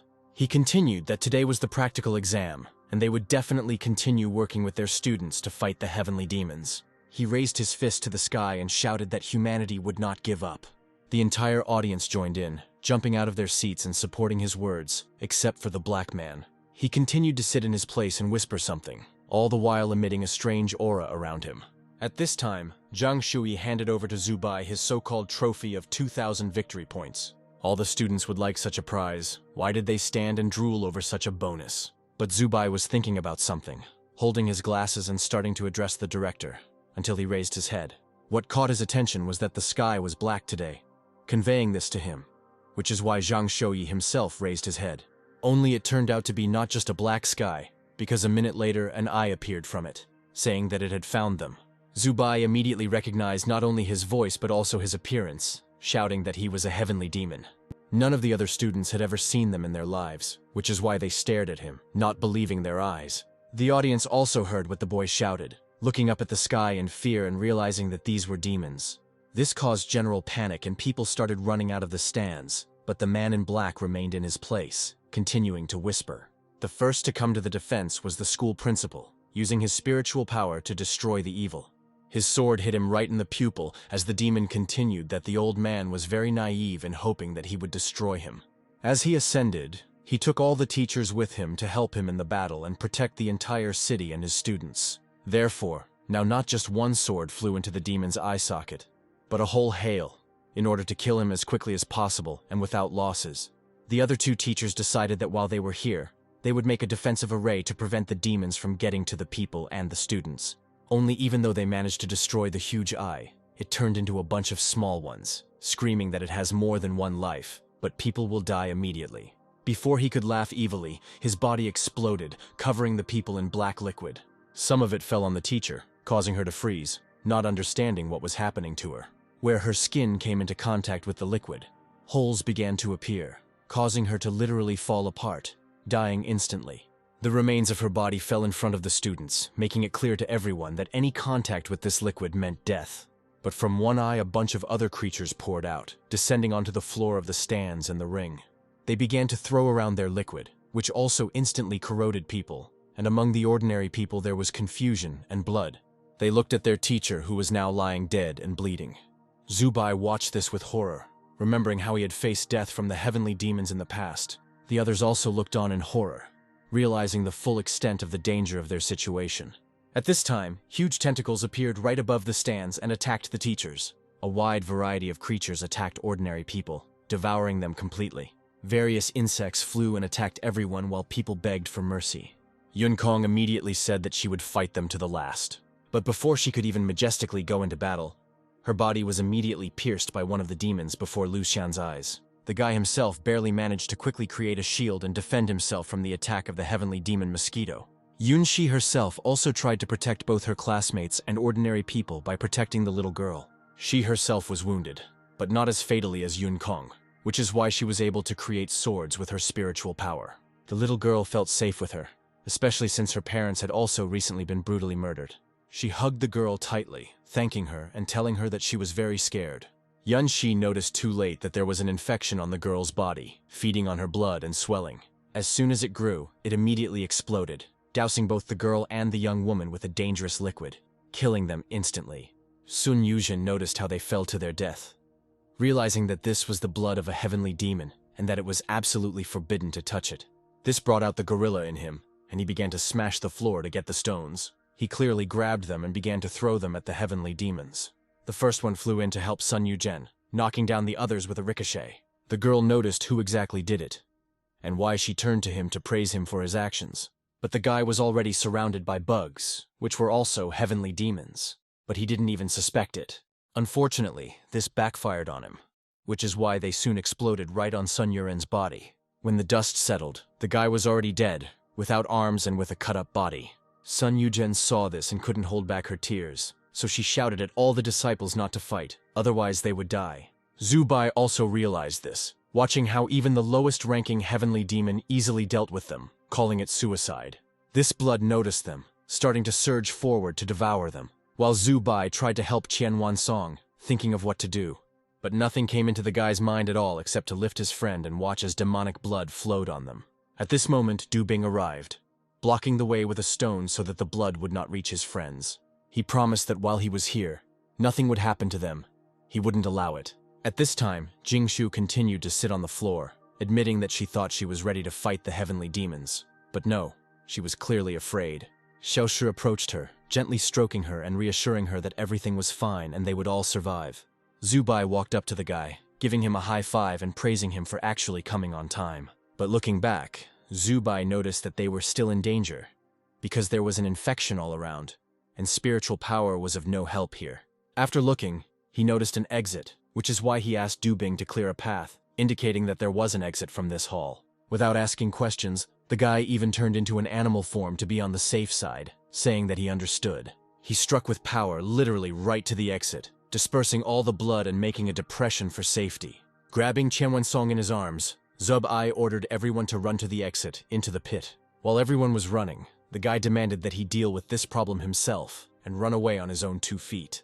Instead of the boy wasting his strength on his body, Zubai suggested that he use his intuition to sense the heavenly demons. Qianwan-sun obeyed, looking forward and sensing whether there was anyone, and seeing spiritual power with his strength. Luckily for them, the little demons didn't see them as they passed by, but the guy was confused by what he saw below. Beneath them, literally everything was seething in a purple demonic light, realizing that he was literally beneath them. But he didn't have time to warn anyone, because the tentacles immediately crawled to the surface, knocking everyone off their feet. Still using his strength, Qianwan-sun couldn't believe that there were such large heavenly demons underground. Noticing that demonic mouths were heading towards them, Zubai began to cover the guy, and Du Binggu told him to save the girls. But when she turned around to look at them, it turned out that Xiao Shi had injured her leg when the tentacles came out, and Jingshu was trying to lift her up. But by pushing the girl away from herself so that she would not be harmed, Xiao Shi sacrificed herself to stop the demon. After putting Qianwen Song at a safe distance, Zubai ran to her aid, asking her to hold on for a minute. But he didn't have time for literally a second, because in his place was Du Bing, already completely pierced by the demon's tentacles. Looking at Zubai, the guy said that he was now leaving, and everyone would be protected by him, for his sake. Everyone was horrified when their friend was tortured so cruelly by the heavenly demon. But while they were standing there, Du Bing was still suffering, trying to delay them as long as possible. He literally tore out a chunk of the earth, sending it into the sky while he bled. On it were his friends, who were barely holding on from this throw, but they held on, appreciating the sacrifice of their friend. Du Bing's time had passed, but he only smiled, believing that his friends would defeat these monsters when the tentacles finished him off. At this moment, the teachers and the principal were fighting against the demons above, realizing that the Zhoushan array was the most powerful, but there was still a battle below. Only now did Zhang Shui realize that there might be a traitor hiding inside, in the stands. At this time, Jingshu was carrying Xiao Shi on her back while they all reminisced about Du Bing. Zubai carried Qianwan Song in his arms, understanding that Du Bing had risked his life for their survival. Zubai wondered if he had been able to sacrifice his life, constantly appearing at the right moment, even to the point of crying. There was a crowd of people near the exit, all wanting to survive, even if they were wounded. Everyone was running and pushing so much that even those who reached the exit were unable to get out. While everyone was running away, that same strange man in black stood near the entrance, starting to say something about humanity. He noted out loud that people were so fragile and vulnerable, but everyone still dreamed of defeating demons. Before Qianwen-sun could warn everyone that something was wrong with this guy, he himself revealed his tentacles and face. The disciples immediately recognized him as Xin Jun, until he confidently stopped them, demanding that Zubai come with him. But the guy honestly thought that their teacher had gone over to the side of the heavenly demons, remembering what he was like. Xiao Shi immediately showed her attentiveness, noticing that it was he who killed Du Bing with his tentacles and broke the formation. She immediately remembered the other students who had fallen at the hands of demons, crying out that their death was on his hands, the death of his own students. This rage towards the man awakened the spiritual power in her, activating her icy defense without understanding his actions. But Shinjun didn't care. He hit her with his strength, demanding that she not interrupt when he was talking. Otherwise, she would die quickly, which is what began to happen because the blow was directly to the carotid artery. She was caught in Jingshu's arms, immediately trying to save her life with her needles. At this time, the guys themselves were not thinking very kindly about their teacher, so Chen Wang-sun used his strength to stand up on his feet. Noticing the guy's goal for the fight, Shinjun warned that if Zubai did not do what he wanted, he would simply kill everyone here. But the guy himself didn't even listen to him, at that very moment attacking him with his swords.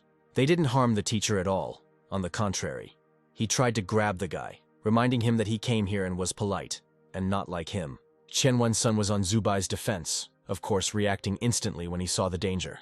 His attacks, due to the surprise, had the effect of giving Zubai the opportunity to get some distance. He took advantage of this, smoothly moving the shockwave closer to the guy. They now stood back to back, so that in case of danger, they could protect each other from all sides.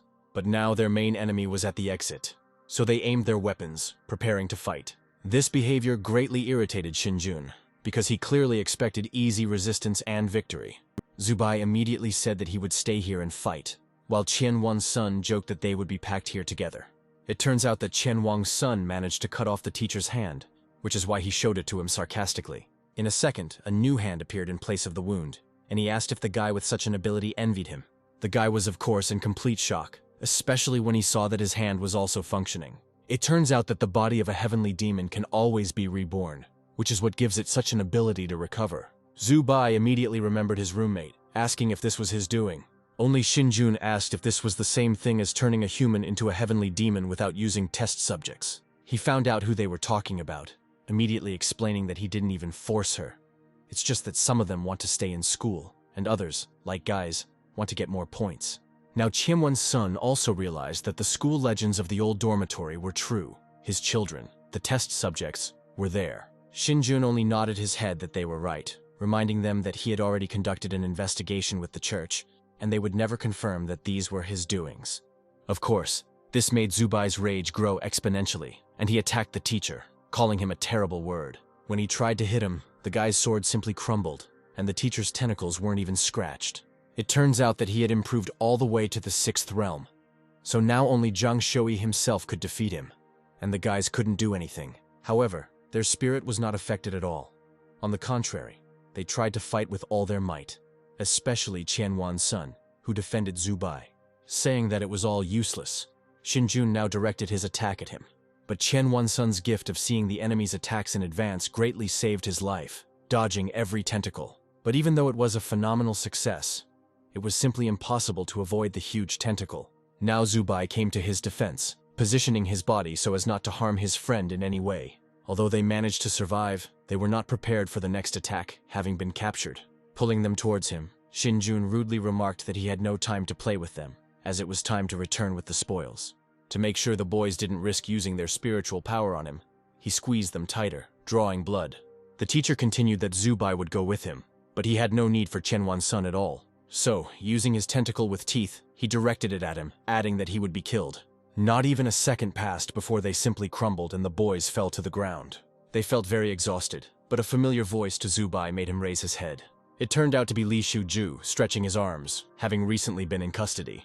With a light movement, he simply punched the man in the face while he said that even if he died, he would return. He would be reborn as long as it took. But Li Shuju did not stop, shaking his body from bottom to top. With a strong blow from both hands, he confidently hit him in the chest, despite his cries of endless life. The guys looked at this with their mouths open, especially not understanding how the blood of heavenly demons did not kill the man. But Li Shuju literally just shook off this dirt, while Shinjun did not understand how he managed to harm him so much. He didn't understand how he could be so strong, wanting to know who he even was. Looking down at him from above, Li Shuju noticed that he had allowed the church to take the blame for many things, without even knowing who exactly he had pushed it all onto, since he himself was the eyes of this church. Shinjun only heard this before he stood up, offering the bishop himself even better hospitality by calling on his demon powers. Altogether, the heavenly demons pounced on Li Shuju, until the man remarked that he would call upon other demons to help him destroy the heavenly courtyard. Only Li Shuju was not touched by any demon, and he simply emerged from the smoke, all shining yellow. He reminded Shinjun that they were more than just a church, and he also reminded him of today's demonic day. Only now did Zubai manage to think about why the man completely ignored the suicidal attacks of the heavenly demons when that very teacher was in front of his eyes. As he rose into the sky, Li Shuju continued that humans, despite their weakness, were the most resilient creatures in the world, and they would definitely be able to deal with any enemy. He spoke to the demons or monsters to get away from the land of people, only becoming more shining. With confidence, he shouted with his fist that humanity would ultimately win, thus causing the great turning fist of intent. This strike literally obliterated any undead, scattering only pieces of Shinjun. Although this shockwave did not kill people, it could cause minor damage, which is why the guys quickly lay down so that as few stones as possible would hit them. This fist represented the purest faith in the unbending nature of human beings, which is why Li Shuju saw only a corpse after the dust. But before he could relax, Shinjun said behind his back that he had greatly underestimated his strength. He had in his hands the very notebook that the guys from the old dorm had collected, saying that no one could stop this power. Li Shuju immediately recognized the trigram in the book and tried to snatch it before the man could read anything. But it was too late. He had become intangible. These trigrams have the ability to distort the physical rules of space, so he used them to put everything within his reach. He believed that now everything was under his control, and he could consider himself a god, instantly disappearing somewhere. The boys looked at the teacher and the policeman with distrust, only then looking around. They heard that Shinjun was now distorting space, only feeling that he could be anywhere at any time. Before Qianwan's son could warn him, the teacher appeared behind Zubai, immediately grabbing him by the throat. Of course, both Li Shuju and the guy rushed to his aid, asking him only to hold on. Li Shuju immediately tried to strike Shinjun, but all his attacks missed, while Zubai suffered from suffocation. Qianwan Song's attacks also didn't work at all, still trying to understand how it was possible that everything was passing by. But his body was still harming the guy. The man immediately realized that when the first trigram is activated, no external force can destroy it, realizing the whole problem of the situation. Zubai had already lost consciousness when Shinjun transmitted that he was taking him away to completely destroy Zhang Shuyi's heavenly array. After that, all the heavenly demons will be able to attack the city, wanting to see how the people will remain adamant. Trying to teleport, he failed. On the contrary, he remained in the same place and became more visible. Still holding the boy, Shinjun tried to open the trigram, trying to figure out why nothing worked. At this moment, the golden elements moved into Zubai's head in an invisible line. In his space, Christina was shocked, conveying that this precious stone was absorbing the energy of the trigram. Having dropped Zubai's body, the man was shocked when he opened the trigram, and it turned out to be empty, simply disappearing. At this time, Christina noticed that the stone had completely recovered, already assuming that it would turn back time. The cat madly begged the guy not to die, until he sharply noted that he had not died, and had heard everything perfectly well. Now it was Li Shuju's turn to attack, summoning his diagram after noticing that the man had no tricks left. While Shinjun stood there and studied where his trigram had disappeared to, the head of the church did not waste any time in striking him. The blow literally caused the man to crumble into tiny pieces, leaving only the book intact. He fell literally in front of Zubai's face, frightening him greatly and even forcing him to come to his senses. He started yelling at him to tell him what was in the last chapter, slowly disappearing. His pieces literally evaporated, while Qianwan's son was helping Zubai come to his senses, and Li Shuju was taking the book away. Touching his neck to make sure it was okay, he quickly thanked Li Shuju, knowing that he could have died. But the man only smiled at him, saying that everything was fine, and conveying that he only needed this book. Before they could add anything else, their attention was drawn to the fact that a large amount of something was flying into the sky. It turned out to be teachers, the principal, and other people who called it the arrival of the heavenly ones. Because of this, Li Shuju turned around to leave, saying that it was time for him to go, but they would definitely meet again. Zubai waved awkwardly to him as he said goodbye, mentally understanding that the essence of the book had been sucked into the stone, hoping that he wouldn't be angry about it. But the battle against the heavenly demons was successful only thanks to the support of an elite force called the Night Army. Despite the success, the war also resulted in numerous casualties among both the people and the monks. Because of this incident, the Tong City Dao School ceased to be self-governing. The director began to work closely with the Night Army, an elite unit subordinate to the Heavenly Court. After shaking hands with Commander Fong Mo, the incident with Shinjun was considered over. But the story with him was not over. While Zubai was waiting to help Qianwan's son, he cursed himself for not being able to save anyone. Then the boy pointed to their classmates sitting there, who, at least, were still alive. Zuodao, Liu Xian, Jingxiu, and Xiaoshi sat there, realizing that they were the hope for life. Zubai approached the girls, wanting to know how they were doing, since Jingxiu was now crying like a baby. Hearing a familiar voice, the girl looked back, showing that Xiaoshi was alive, as she had managed to use ice to save her artery and survive. This meant a lot to Zubai, which is why he himself began to cry when he looked at them, saying that this was very good. At this time, in the Heavenly Demon's Den, Xinjun had fully recovered, a little angry because of the defeat. Her Majesty the Queen stood before him, immediately noticing that the man had failed. Her snake added that this was more than a failure, because not only did he not return Zubai, but he also allowed the first trigram to fall into the hands of a troublesome man, Li Xiuju.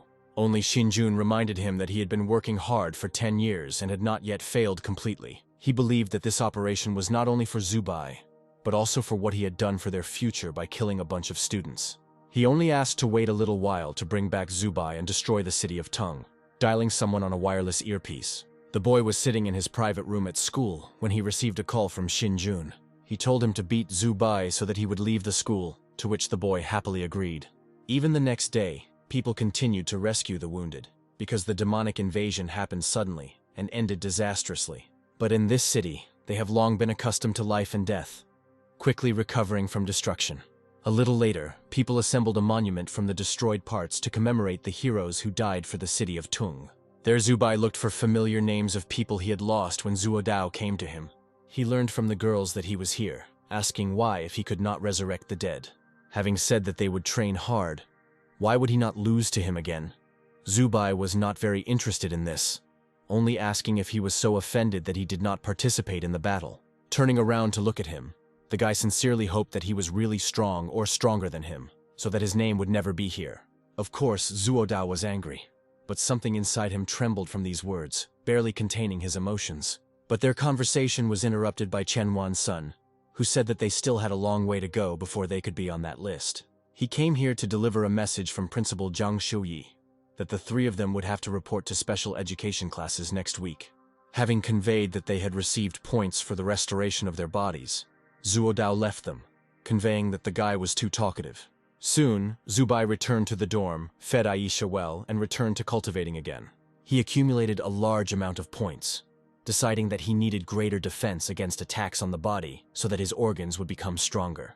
He found exactly what he wanted, admitting that the technique of lying like a mountain for a shield was not as effective as the new one. That's why he used his glasses to pump up this star, immediately feeling his body shrink. Not even a second passed before he turned red, spitting blood, as if another moment and he would explode.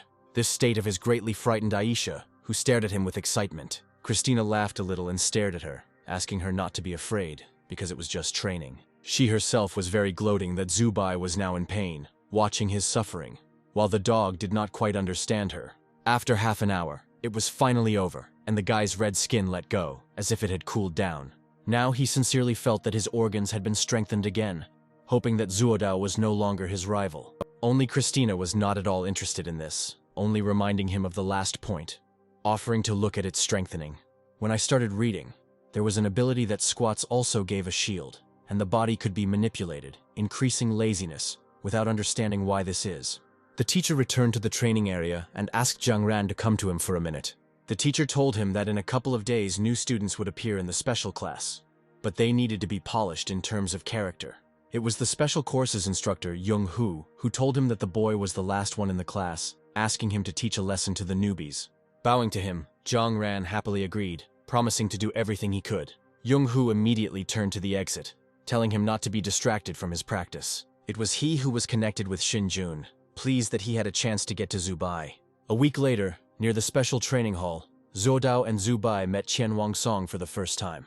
He immediately ran to boast to his friends about his now restored body, remembering that it was exactly the same as it was before. Showing how quickly he could now use his body, only Zuodao rudely reminded him that they needed to go to class. He was the first to open the door, looking inside and realizing that it was very dark there. Others noticed this too, starting to speak into the darkness, already thinking that they had arrived too early when someone in the darkness laughed. Before they could do anything, all three found themselves in the sky, enveloped in red magic. This magic moved them to the floor of the ring, trying to figure out who this stranger was in front of them. The guy didn't answer them, only noted that they had very weak defense and many weak spots. sadly noticing that the bar for special courses had become lower and lower. Only now did he answer them that in order to get into the special class, they would have to pass by him. He spread his arms and pointed to the entire room, explaining that this place was specially reinforced and would not break like the ring at a test match, asking the guys to give it their all. Zubai immediately assumed that this was a test from Young-hoo, asking his friends to really show what they could do. This attitude pleased Jiang-ran, noticing that they had a very interesting tactic in their formation. But at this point, he also pointed out their mistake, that in a real fight, in the face of absolute power, it was useless, striking at Qian Wangsong. Because Qian Wansun was instantly struck down by the attack, Jiang Ran said that their spiritual power was very weak and their foundation was too poor. Then Sodao decided to show this stranger what he was capable of by summoning one of his best cultivations, the divine shooting star. Despite the huge explosion, the boys continued to hear his voice, assessing that Zuo Dao only focused on magic weapons and had one fighting style. From the dust, Jiang Ran created a hand with his spiritual power, grabbing the boy by the neck and squeezing. A second later, he pushed Zuo Dao into the corner, seemingly rendering him unconscious, leaving only Zubai left in the fight. The boy immediately realized that his spiritual power was clearly greater than his own. While Jiang Ran was already preparing to strike at him, Zubai was lying on the floor, so Jiang Ran thought he had defeated him by hitting him from above. The guy mentally said that defeating him would not be as easy as the stranger had decided, once again rejoicing in his defense technique. Now he wanted to show what he was capable of, fighting back with Tina's technique. He jumped around in circles, throwing his cat swords into the center, straight at Jiang Ran. Only the guy had his own defense, using spiritual power, admitting that Zubai was not bad, wanting to test how long he could last. Finding an opening when Zubai did not attack him, he summoned huge hammers, wanting to beat him down. With each blow, the guy managed to successfully touch the floor in order to use his shield. But even so, he managed to inflict minor damage. Noticing this mischief, Jiang Ran rudely said that he didn't come here with them to play. In an instant, Zubai found himself in the air, completely pierced by his attacks. Without understanding how it happened, on all fours, the guy was a little shocked that he could get these needles like that, bleeding. It then dawned on him that they were on hammers, and when he raised himself up, they pierced him, already afraid that they could be blown up in him. Jiang Ran smiled proudly that he was surprised, saying that he was the last one in the special class, and he destroyed them all with just spiritual power. Only in his mind was the idea of beating Zubai as hard as possible, as ordered by the master. He wanted to use the last resort because the guy's organs were badly damaged when Young-hoo turned on the light. He sat there perfectly, asking whether Jiang Ran wanted to kill Zubai, to which the guy was immediately taken aback that nothing of the sort had happened. Hardly believing it, Young-hoo reminded them that they had only been studying for 2 months, and there was no need to cripple them like that. Zubai agreed with this, rising to his feet, greatly surprising everyone. He rubbed his body, which had only holes in his shirt as wounds, joking that his chest still hurt a little. Jiang Ran was very shocked that Zubai was not seriously injured even though he did it on purpose. The teacher used his spiritual gaze, through which he could see the insides, noticing that they had indeed been injured, but were now completely restored. Young-hoo sighed, saying that although he was a physical prodigy, his techniques and methods were disorderly and ugly, although he was glad that he had changed. Only after being embarrassed by this did Zubai realize that it would be more difficult for him to deal with this teacher than with Lu Zhongyang. Realizing that he was being seen through. Looking around at the other boys, he asked how long they were going to play dead. After asking if they wanted to take the course, Chen Wansun immediately stood up, admitting that he had been pretending to test Zubai's endurance. Zhu Dao also stood up, without looking at the teacher, admitting to the same curiosity. Jiang Ran was only more surprised when these guys also stood up unharmed, not understanding how this was possible. Young Hui turns out to have been watching them all during the fight, explaining that the guy relies too much on spiritual power when everyone has their own special techniques. Chen Wansun possessed the bow star disc eye technique, easily dodging his attack. Zuodao defended himself from his hand with his weapon, which is why no one was hurt. Now Jiang Ran understood everything, especially how hard it would be for him to face these guys while the teacher continued to scold him. That's why Young-hoo, for his frivolity, punished him to run laps around the school without a break. Jiang Ran sincerely feared and respected his teacher, which is why he immediately obediently ran out of the hall. Looking after him, Zubai was even scared by how terrible the special classes were, even though he knew that he would be skipping classes. Young-hoo seemed to read his thoughts, noticing that he would force him to study, since he himself would be freer than Lu Zhongyang. Because of this, the guy looked back at him, only awkwardly scratching his head, trying to figure out if he could really read people's thoughts. In the evening, Zubai was already in his dorm bed, realizing that the last one in the special class was already very strong, thinking about how to accumulate more points. At that moment, there was a loud knock on his door, waking up literally everyone, and a voice behind the door warned him to get enough rest for his studies. The next day, Young-hoo literally sat outside Zubai's door, warning him that he knew he was sleeping all day, offering to talk. Only Jing-shu opened the door in a maid outfit, telling the teacher that the guy had left the room early in the morning. Young-hoo didn't believe it right away, especially since the girl was cleaning his room for him. But Jing-shu only smiled, making the excuse that the boy would instead guide her in her training. While the teacher praised the girl for being more hardworking than Zubai, who couldn't even leave his room, as if he had looked through the room. The guy was actually hiding here when Young-hoo shouted at him not to be stupid and to come to his classes. Jing-shu quickly began to close the door, saying that the guy really wasn't here, and that the teacher had better go home early. But the man simply sat down opposite the door, explaining that he was once a frontline intelligence officer who had retired, which is why he had so much time for them. Hoping that he would leave soon, Zubai took cotton wool to cover his ears. Even so, the guy heard his voice perfectly well, which specially began to read everything that he had prepared for the guy's training. But no matter how hard Zubai tried not to listen to his voice, not even 10 minutes had passed before he was ready to give up, just so as not to listen to Young-hoo anymore. He jumped up from the floor to open the door, mentally realizing that he simply couldn't take it anymore. As soon as he opened the door, Young-hoo was sitting under it, asking if he finally understood what was required of him. Scratching the back of his head, Zubai was too afraid to say anything to the teacher, so he simply promised that he would come to class tomorrow. Having finished, he closed the door, while Christina, lying on the floor, was simply dying with laughter from how afraid the guy was of him. Now Zubai understood what the improvement in body control was for, growing and transmitting that he would give the cat hell. Tomorrow, she would be manipulating his physical body to attend this teacher's classes, which clearly didn't make Tina very happy. The next day, Jing-shu knocked on the guy's door, telling him that she had mended his clothes and brought them. Zubai opened and took the clothes, confessing that they meant a lot to him and offering to treat her to dinner. A minute later, having dressed, Christina took control of his body, finally heading off to class. Near the hall they met Young-hoo, who was even once to see the guy that he had come. Only Zubai's behavior immediately alerted him, because he was jumping up and down and was glad that he had come to class. Young-hoo immediately thought that this was some kind of girlish behavior, already deciding that it was he who had influenced her opinion. No sooner had Zubai entered than he was immediately frightened by the way Chen Wang-sun was literally slammed into the wall. Once on the floor, a girl approached him, literally ordering him to get up. It was Lu Ni-jen, still angry that he had taken away the chance for limbs from the director's granddaughter, without making any excuses for himself. Chen Wang-sun bled, while the girl demanded that he rise up and prove himself worthy of this place. Lifting his hair to open his eyes to her, he asked her to relax, because he would definitely live up to her expectations. That's why he literally pounced on her while the girl was preparing to defend herself. Zubai stared at him, trying to figure out whether he was cultivating or picking up a girl. He overheard that Zuoda was also preparing nearby, having already been training for more than 18 hours. But what moved him was that Zubai was able to learn this by simply asking his teacher to guide him. Christina mentally kicked Zubai for provoking Zuodao to teach him this, although the boy was secretly pleased with his torment. His soul was in the spiritual space, explaining that it was not his fault that the guy was so eager to compete. At this time, Young-hoo used his gaze, immediately asking who the guy was talking to. While Christina was in the body, she began to say that she simply really wanted to practice, and was monologued to herself, asking when they would start.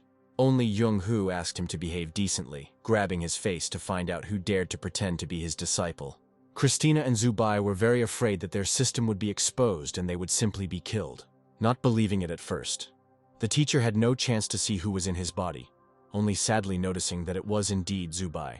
He asked the guy to talk to him if he had problems and stress because of his studies, because he saw that he had a split personality. The teacher said this literally to the whole room, which is why, even though he promised to hide the secret about the second personality, they heard it even before that. Although it was not very pleasant, Zubai was now more pleased that they would live, and no intelligence could find his system. Christina had to just smile awkwardly, although she herself would have really wanted to torture the guy. When he went to a special training class, Young-hoo explained that he had chosen the toad method for him. But Christina, in the boy's body, did not listen to the teacher at all, staring at the fly flying nearby. While the teacher tried to explain what the toad method meant and what its advantages were, Tina continued to ignore the conversation and sat down to hunt for an insect. After which she suddenly jumped on her, catching and slamming her, hissing that she would catch her. Young-hoo also noticed this, asking Zubai if he was not interested in his occupation. Pretending to be cute, the guy replied that everything was really clear to him anyway, and besides, it wasn't that difficult. Since that was the case, the teacher began to take off his instructor's jacket, offering to check something. He threw his jacket aside, offering to show him how he had learned his assignment. Zubai also rented his own room, going down to the ring to see his teacher, immediately falling into the toad pose while Tina asked what would happen if she defeated his teacher. But the guy asked her not to dream too much, asking her to at least experience what Young-hoo told them. Christina concentrated on her new power to try the toad method, beginning to build up her strength. Watching Zubai complete his task, the teacher called it not bad, calling for a bow. Although the toad's technique was very powerful, it could not be used for long in battle, since one could become a living target by immediately aiming at him. By shooting the arrow, he hoped that he could teach Zubai a lesson, so that he would know that he should respect his teachers. Only he didn't take into account that the guy had a lot of protection in the prone position, why he just continues to accumulate strength. Accepting that he was being too soft, Young-hoo became more serious, jumping into hand-to-hand combat, deciding to personally carry him to the hospital if necessary. He was already a minute away from striking his student, but at this moment, Tina had already gathered as much strength as she could, jumping into Young-hoo's stomach. Zubai watched this, noting that it was quite good, remembering that the more it accumulated, the stronger the attack. Only he was more proud of himself that he managed to improve his defensive skills so well. Why various attacks did not harm them in any way. At this point, Tina had already finished her reception, moving herself and the teacher a little to the side. To her surprise, the man simply shook himself off, as if she hadn't done anything to him. And then the guy developed a huge bump on his forehead while everyone stared at their teacher. While they were wondering how he was okay even after such an attack, Zubai began to rub his forehead in pain. The teacher was practicing the power of the bow. Why no one understood where he got such stability from. While Young-hoo sent the boy to study the image of the sword, Tina looked at him with enthusiasm, taking it quite well as praise and even beaming.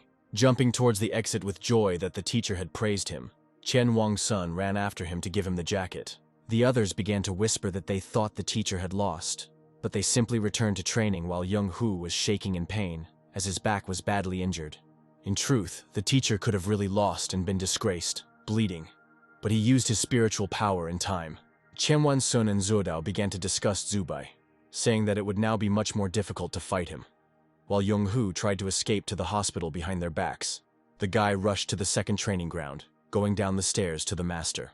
Tina was behind him in an instant, immediately telling him that Young-hoo had sent him here to study the diagram. He gave him the keys without asking any questions, since he himself was a little busy, and also conveyed that one day he would be able to cultivate one.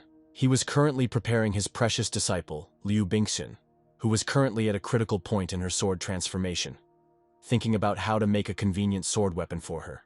She looked like a battle angel, using her spiritual power to form a pile of swords. She was number 1 in the special class while she already had a personal teacher, which greatly surprised Tina, while Zubai was happy that he could skip classes with him.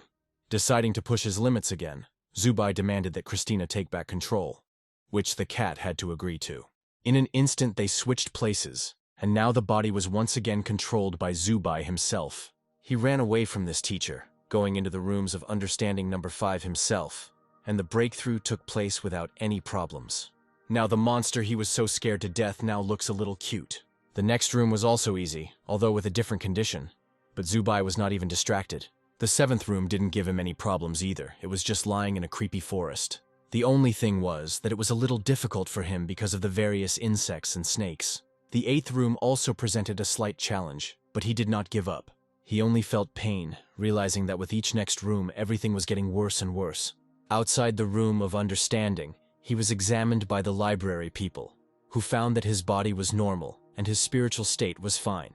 While Zubai was getting dressed, he realized that he had already gone through the process of understanding the Tao book on the 5 elements, deciding that he could defend himself against each of them. Since there were no abnormalities in the body, he went straight to the 9th room, having received a warning not to be greedy. Zubai was too confident in himself. But even so, the man left the door open so that he could save him in time if anything happened. The guy didn't think that there would be anything really scary here, because these are illusions, and there is nothing to be afraid of. Having settled down on the floor, he decided to start immediately, opening the book. Before he could read a single line, the illusion began, forming dust around him. Zubai thought it was the earth element, staring at it and waiting to see what would happen. But instead of earth or some stones appearing, now people emerged from the sand. They, Bando and Alice, looked down on him from above, but they were just statues, not alive. As soon as he thought about this, Alice began to cry, and both looked at him, noticing that they had not seen each other for a long time. Of course, Zubai immediately remembered them, and lying down and looking at them, he began to cry, slowly pronouncing their names. He slowly began to climb up towards them, not believing his eyes. But Alice suddenly reached out to him in a creepy way, and Bando turned away completely. To Zubai's surprise, the girl simply flew up to hug him, saying that she knew they would meet again, overjoyed. The guy also hugged her tightly, not believing his eyes that Alice was with him, conveying that he himself missed her very much. At this time, Bando looked around, trying to understand where they were and what had happened, thinking that this was a new bunker and their clones again. Realizing that he had to admit the terrible thing, Zubai's mood instantly evaporated, trying to speak. But before he could get ready, a familiar voice behind him said that they were dead. It was Dr. Chong.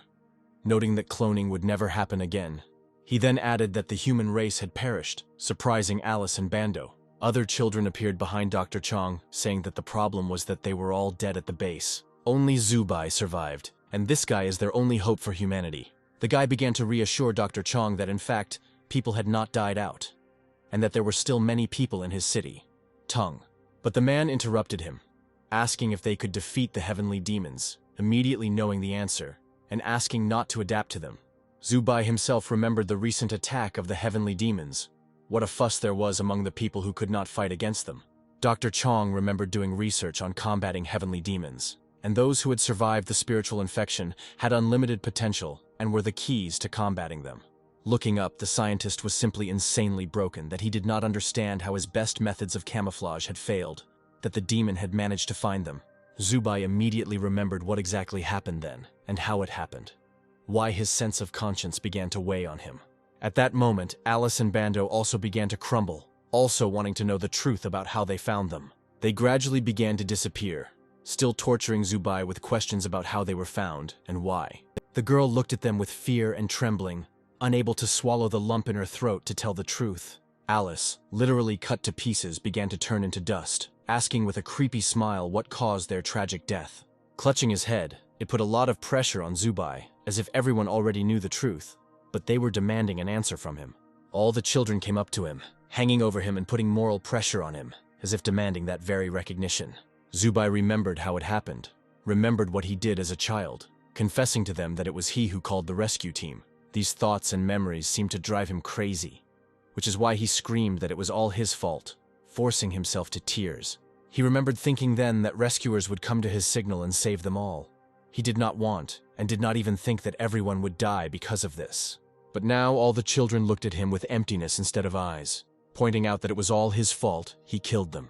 Reaching out their hands to him, they also cursed him for being the only one who survived then, having killed everyone. Still in tears, Zubai raised his head as all the children rushed to strangle him, and he remembered that he and Aisha survived, losing consciousness. In reality, Christina tried her best to shake Zubai out of this illusion, screaming in fear. It turns out that no one in the room touched him except himself, who was trying to kill himself by suffocation. She tried to somehow bring the guy to his senses, because she understood that he would simply kill himself now. Immediately, Christina remembered that the caretaker had not closed the door, which meant he was sitting somewhere nearby. The best thing she could think of was to hit the door with her sword, so that it would open and attract the attention of the caretaker. She succeeded, because such a clap spread along the corridor, and the man heard it. When he went in to see what was going on in the room, he saw Zubai trying to strangle himself. He used his spiritual power to separate his hands, pulling him out of this illusion and rescuing him.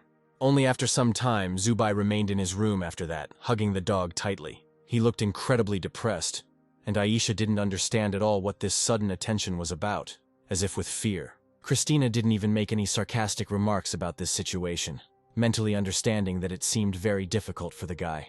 Young-hoo came to the guy's door, knocking softly to get his attention. His voice could be heard even through the wall, conveying that he had already heard what had happened in the 9th room. Young-hoo conveyed that Zubai did not need to come out, as long as he listened to him while he opened the bottle, wanting to share his past with him. Taking a sip, he started from 30 years ago when he joined the service as a spy. He participated in the great battle of Kunlun with the heavenly demons, the battle against darkness. But it ended too tragically, because from their group of more than 100 monks, only a few people survived. They, the survivors, because of their wounds and illnesses could no longer cultivate, and therefore could not take revenge, some dying with this hatred, some distorted under the pressure of the past. Unfortunately, in the end, he, Young-hoo, was the only one left to survive from the entire army. This story did not touch Zubai much, but it gave him a feeling of regret, especially seeing Aisha's pain. Young-hoo admitted that he drank heavily and thought that sooner or later he would be able to reunite with everyone else. But the thought of training the strongest students gave him the faith to live to win and take revenge. He poured the rest of his alcohol around himself, only adding that he had nothing more to say. But before leaving, he asked to remember that you need to figure out your true reason for cultivating, so as not to lose yourself. These words made the boy think that ever since he came to this world, he had always been depressed and restless. What was especially pressing on him was that, seeing his friends and partners die, he could do nothing to change anything. Hitting himself against the wall, thinking he would be able to figure it out, he thought that this was all a reason, an atonement for guilt. One thing he knew for sure, he had to continue. Why did Zubai say that he and Tina would go back to this room tomorrow? Before entering, the supervisor immediately warned that he wouldn't care what happened to him this time. Only Zubai was determined, opening the book again and lying down, waiting for Bando and Alice. They in turn quickly appeared, immediately stretching their hands towards him, completely broken and empty. Even though they wanted to hurt him, Zubai held on, simply walking up to them. At that moment, coming as close as possible, he hugged the two of them, shouting that he was very sorry. Holding them tighter to himself, the guy promised that he would not forget them or the past, but would become stronger. He promised that he would keep their share for himself and would work to keep up the good work, feeling tears running down his cheeks. Slowly, Alice began to recover. Her body lost the cracks, and her eyes returned to their place of emptiness. Bando also quickly came to his senses, closing his eyes and patting Zubai on the back, calling his words complete atonement. He whispered to the boy if he could change everything and figure out how to take revenge on the demons for everything. Alice herself hugged him tightly, while Bando continued that the guy was special and not at all like them. Why shouldn't he just try to atone for his guilt? Having said that Zubai was the hope of humanity, the two of them literally evaporated in his hands, turning into dust. Dr. Chong smiled at him as their vivid portraits faded into oblivion, promising that they would remain in his heart. They will never go anywhere, leaving Zubai with ashes in his hands and tears, with a completely redeemed soul. In reality, the dust turned into a book, while Tina couldn't believe how the guy managed it so quickly, thinking that it was another failure. But when he opened his statistics, it turned out that he had moved to almost 10%, while Zubai admitted that the teacher was right. In this chaotic world, one needs a reason to follow the path of monasticism, and his reason will become stronger to do whatever he wants, to protect whomever he wants. Zubai was distracted from his next cultivation by the unexpected cry of the onlooker that his expensive mug was broken. The guy's door was left open, which is why he looked at the man until he realized his actions. He ran away in an instant, apologizing for disturbing his practice, while Zubai lay clutching his chest, a little scared. Now he had the 10th room, studying his glasses, because he wanted to become stronger than the special course, for which it was necessary to break through the kingdom for as much as 10%. Tina crawled out of his head, offering her help to overcome this threshold, because it must be difficult. While Zubai lay down to read a book, thanking the cat, she sat next to him, watching closely. After reading the first sentence, to the guy's surprise, nothing happened around him, and he continued reading. He thought that nothing was happening, even believing that he would be able to quickly pass the 10th room. But before Zubai could continue, he immediately received a blow to the face from Christina's paw. The guy immediately grabbed his face, not understanding why she hit him so hard. She took the book away, pointing it at her own hand, not believing that he himself didn't feel that something was changing. Christina took the book away from him, suggesting that he not train, since he had already broken through too quickly. But Zubai didn't care about this, so he absorbed the cat back into his spiritual space, taking the book and apologizing. As he began to read again, he could now see for himself how quickly his hand became covered in scales. In an instant, all these scales crumbled, leaving behind red skin like that of lizards with huge claws. Looking at his hand, Zubai did not feel how he himself was covered in it, simply glad that there was no discomfort, and the scales were quite beautiful. But not even a second passed before these scales spread over the body, completely immobilizing the guy, so that his defense did not help. He realized his body was out of control as another mouth appeared on his throat. repeating the first sentences of the book. As the scales devoured Zubai, the mouth only grew, repeating louder and louder like a mantra. Immediately, something like tongues or tentacles came out of the guy's mouth. Suddenly, Zubai remembered the doctor and the children, as if following them, thinking for a moment that he would meet them now. But the guy was not ready to die, demanding from this demon his control over the body, removing the tentacles from his face, which turned out to be a demon. Throwing this monster aside, Zubai did not recognize himself in the fact that he wanted to surrender, because he still had to fight. He spent his points to heal himself, still reading on, this time in control of himself. Only after some time and having destroyed a couple more creatures from his face, Zubai managed to cross the 10% limit. At this time, the stone on Christina's neck began to glow, realizing that this was a sign of a new skill. The technique allowed Zubai to turn back time by 10 minutes, but it was only available once a week, which made the guy not believe in it. With Christina, they decided to check it out, as the stone began to glow, enveloping him in golden rays. At that moment, they again heard the supervisor break his expensive cup, again apologizing for disturbing their practice. Now they were sure that it worked, and they traveled back in time. Looking around, he also realized that this had affected the objects as well, because the room had also returned to its previous state, comparing it to rewinding at the base. And Zubai was lucky that his progress and points were preserved, realizing what a lucky find it was. But looking at the stone, they realized that its power was depleted to 0 after just one use. That is why the guy demanded that Tina keep each attempt safe only in critical moments. Looking at the fallen book, Zubai, although he had passed his percentage, still felt uneasy. He decided to try to read a little more, hoping to get rid of the unpleasant feeling, when something from above immediately wanted to attack him. Because of this, the guy literally slammed the book shut, admitting that he couldn't read at all. His head was splitting and his face was bleeding, realizing that the book was conjuring up the demonic statues that Dr. Chong had shown him. Tina also remembered them, considering these statues not so simple, asking him to remember what the doctor did with the guy using these statues. Zubai understood what the cat meant, immediately arguing that the doctor definitely wasn't trying to restrict his cultivation, literally giving his life to save him. Even though he couldn't improve his progress, he decided to at least use his points wisely. Suddenly, the very coordinates from Dr. Chong's book came to his mind, realizing that all the truth was in them. Deciding to do this later, Zubai fully pumped up his spiritual power limit, shouting out in joy so loudly that even the observer could hear it. In the corner of the training hangar, Zhang Ran contacted his teacher Xin Jun, wanting to report the situation. He had a good plan that they were the only 2 students in the class that Zubai would definitely challenge. The second was Meng Fei, who asked the teacher for something to help them progress, as the boy had been cultivating very quickly lately. Of course, Xin Jun agreed to this, creating 2 books of Tao with his diagram.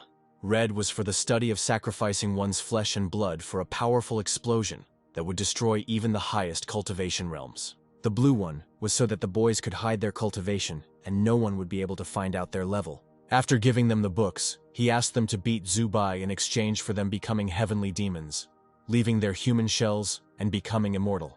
Of course, this suited Zhang Ran and Meng Fei very well, thanking their teacher for his kindness. Soon the day arrived when the special course students gathered for the practical assessment. Jung Hu explained, especially to the newcomers, that the results of the exams determined the distribution of future cultivation resources. Depending on the victories, points will be awarded, as Zubai, whose body was controlled by Christina, was already striving to get a list of rivals. Qianwan's son immediately said that it was useless to look at this list, because they could hardly challenge anyone in terms of level. The list really only included the 3 of them, and 2 other guys from the 0 Kingdoms. Qianwan's son immediately upset them that these 2 had been watching them too often, and could already figure out each other's fighting styles. The next people on the list were much stronger, one of whom was familiar to the guy, and 2 of the guys were not. The first was Wang Ran, who was at the very peak of the kingdom, owning more than 100 soldiers. Next was Jidao Xiao, a terrifying axe-wielding tank that even Zhang Ran couldn't hurt. Zubai himself understood that he couldn't compete with these guys, because his strength was only at the beginning of the first kingdom. Trying to look further, Zhang Wansun took the piece of paper, warning that further ahead were monsters of the higher realms, against which it was impossible to survive at their level. Christina used this against Zubai, noting that compared to this class, he was not a genius at all. Young Hu announced the start of the exam a little later, letting Qian Wansong choose first since he was at the bottom of the list. The boys knew that the newbies had no chance of fighting someone above them, starting to show off their strength until the teacher suggested that they give up. But Jiang Wansun confidently stood up from his seat, saying that he already had a candidate and had had one for a long time. Looking back, he called Lu Nizhen into the ring, surprising literally everyone with his choice. The guy suggested that they play a fight, while the girl asked if he, the boy, was sure of his choice. Zhu Bai immediately assessed that the Zero Kingdom against the second was literally death, and the girl had to fight with all her might. As Jiang Wansun walked into the ring, he said that he couldn't help but practice his archery. As he jumped, he noticed that in desperate moments, it was the bow diagram that had the most power when landing on the floor. Moreover, he reminded the girl how she had mocked him, wanting to get even for that time. Lu Nizhen didn't even try to convince him otherwise, simply jumping out from her seat towards him. She wasn't against his attempt, though, seeing a little potential in him, since he had some power. Before the fight had even begun, Jiang Wansun had already received 2 powerful fists from the girl. Jumping to the side, he spat out a bunch of blood as he tried to catch his breath. Lu Nizhen yawned mockingly, reminding him that their strength was so different, so there was no point in him fighting. But Jiang Wansun was now thinking about his own thoughts as he stood up, remembering that there was a rumor going around that he liked her.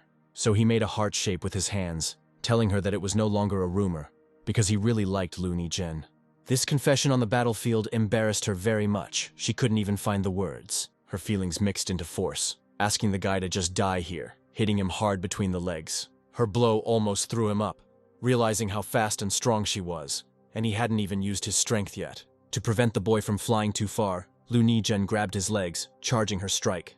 Zuodao himself was horrified as he watched such a brutal fight, and Zhu Bai closed his eyes, not understanding how Jiang Wansun could even dare to do such a thing.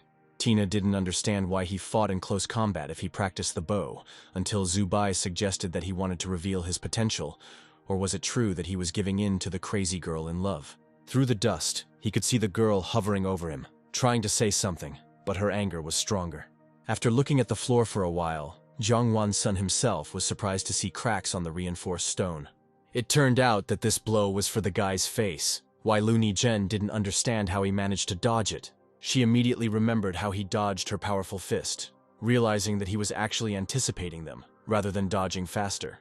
She simply started pounding the ground with her fists, and couldn't believe how he managed to predict everything. But Jiang Wansun could do this, even managing to escape from under her without receiving a single blow. This alone made Lu Nizhen even more furious, not understanding how it was possible for the Zero Realm to be comparable in speed to the Second Realm. Zuodao and Zhu Bai themselves watched this phenomenon with their mouths open, considering it to be simply an incredible sight. Only Zhu Bai himself understood that he had a very difficult time keeping up with such speed. He saw that the boy was beginning to reveal his potential, making the most of his yellow eye. All this time, Jiang Wansun was not watching the blows, but the girl's reaction, realizing that she was in shock, deciding to try something. Dodging her blow, he instantly flew up to her surprised face. Before she had time to notice him and hit him, Jiang Wansun kissed her on the cheek with all his tenderness, after which he landed successfully in front, leaving Lu Nizhen shocked not only by his technique, but also by his love. The guy already considered himself a winner, while the girl awkwardly touched her cheek, still digesting his actions. She clearly didn't know how to show her feelings. In a fit of anger, she grabbed him and told him that she would kill him. She began to hit the ground with her hands from side to side, literally breaking it. Young-Hu couldn't bear to watch this anymore, stopping Lu Nizhen, counting that Chen Wensun had lost the challenge and the rating would not change. With his spiritual hand, he literally pulled the girl away from the half-dead Chen Wang Song, while she was angry and wanted to finish him off. But the guy didn't care that he was literally bleeding right now, happy that he had managed to propose, telling others that he was okay. Rising from his seat, Zuodao seemed to take no risks and chose to fight Meng Fei from the Zero Realm. This only brought relief to the teacher, because finally at least one of the newcomers was normal. But as soon as they entered the ring, Zuodao simply lay down opposite his opponent. This instantly killed Young-Hu's idea that he would be normal. Looking back at Zhu Bai, he seemed to be blaming him for what the boy had learned.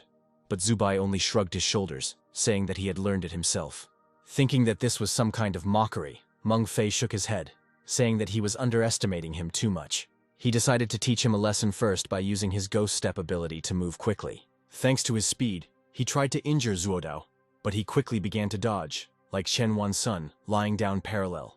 The teacher immediately figured out that he had attached small balls to his back to move at high speed and dodge perfectly. In a second, Zuodao stood up, kicking around himself, trying to knock down his opponent with a sweeping kick. He did it well, throwing Mengfei aside from him to use his new technique. He sat in the lotus position, calling upon his elements and literally falling asleep, charging himself with spiritual power. Zubai and Tina were simply delighted that he had actually learned his techniques, and so professionally. Standing opposite him, Mengfei was surprised that Zuodao had changed his fighting style, not using bombs, unaware that they were on his leg. Before he could hear the ticking sound, these little bombs exploded. In the spiritual space, Zubai also watched the fight, wondering how the guy began to fight differently, but the attacks remained confident, accurate, and powerful. For the 3 small bombs, the explosion was indeed more powerful, but something suddenly jumped out of the smoke. Mengfei appeared right behind Zuodao, starting to strangle him, because he decided to kill him, because his techniques were unworthy of him. But just as he was about to use the divine sacrifice cultivation, Mengfei withdrew his hands, admitting defeat. This made Zuodao very angry, because he was not even defeated enough to admit defeat. He just waved it off, saying that he wasn't going to bother with him anymore, but had to save his strength for others. But in reality, his plan was to stay lower on the list than Zubai so that he could challenge him. Tina also looked at him puzzled, trying to understand why he did this. Younghu turned to Zubai, asking if he had thought of someone to challenge. In the spiritual space, the boy understood that there was no point in him challenging the Zero Realm by trying to remember who he knew. Only Tina had already decided everything for him, jumping into the center of the ring, saying that she didn't even need to think. Among the crowd, she pointed at Liu Bingxian, calling for a fight with her. She was very confident, urging the girl to come out and fight him. Liu Bingxian was a little hesitant about his decision, asking if he really wanted to fight her. Zubai began to demonstrate his sword power, conveying that he was confident in his abilities and that he should not be underestimated. The girl did not try to dissuade him, took her huge sword and agreed to fight. As soon as the battle began, Zubai immediately tried to surround her with Tina's swords. But she used her powerful shield, completely protecting herself from everything. Liu Bingxian began to look at his weapon under her shield, explaining that his sword energy was too flexible and not powerful. She just wanted to set an example at the moment by sending a bunch of her swords at him. Christina was very scared, but managed to quickly dodge, amazed at how strong and fast the energy was. Younghu himself was proud of the girl, because she did not get angry at Zubai's provocation, but patiently instructed him, calling him a smart girl. At this time, her personal teacher was also in the room, conveying that she was not just a strong girl. Liu Bingxian managed to awaken the immortal blood, proud of its boundless talent. And to win it, you need to be several kingdoms higher. She pointed her new swords at him, asking the boy to give up, because if he continued to fight, she would hurt him. But Christina was too confident to continue fighting her, falling to the floor and activating the toad method. Liu Bingxian suggested to just end it all by pointing her swords at him. Tina instantly used her method, dismantling all of her swords in a flash. Liu Bingxian was a little shocked, surprised that her attack was destroyed like that. As she began to form wings, Zubai struck her body from the toad's attack. She dropped her sword, literally flying towards the wall. Hitting it, she completed her transformation, summoning angelic wings. She literally flew up, approaching the guy, conveying that she had indeed underestimated him earlier. Landing, she drew her sword, now offering to fight him with all her might. Christina raised her head to her, a little scared and worried, because it was the first time she had seen such cultivation. She only intuitively understood that this girl had become super dangerous, which is why she stayed closer to the floor. The cat stuck to the toad's method, realizing that she simply had to knock Liu Bingxian out of the ring to win. But the girl also didn't plan to just stand there and receive attacks from Zubai, but concentrated her spiritual power. In an instant, she created a huge sword called Taishu Sword Intent. Tina noticed him, her mouth open in shock at the size and amount of power she had. This sword was not for attacking, but for delaying, striking the ground so that it slammed the guy's body harder to the floor. Christina couldn't even move at all due to such strong pressure. The teacher looked at this with pleasure because now no one would dare to resist the girl. And this is exactly how strong the sword should be. The boys of the First Kingdom looked at her in fear, recognizing that she had become so strong that even they would be afraid to fight her. As soon as Christina began to use the minus as an advantage, she decided to accumulate energy for the toad method. Barely raising her sword, Liu Bingxian admitted that she herself had only recently received it, and even she could not control its power. She explained this by saying that she was afraid of literally killing him with it, suggesting that he stop fighting and just surrender. Tina was against this, continuing to gather strength and demanding that the girl attack. She decided that it was Zubai himself who decided this, which meant that it would not be her fault, bringing down her sword power on him. Young-hoo immediately became afraid for his student, relaying that they needed to be stopped as he jumped into the ring. Only to his surprise, the guy remained unharmed, although the floor beneath him literally split in half. Not only was teacher Young-hoo surprised by this, but Liu Bingshan herself froze in shock. Christina decided to use this to her advantage by jumping towards her, since she had been saving up energy all this time. Liu Bingshan was too surprised and scared that everything was fine with the guys, so she immediately swung her sword again. Zubai barely managed to put his hands out. He didn't have such a powerful defense to defend himself in flight. Despite the damage, he managed to knock the girl's sword out of her hands so as not to die. Christina concentrated all her accumulated energy in her fist, wanting to knock the girl out of the ring. She aimed straight at the face until Liu Bingshan couldn't believe her defeat. Only the fist didn't touch her face. Only the shockwave destroyed her wings. When the wind stopped, she managed to open her eyes, seeing a fist literally in front of her face, bleeding. It turns out that Zubai took control of his body instead of Christina, stopping her blow in time. The girl only grinned, as if from fatigue, softly pressing herself against his fist, thus counting the victory for him. Liu Bingshan said that they played very well, admitting their defeat, as Tina returned to her body, a little dissatisfied. When the girl left, she began to mentally curse the guy for not letting her finish what she started, thinking that Zubai liked the girl, so he did not want to hit her. Young-hoo sat on the wall of the ring, pushing the teacher Liu Bingshan, noticing that he was a bit arrogant, since he thought that the girl could only be defeated if he was still a kingdom higher. The teacher mentally admitted that their fight had scared him to death, no longer understanding why the boy needed a sword with such protection. Zhang Ran began to whisper to Meng Fei that their enemy had incredible defense, and simply crippling their techniques would not be able to do so, coming up with a new method. At this moment, Zubai had already risen from the ring, falling to his knees and greeting Zudao. Having settled down more comfortably, he asked to take it to the dining room for a treat, because he was very tired after the difficult battle with Liu Bingshan. Zudao even felt a little tense when he asked Zubai if he was really that bad.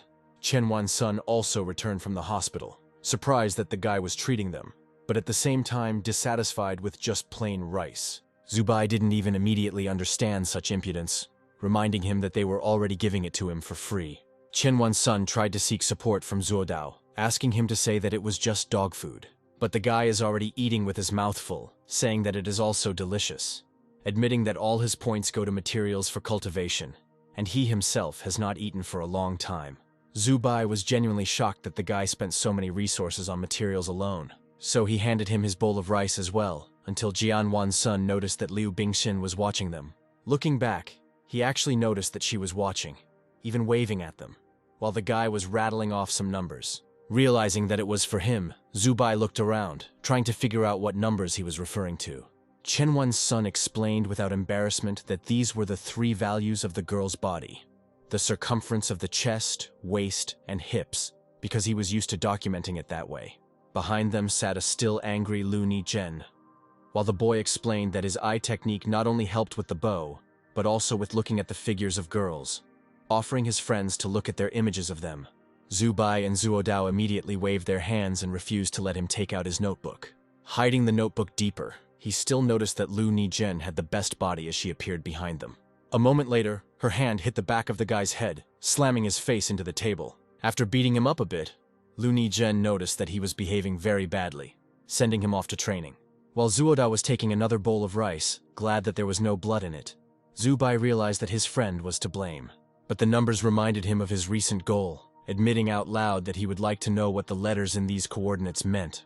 Zudao heard it, explaining that it was a nomenclature of cartographic coordinates, long outdated, but used on the front lines. He also explained which direction the letter meant, but such old maps can no longer be found, only in the library of the Dao School. This was more than enough for Zubai, who thanked him and wished him a pleasant appetite. He immediately went to the Dao library, finding an old type of map, which he used to try to match the numbers from the diary. This caused some difficulties, because it was the first time he used such a system, smoothly following the numbers with his finger.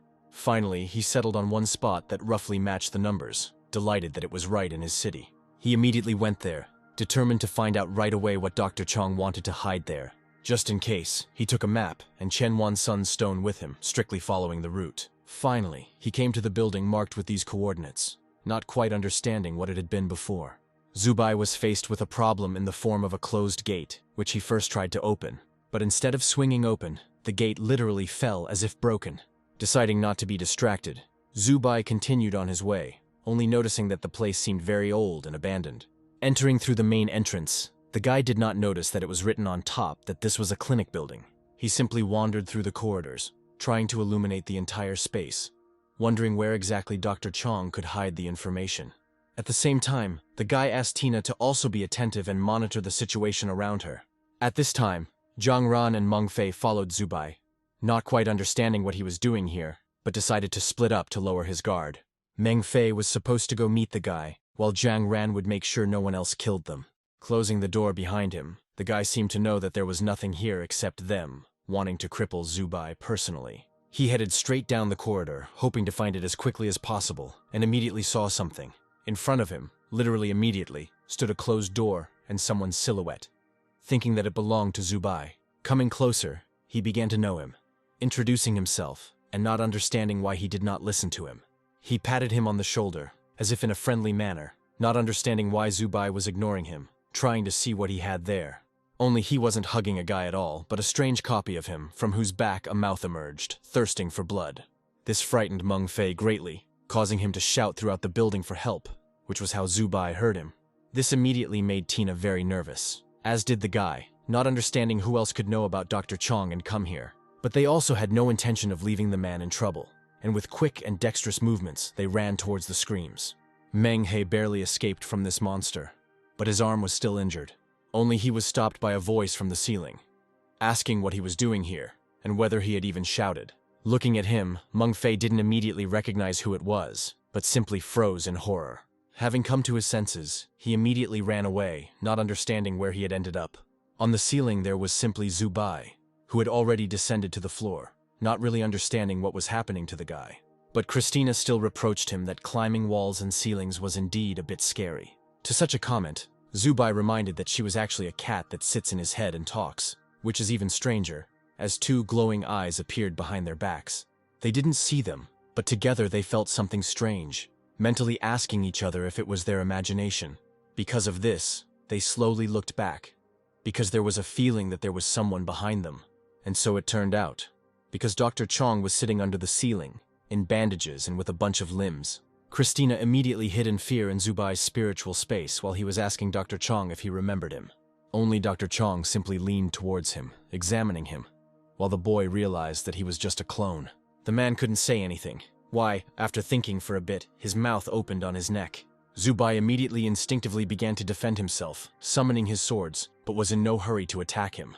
These swords just hit the roof of this strange mouth, which is why he growled in pain, trying to get rid of them. So Zubai realized that he was completely unreasonable, so he decided to use another way of communication.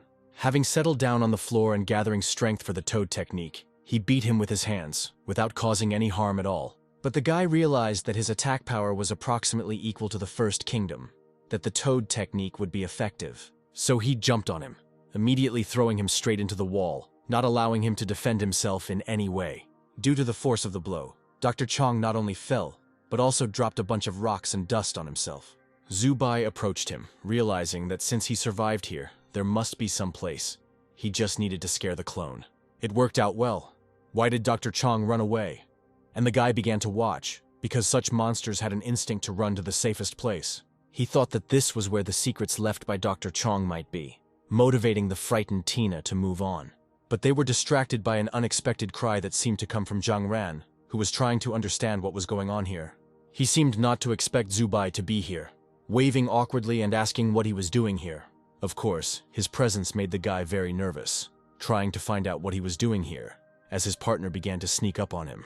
He thought that if Zhang Ran had exposed himself, he could take advantage of this to cripple Zubai. He tried to hit him in the back with his spiritual power because he knew that he was defenseless and did not expect a blow in the back at all. But before he could do this, Zubai used the stone to turn back time, once again finding himself near the hospital gates. Christina didn't understand why he did this if they weren't in any danger, as the guy explained that these guys, Meng Fei and Jiang Ran, weren't in this building together for nothing. He seemed to understand that they were actually following him. Hearing for a moment the rustling sound of them hiding, deciding not to risk his life, Zubai simply turned around to leave, offering to wait for the amulet to be restored and then return. He pretended to be carefree, whistling and walking back, mentally wanting to understand what these two were up to. As he walked back to school, Zubai clearly saw Jiangran's shadow. Realizing that through the Bao diagram, he specialized in tracking techniques. Realizing that it would be difficult to break away. Stepping on the hatch, he thought of a way to escape, as if opening it. The guys reached him, realizing that Zubai seemed to have gone through the sewers, but his scent and trail were cut off, which is why it was difficult to catch up with him. Meng Fei seemed to realize that he was being too cautious and seemed to have noticed them, but Zhang Ran was confident that their plan had not been ruined. He suggested that Meng Fei go and report to the higher-ups about today's events, while he continued to monitor Zubai. Meng Fei knew that this was the only way out, cursing the guy as he headed towards the lair. At this time, a cute cat with glowing eyes was watching them, heading after him. Meng Fei went to the Donghua Cheng factory, which was very far from the school. He turned around and entered the huge hangar gates, quickly closing them as the cat sat very close by. In an instant, her body distorted and Zubai appeared in her place, absorbing Christina back. She was simply in hatred that she had to get her fur coat dirty, while the guy was only thinking about how he would get closer later. At this factory, Meng Fei contacted Xinjun, relaying all the events, also sharing his worries that they would not be able to catch Zubai with what they had. Only the teacher did not scold them at all. On the contrary, he announced that he had already expected such a result, having chosen a plan for it. At that moment, the door to the room slowly opened, frightening Meng Fei that he had been exposed. He asked who was there, immediately turning off the linking device with the heavenly demon. Auntie Wang from the Dao school cafeteria was there, shaking all over as she looked in. Meng Fei's face darkened, conveying that this was no place for Auntie, as this was a factory zone. He said that if you get here, you can die, sharply waving his hand and literally twisting her head several times. Taking a napkin, the guy immediately began to get rid of the evidence, admitting that he had acted very carelessly, since a civilian had come in there. He had barely had time to wipe the blood off Aunt Wang when someone's bloody hand fell on his shoulder. Once again, his clothes were dirty, and instead of Aunt Wang's face, there was a young girl covered in blood, praising the guy for a good blow and ruining her beautiful skin. As she peeled off her dead shell, she explained that she was a mole sent by Xinjun named Hong Xuan, a third-realm heavenly demon transformer. Now the linking device with Xinjun was also activated, explaining that in the new plan, Meng Fei and Zhang Ran were to lure Zubai out of the school, and the girl would do the rest. His eyes turned red, telling them not to screw up this time, or there wouldn't be another time. Meng Fei was very frightened, afraid of the master, but conveyed that he understood everything, starting to think about the future. As Zubai was heading to the dormitory, he immediately sensed something was wrong. He saw that they were always close and together, but until the stone was restored, he did not want to take risks and act unwisely. But before he could get to the veranda of the building, a little boy stopped him with his photograph, asking if he was Zubai. The boy introduced himself as Zhang's cousin, saying that Zhang's mother was sick, but according to hospital rules, a bed was only available to friends and relatives of Dao school students. Zubai immediately remembered who Zhang was and his mother. When had he ever seen her? Only Christina suspected something was wrong, asking if it wasn't strange. Zubai glanced at Zhang Ran and Meng Fei out of the corner of his eye and also thought that this was most likely a trap. But looking at the child, he could not refuse him, especially believing that Zhang's mother might be ill. He remembered how kind their family was to him. Why, even if it was a trap, he couldn't just ignore the baby. So he told the boy to wait for him a little while, so he could pack his things in his bedroom and go with him to the hospital. Sometime later, he headed out of the hospital because Zhang's mother had been given a room. Zubai deliberately took a hidden path to avoid getting into trouble, already thinking that he was being too cautious. But before he could walk for long, he was stopped and shown documents that the guy was suspected of collusion with Xinjun. Zubai immediately said that he had no connection with this teacher. Besides, he remembered that they had already discussed this before. But the man didn't care. He literally twisted the guy's arms, telling him to cooperate with him, otherwise there would be problems. Of course, Zubai was very scared, demanding to be let go, as the man thought that this fool had no chance. At that moment, his hand turned into the very liquid of heavenly demons, beginning to absorb him into itself. Zubai immediately understood what it was, not believing that there were other heavenly demons in the city besides Xinjun. Only a few moments passed before the guy found himself completely absorbed in it. Just before Hong Xuan had time to escape from the crime scene, her shell was opened by an unexpected teacher from above. It was Lu Zhongyang, telling Zubai that he was right in thinking that someone would attack him. The girl looked at him in shock, not believing that this guy was being protected by a man from the Sixth Kingdom. Deciding not to take any chances, she began teleporting Zubai to Xinjun, and she would explode herself to destroy all the evidence. But nothing came of it, because she immediately received a strong blow to the head, losing consciousness. It was Young Hu who managed to pin her down with one hand before she teleported away. He said that the heavenly demons, sensing danger, can explode, thanking the guy for calling him too. It turns out that at the moment when he asked the boy to wait, he ran far from his bedroom. He deliberately ran further away, climbing through the window into the backyard as close to the teacher's room as possible. There he found his teachers, greeted them, and asked them to do him a favor. Zubai began to crawl out of the demon's skin, thanking them for agreeing to help him. Otherwise, there would have been a real problem. Lu Zhongyang checked to see if the guy was okay, honestly saying that he was a real pain in the ass, while Young Hu examined the demon. He used his spiritual power of keen vision to scan her body. Touching the blood, he accurately determined that it was a mole and a demonic transformer, since it had many elements. Lu Zhongyang immediately tensed up, and Zubai was only genuinely interested in whether this was related to Xinjun. Young Hu honestly said that he was not sure about this, but no one denied that the matter was of great importance, wanting to report it to the Night Army.